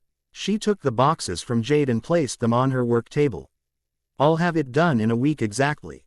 If one of you three comes by then, I will have it ready, but I will not hand it over to anyone else. I will accept payment then. Thank you, Jade said. The elder witch nodded, and opened the long box, a clear dismissal. As they left the shop, Jade's mind turned back to her family tree. How was she going to tell the others this? Jade sat in her chair on the helicarrier, chewing her lip nervously. The whole team was filtering into the briefing room slowly. Tony was the first, and he immediately pulled her into a hug. All right, Who's the relative? She said, rubbing the back of her head nervously. All right, what's wrong? That's always a dead giveaway. Pepper said, for both you and your father. I'd rather just get it out in one go.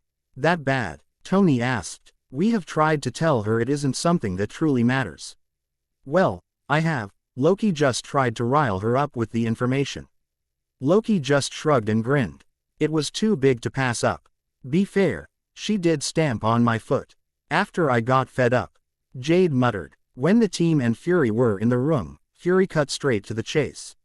Well, is she related to an Asgardian or not? She is sitting right here, and yes, I am.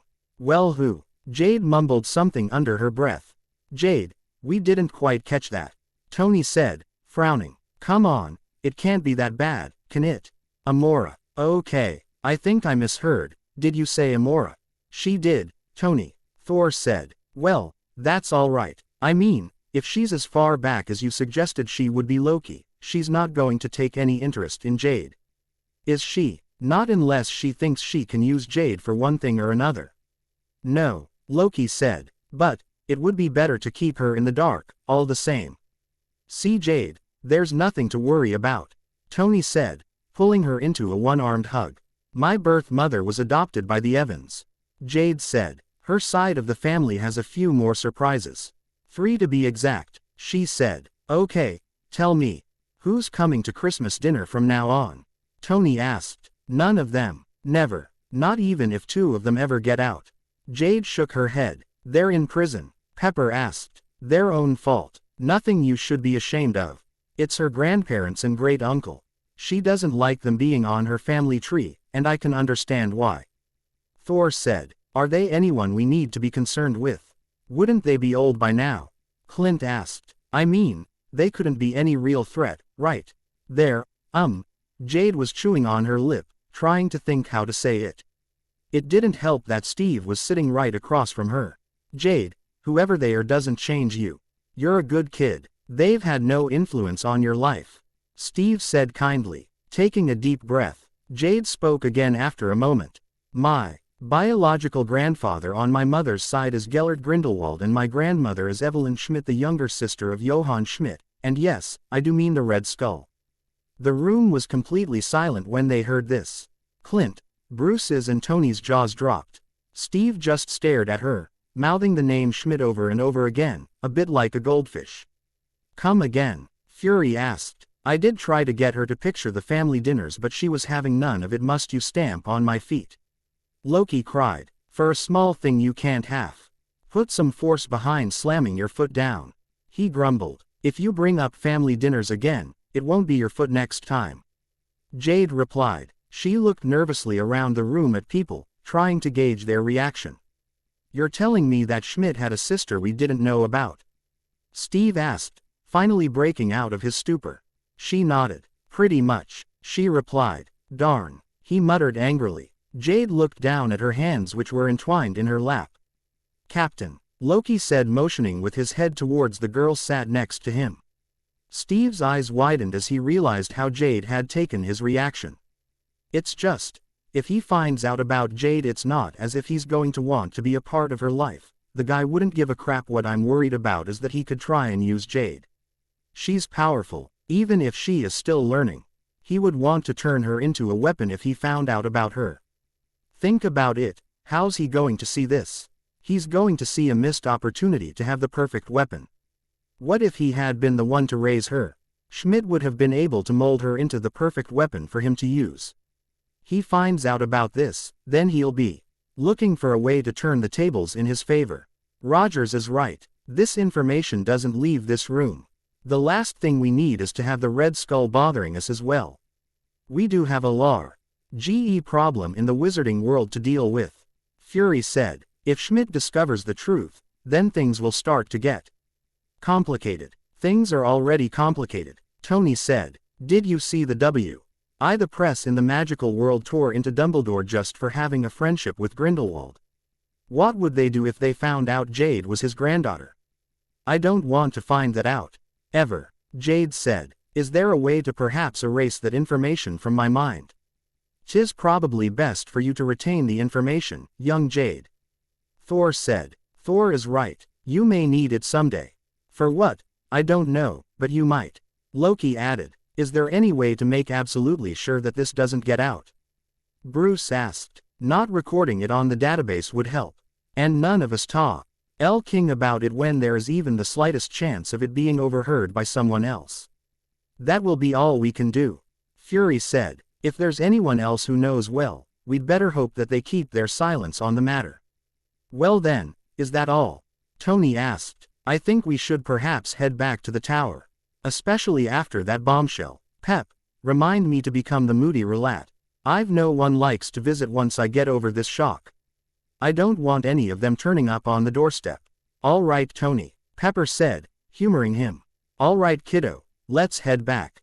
Don't you have lessons to concentrate on? I don't get the day off. With Voldemort after you. No. But Dodd. The rest of Jade's protests were cut off as they left the room, the family of three not noticing that the majority of Jade's tutors were all still in the room. Well, that was unexpected. Clint said. Tell me about it. Fury muttered. Has Jade had any luck opening that diary? He asked Loki. Have you for that matter? None. There is some sort of locking charm on it. It should release after a specific time or event. What that is, I don't know. That may have the information we learned today inside it. If so, it needs to be gotten rid of. Add to the fact that it could have a more in-depth account of what happens to make the future go so pear-shaped. Jade had to send information back to fix it. We need to know its contents. And soon. I'll see what else I can do. Loki said. The spell is complex. If I didn't know better, I'd say I did it myself. As it is, I believe it was Jade who sealed the diary. Then why can't she unseal it? She's not that well trained yet. Her future self had years more practice on her. See what you can do. Now, unless there is anything else, I think that is all for today. With that, the team left the room in a hurry, the first members of the team plus Loki heading out to Stark Tower. Fred and George stared at the page they were reading and looked up at each other. We met the god of mischief and lies. They crowed together, before jumping up and down in their seats. You know what this means, don't you, Fred? George asked. Of course I do, George. We can't let any of our work be just the usual. The two finished together. They grinned evilly and slunk out of the library, plans already forming in their heads. They had the inspiration of all pranksters to impress after all. The whole performance had scarred him for life, he was sure. And he was sure the same could be said for Severus and several students. It also seemed to have just been the tip of the proverbial iceberg. He was sure the paintings mooned at him when he could only see them in the corner of his eyes, but when he turned round, they were in their normal positions. Severus had found himself pink with silver sparkles one day, and red and gold the next. He also found himself randomly singing love ballads to students, both male and female, which sent them running and Severus giving chase. Unable to stop until the song had finished. The gargoyles had also begun acting up. They continued to find their way into the potions lab and dropped anything they could find into Severus potions, making the things very volatile quite often. And they found that their offices moved around periodically. The rooms could be in one place one moment, and they could take 2 steps away. Turn back to go fetch something, and the door would be gone and reappear somewhere else in the castle. That one was also a mystery. Who on earth would have the power to do that? Hey, Eves had just been wreaking his usual havoc all over the castle, but on top of this new stream of pranks, Albus was getting spread thin.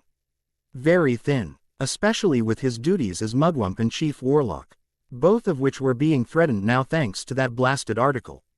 He was just glad that the wizarding world could be so slow to act at times.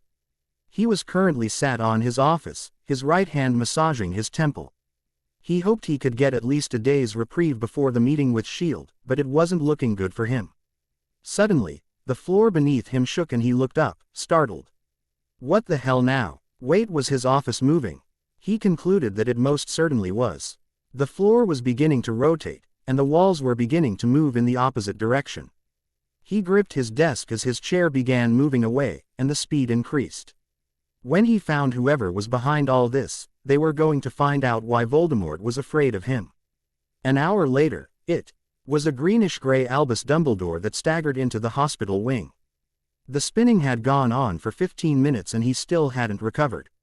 It had taken him 15 minutes to get to the hospital wing. As none of the house elves answered his call and he'd kept walking into things and falling over. Would the nightmare never end? Jade couldn't help but yawn as she stood between her parents. Apparently, they were having some very important business guests over who they had to meet in person upon their arrival at JFK Airport. She was sure they were hiding something. No one had ever been this important that they had gone to meet them for their arrival. And they most certainly hadn't taken her before. She'd attended a few dinners and parties, but that was it. She was still young, and should be able to enjoy her childhood as much as possible. The arrivals gate was soon swarming with people and Jade looked up at her parents. Are you going to tell me who these guests are now? The fact that she hadn't been let in on their identities was irking her the most. She was curious, she couldn't help it. Tony grinned down at her. You can wait a few more minutes. It won't be long now. Pepper told her, pulling her into her side for a hug. They'll be out soon, and trust me you'll recognize them. Jade stood on her tiptoes to try and see who she recognized. So far, there was no one. She had been ungrounded for 2 days now, and had quickly gotten on the phone to Hermione for a long catch-up.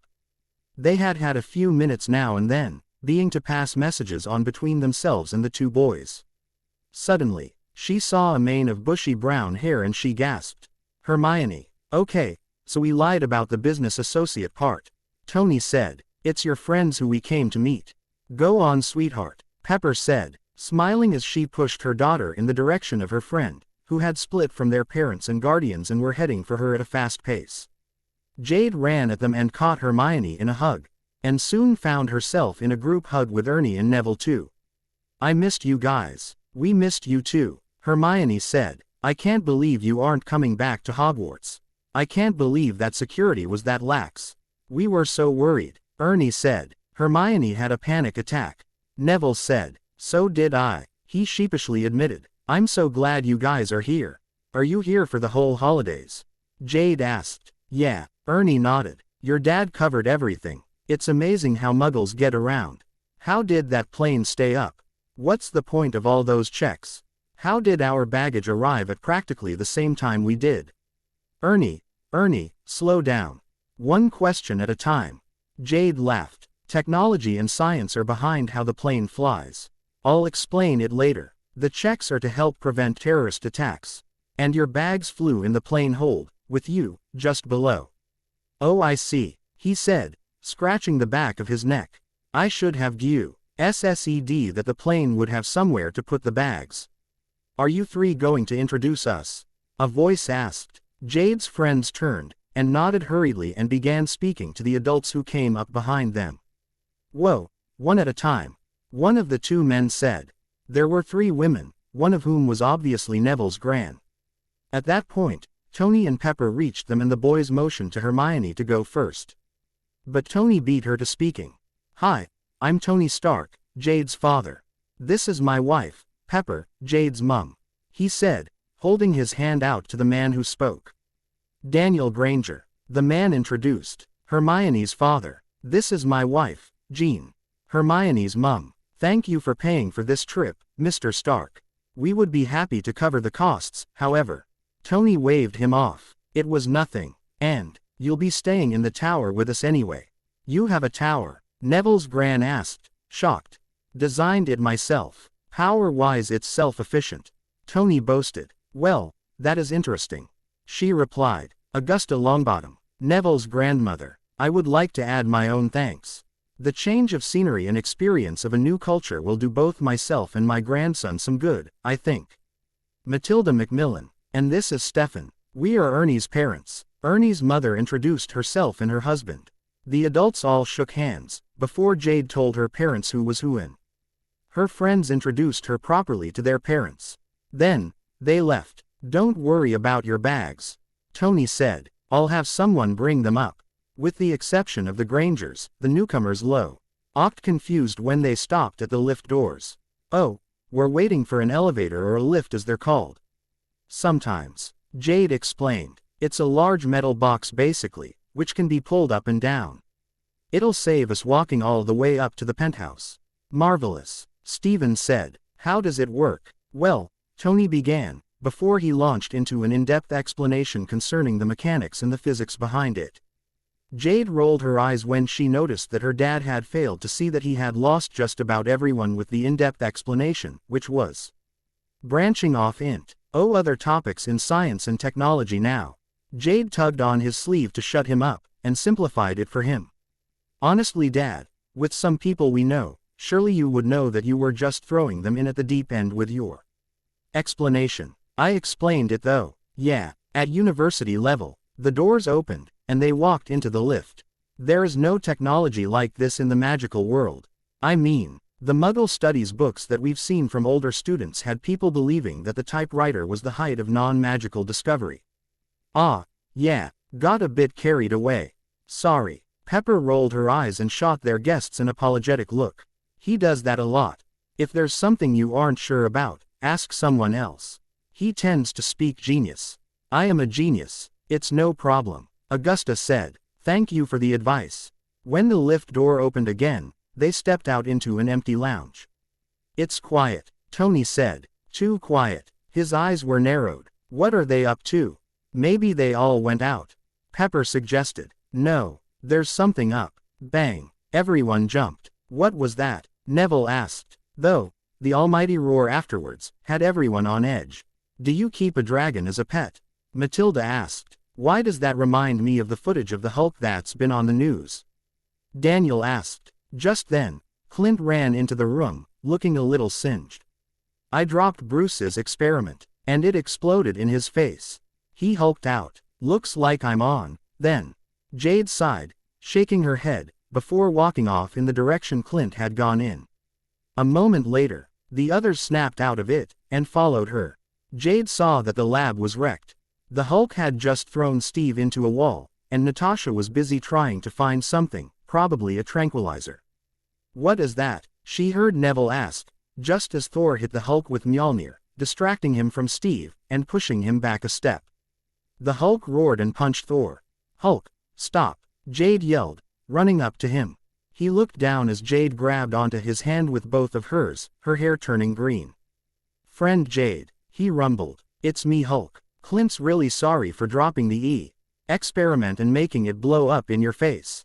Really sorry. Clint chimed in. See, so, can you please calm down for me? You're hurting the others. Slowly, the Hulk began to shrink down, and the Satyrs watched in awe as what was probably one of the most terrifying beings they had ever seen became a man. Next time, Clint, he said, tiredly, be more careful. Actually, no, just stay out of the lab unless you absolutely have to be in here. Thor had helped Steve to his feet. Natasha was frowning at Clint, and Clint was just looking sheepish. Yeah, Bruce, of course. He nodded, obviously glad to do as asked. If it avoided almost being smashed again. What, in Merlin's name, just happened? Augusta asked, clutching her chest. Bruce has serious anger management issues. Tony said casually. He normally has really good control. But when he loses it, he really loses it. Understatement of the century, Tony. How was it you first described it? Enormous green rage monster. It suited, didn't it? Tony shrugged. But, yeah, this lot are almost always around. That is Dr. Bruce Banner. Then we have Thor Odinson, God of Thunder, Natasha Romanoff. You've already briefly met Clint Barton, who will be arranging for the repairs to this lab, and then there is Captain Steve Rogers. Like I said, they're almost always around, and so is Thor's brother Loki. Others come and go, but this lot seem to have become fixtures. You invited us in, Stark, Natasha said, and we aren't permanent. Clint and I do have missions, and Thor and Loki go back to Asgard regularly enough. Still feels like you're here all the time. Jade just rolled her eyes. Her dad loved having the company in the tower really. You aren't going to Hulk out again, are you, Bruce? Most probably not, Bruce said. All right then, see you all later. Jade smiled, and then led her three gaping friends out of the room, leaving the adults to talk. Jade, that was a large chunk of the Avengers in that room, wasn't it? Hermione asked nervously, though she appeared to be brimming with excitement too. Welcome to my messed up, patchwork, family life. She said. It's never boring. That man, he was that. How was that possible? Neville asked. Think of it as a sort of potions accident, but with radiation. Now he has a very strange split personality problem. The Hulk's just a big softy really. If you're trying to stop him smashing things up, fighting him really is the worst way to do so, because that just makes him angrier, and the angrier he gets, the stronger he gets. I have never done anything to try and de-harm him and have been able to calm him from a very young age. I'm a friend of the Hulk, and Bruce is like an uncle to me. Just like Steve as well. Natasha's like an aunt, and the other two, Thor and Clint was it? Ernie asked. Fun older brothers. They both pouted at being called uncles. At the time, I didn't want to upset anyone, so they stopped being uncles to me and went into the older brother context. Merlin, help any boys you date when you're older. Hermione laughed. Jade grimaced. Never bring that subject up. Dad nearly had a heart attack when he found out I had two friends who were boys. I think that we were just friends may have saved your lives. She joked, but both of them looked rather nervous. Remind me never to see you as more than a friend. Neville said. Jade laughed. Remind me never to bring a boyfriend home with me. What boyfriend, young lady? Her dad's voice came from behind them. None, Dad. I don't have one. Good. You're far too young for that sort of thing. He then glared at Neville and Ernie. No funny business. Yes, sir. They chorused. Yeesh, Dad, you sound like an adult. Jade said. No, I don't. He almost shrieked, before running back the way he'd come. Her friends looked to her. Yeah, that is normal. You'll get used to this strangeness. Franklin came over later in the evening and Jade was able to introduce him to her new friends. So, you're magical, huh? Cool. My nanny was, still is, a witch. Madam Harkness still drops in occasionally. He said. Didn't she give your cat to you? He asked Jade. Just then, Bonnie jumped up on the sofa back and down, climbing into Jade's lap where she curled up and began kneading her stomach as Jade automatically began scratching between her cat's ears. Yeah, she did. She felt a disturbance behind her and saw their eyes widen.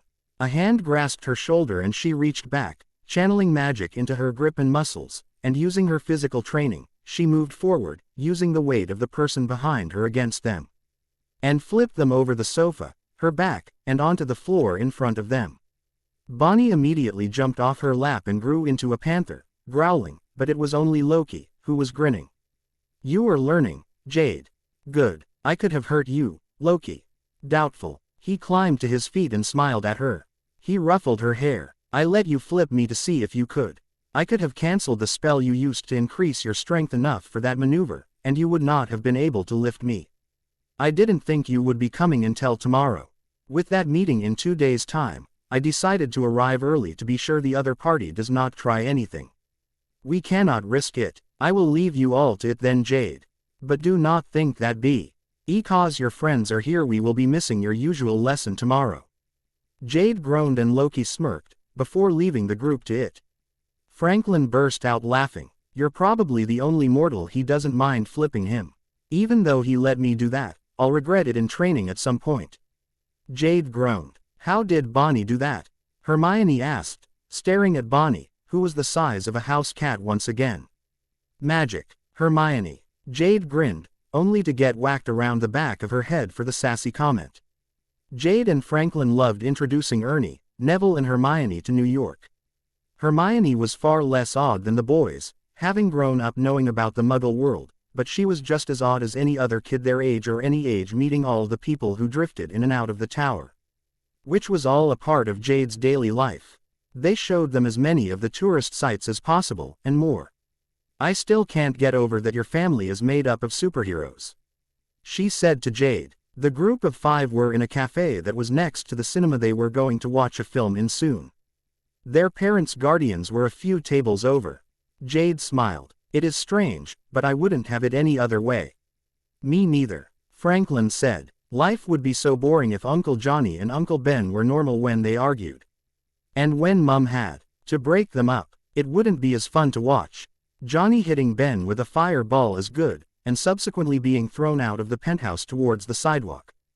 Jade agreed. What? Neville and Ernie asked. What Jade didn't mention is that the fire does nothing to Ben and Johnny can fly. Franklin said, and then there's all the other things. Of course, all the enemies cause major downsides. Jade said, how man, why times have they attempted to kidnap each of us? I've lost count. Franklin said, but, watching the others go after those who try is pretty funny too. Except for when the bad guy succeeds. Jade grimaced. Yeah, well, they didn't even try and ransom you, did they? They just went straight for the kill the kid track. I doubt it would have been quite so tense otherwise. Are you arguing the levels of tension that comes with being kidnapped? How regularly does it happen? Ernie asked. There's at least one attempt a year for each of us.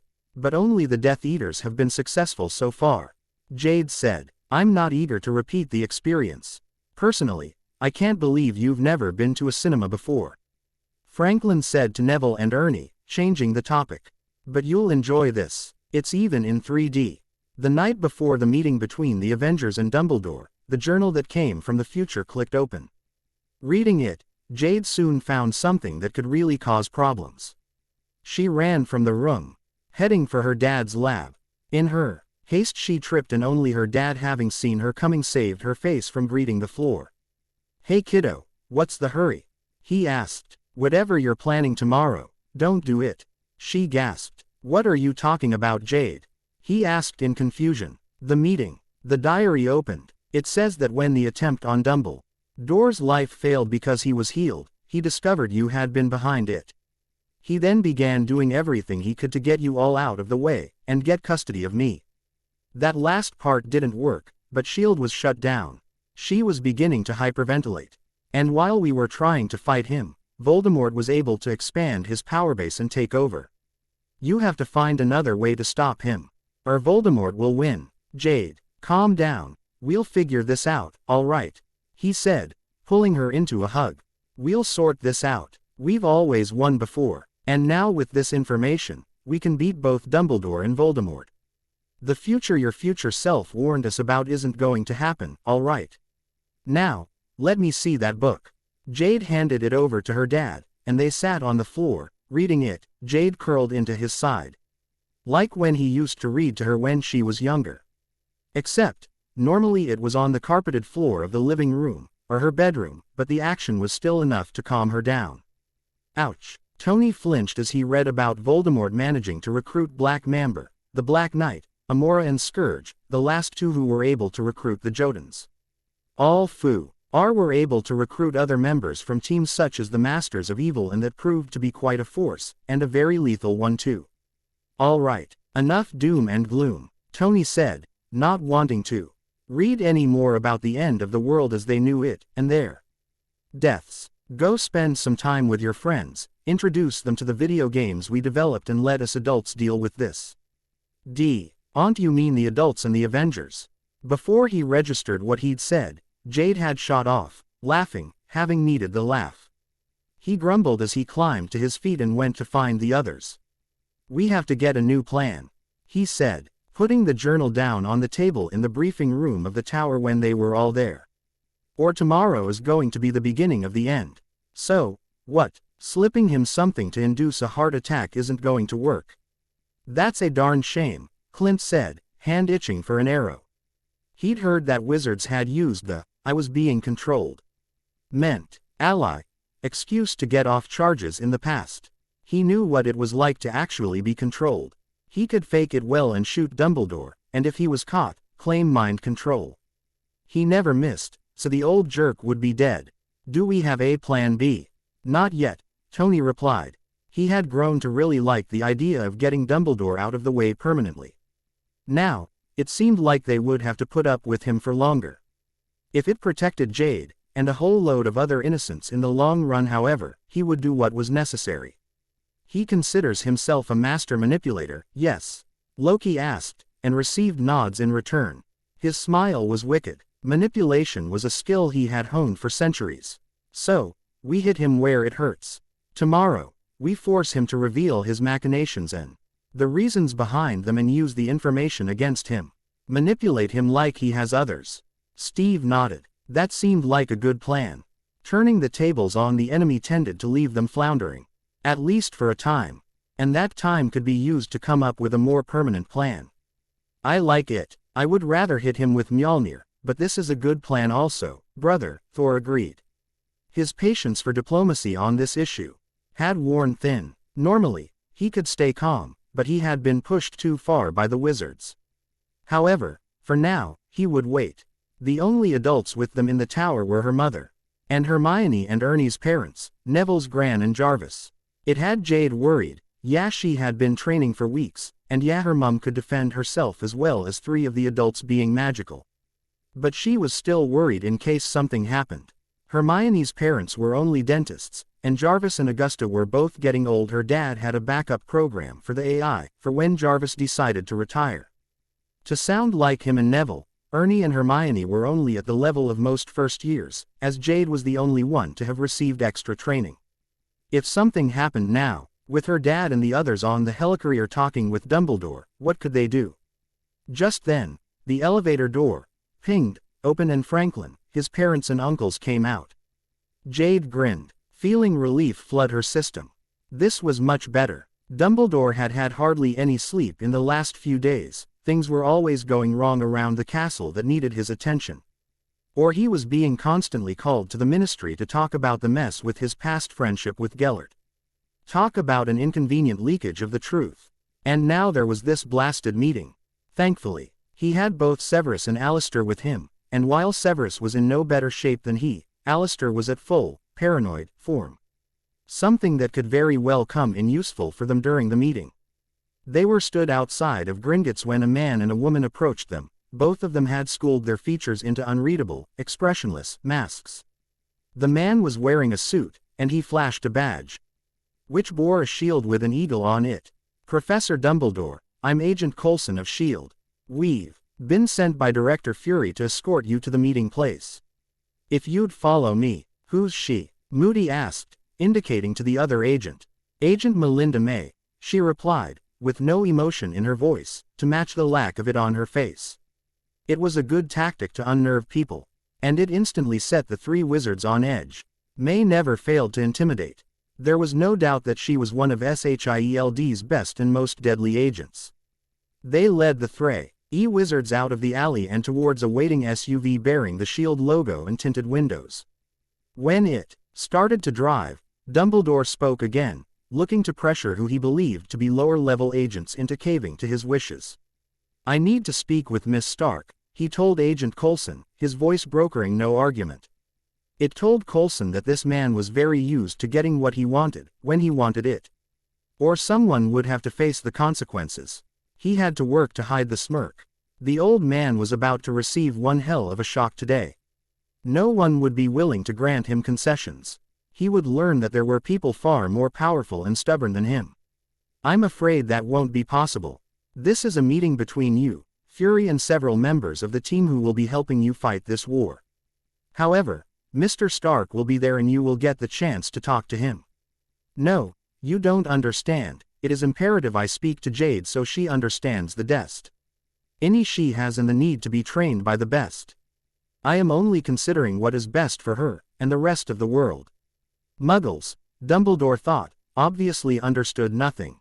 Had this man been a wizard, he would have been tripping over himself in his haste to see to it he did all in his power to arrange a meeting between Jade Stark and Albus Dumbledore. But he wasn't, and thus was already beginning to annoy the wizened wizard. I don't think you have the right to be on a first-name basis with Miss Stark, May said. And, as for her training, it doesn't come any better than what she has now. Agent May is right. She is being trained to face more than just one particular threat, a necessity in her life. I suggest you stop focusing on one girl and on the bigger picture here. That's what the meeting is about. Or so I've been told. Coulson knew they believed him. He was a very adept liar. He wouldn't have gotten far as a spy otherwise. When the old wizard and his 2 advisors took their seats at the table, they all noticed the empty seats separating them from the others almost as if they were ill with something contagious and the others there did not wish to risk catching the same thing. From the plane they had taken something that had caught all their attentions. They had been led to this room on a flying ship by an agent who had said nothing more than, "Follow me please," and led them here. Agents Coulson and May had not accompanied them. It was easy to see that none of them wanted to be near the three wizards. Dumbledore easily recognized the three who had visited his school. "Mr. Stark, your daughter is safer now than she was for a single moment at that school of yours," Tony replied, leaning back in his chair. His voice hadn't been raised. His tone was even pretty calm. But something told the three that the man was seething with anger. He was just keeping it back. For now, none of the wizards accepted the drinks in front of them, fearing they would be spiked. This group were obviously not thrilled to have them here. They may have even resorted to extreme lengths just to get them out of the way. However, we are interested in how a child you claimed to have a great destiny ahead of her ended up with people who would be neglectful of her, with no one checking in on her, and how that would be beneficial to the war. Loki said. What the three wizards didn't know was that there was absolutely nothing in the water. The spell had been in the lift they had come up in to reach this part of the helicarrier and was of his own design. Being the god of lies came with several advantages. Obviously, he could tell lies from truth easily. It was also possible to easily place a spell that ensured no one would be able to tell him lies or even half-truths while he talked with them. Which was why he would be the one doing the questioning. The spell would only work so long as he was the one asking them the questions. No one else would be able to ask questions and have the spell demand answers of their guests. And it was imperative they get the answers they needed. This war had the possibility to destroy them all. Should they fail, the world would fall, and it would not be quick for anyone. They were also sure to have the cameras recording the whole thing, so they would have a visual and audio record of everything that happened here today. Something that could be used later on as blackmail if necessary. It was necessary for her to be pliable, Dumbledore answered. With his lack of reaction, and the lack of reactions from his companions, He knew the other half of the spell worked. The three wizards would have no idea of what they were actually saying. Loki checked the spell and heard what Dumbledore thought he had said and what Snape and Moody had heard. I believed Petunia would forget all animosity in the face of a helpless child, and I set up blood wards to protect her from harm based on her mother's sacrifice. Loki made a notation of what Dumbledore's lie was so the others would be able to see just how badly the wizards intended to lie to them. But you should have gone to check on her, surely. Even if you believed the best of her aunt. I left someone to watch her. Who? Arabella Fig. She's a squib who offered to babysit for Jade. These last ones had been truthful. Did she not notice the neglect and abuse, or was she just blind? While Dumbledore believed he was listing off a list of wonderful reasons to support Arabella Fig, the truth was heard by the Avengers. Arabella Fig is a squib who I knew Becca. Use of her friendship with our caretaker, Argus Filch. She is almost as bitter towards those with magic as he is, and it was easy to pay her to watch the girl and not have to worry about her interfering.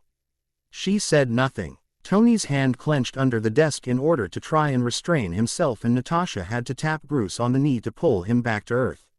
He was looking a little bit green. The last thing they needed was him letting the Hulk out now.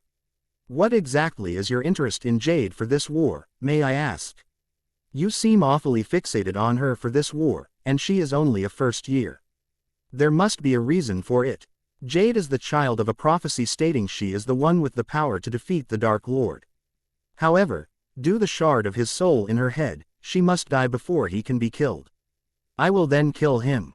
As she will be the last of his Horcruxes to be destroyed, I will make sure of it. While Dumbledore believed he had said something about Voldemort himself fixating on her, and thus he wanted to train her for Jade's own good, the others were now really struggling to keep their expressions and reactions neutral.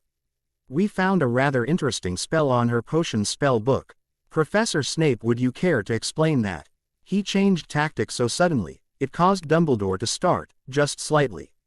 We knew the Dark Lord was after her, so it was my job to the Brat's mind as susceptible to him as possible, was manipulated to him thinking he said, I have no idea what you are talking about.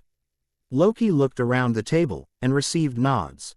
That was enough information for now. Their plan would see them in close enough contact with Dumbledore to be able to mine him for information when they wanted to. But they also wanted to keep a close eye on him and ensure he did not have SHIELD shut down. They had to prevent that future at all costs. But to do that, They had to convince Dumbledore that he had convinced them, and make him believe he had gained ground and was heading in the right direction. This was where fury took over. Everyone who was meeting you today, along with others, have decided that Hogwarts is obviously not a safe place for Miss Stark. Especially concerning the fixation a certain homicidal maniac has on her. However, cutting her off from the wizarding world could also put her at a disadvantage, if she was not to learn information that was necessary to the war effort. Also, the World Security Council is very worried that the war that is surely about to start up again will affect those outside the magical community. It is our job to ensure the safety of those people from threats such as the terrorist known as Voldemort. You have knowledge on his methods and his people, his movements over the years. Basically, we want to work with you to take him and his followers down permanently, and stop others from trying to pick up where they left off. You can't deny you need the help. Our world would appreciate the offer of help, Dumbledore nodded. However, I would like to oversee Miss Stark's training. I also think it would be best if she is allowed to return to Hogwarts. You could place some sort of security there yourself. Bodyguard perhaps. No, absolutely not. She is not retuning there, Tony said. I was unsure of letting her go to a school that far away in the first place, and then she almost died. She's sticking with her private tutoring. Unless she chooses to take up schooling somewhere she can come home every evening. Mr. Stark, I understand your concerns. No, you don't. You are not her father. So you don't understand where I'm coming from on this. Therefore, you don't get a say. Everyone on our side of the table does understand, and they all agree with me that she's not going back. Besides, my wife would castrate then kill me if I even thought about letting Jade go back. Jade is not going back to that madhouse you call a school. At least with what we've set up she can keep up with her non-magical studies. And what good will that do a witch? Moody asked. It will do her the world of good if she chooses a job in the non-magical world, which she has expressed a desire to do. Many people have declared her intelligent enough to go to a world premiere collage when she is older, Steve said. Of course she's intelligent enough. She's a Stark, Tony said. Also, overseeing our training is not something necessary for you to do. Perhaps, after a while, you might be allowed to watch some of her training, and offer advice here and there, but that is about it, Fury said. Each skill and subject she is being taught to her by an expert in that particular field. As for now your contact with her will be nil. A level of trust must be built up first, do you understand? Was that not what the earlier interrogation was for? Dumbledore asked, trying not to sound like a petulant child whining that he'd done his chores. Now couldn't he have a sweet? That was us to see whether we were going to go ahead with working with you or not. Nothing more, bub, Logan growled at him. It had been insanely hard not to launch himself over the table and skewer the man. He was old and was coming to his final years of life. It wasn't as if he had much more to offer the world, was it? Besides being an annoyance and a threat. A near imperceptible shake of the head from Romanoff held him back. Luckily he'd been the only one to see it. Dumbledore sighed. What will I have to do to gain your trust enough to see Miss Stark? Oh, that's a long way off, Tony said, hand tapping the desk restlessly. These wizards left him feeling filthy and wanting a shower. More than that, he wanted to go home and check that Jade and Pepper were all right. We'll start by exchanging information. My people's knowledge of this threat is a very limited one. In order to help you as much as possible, we need more, Fury said. Especially on their leader, Voldemort, and his lead Death Eaters. At least, the ones still alive.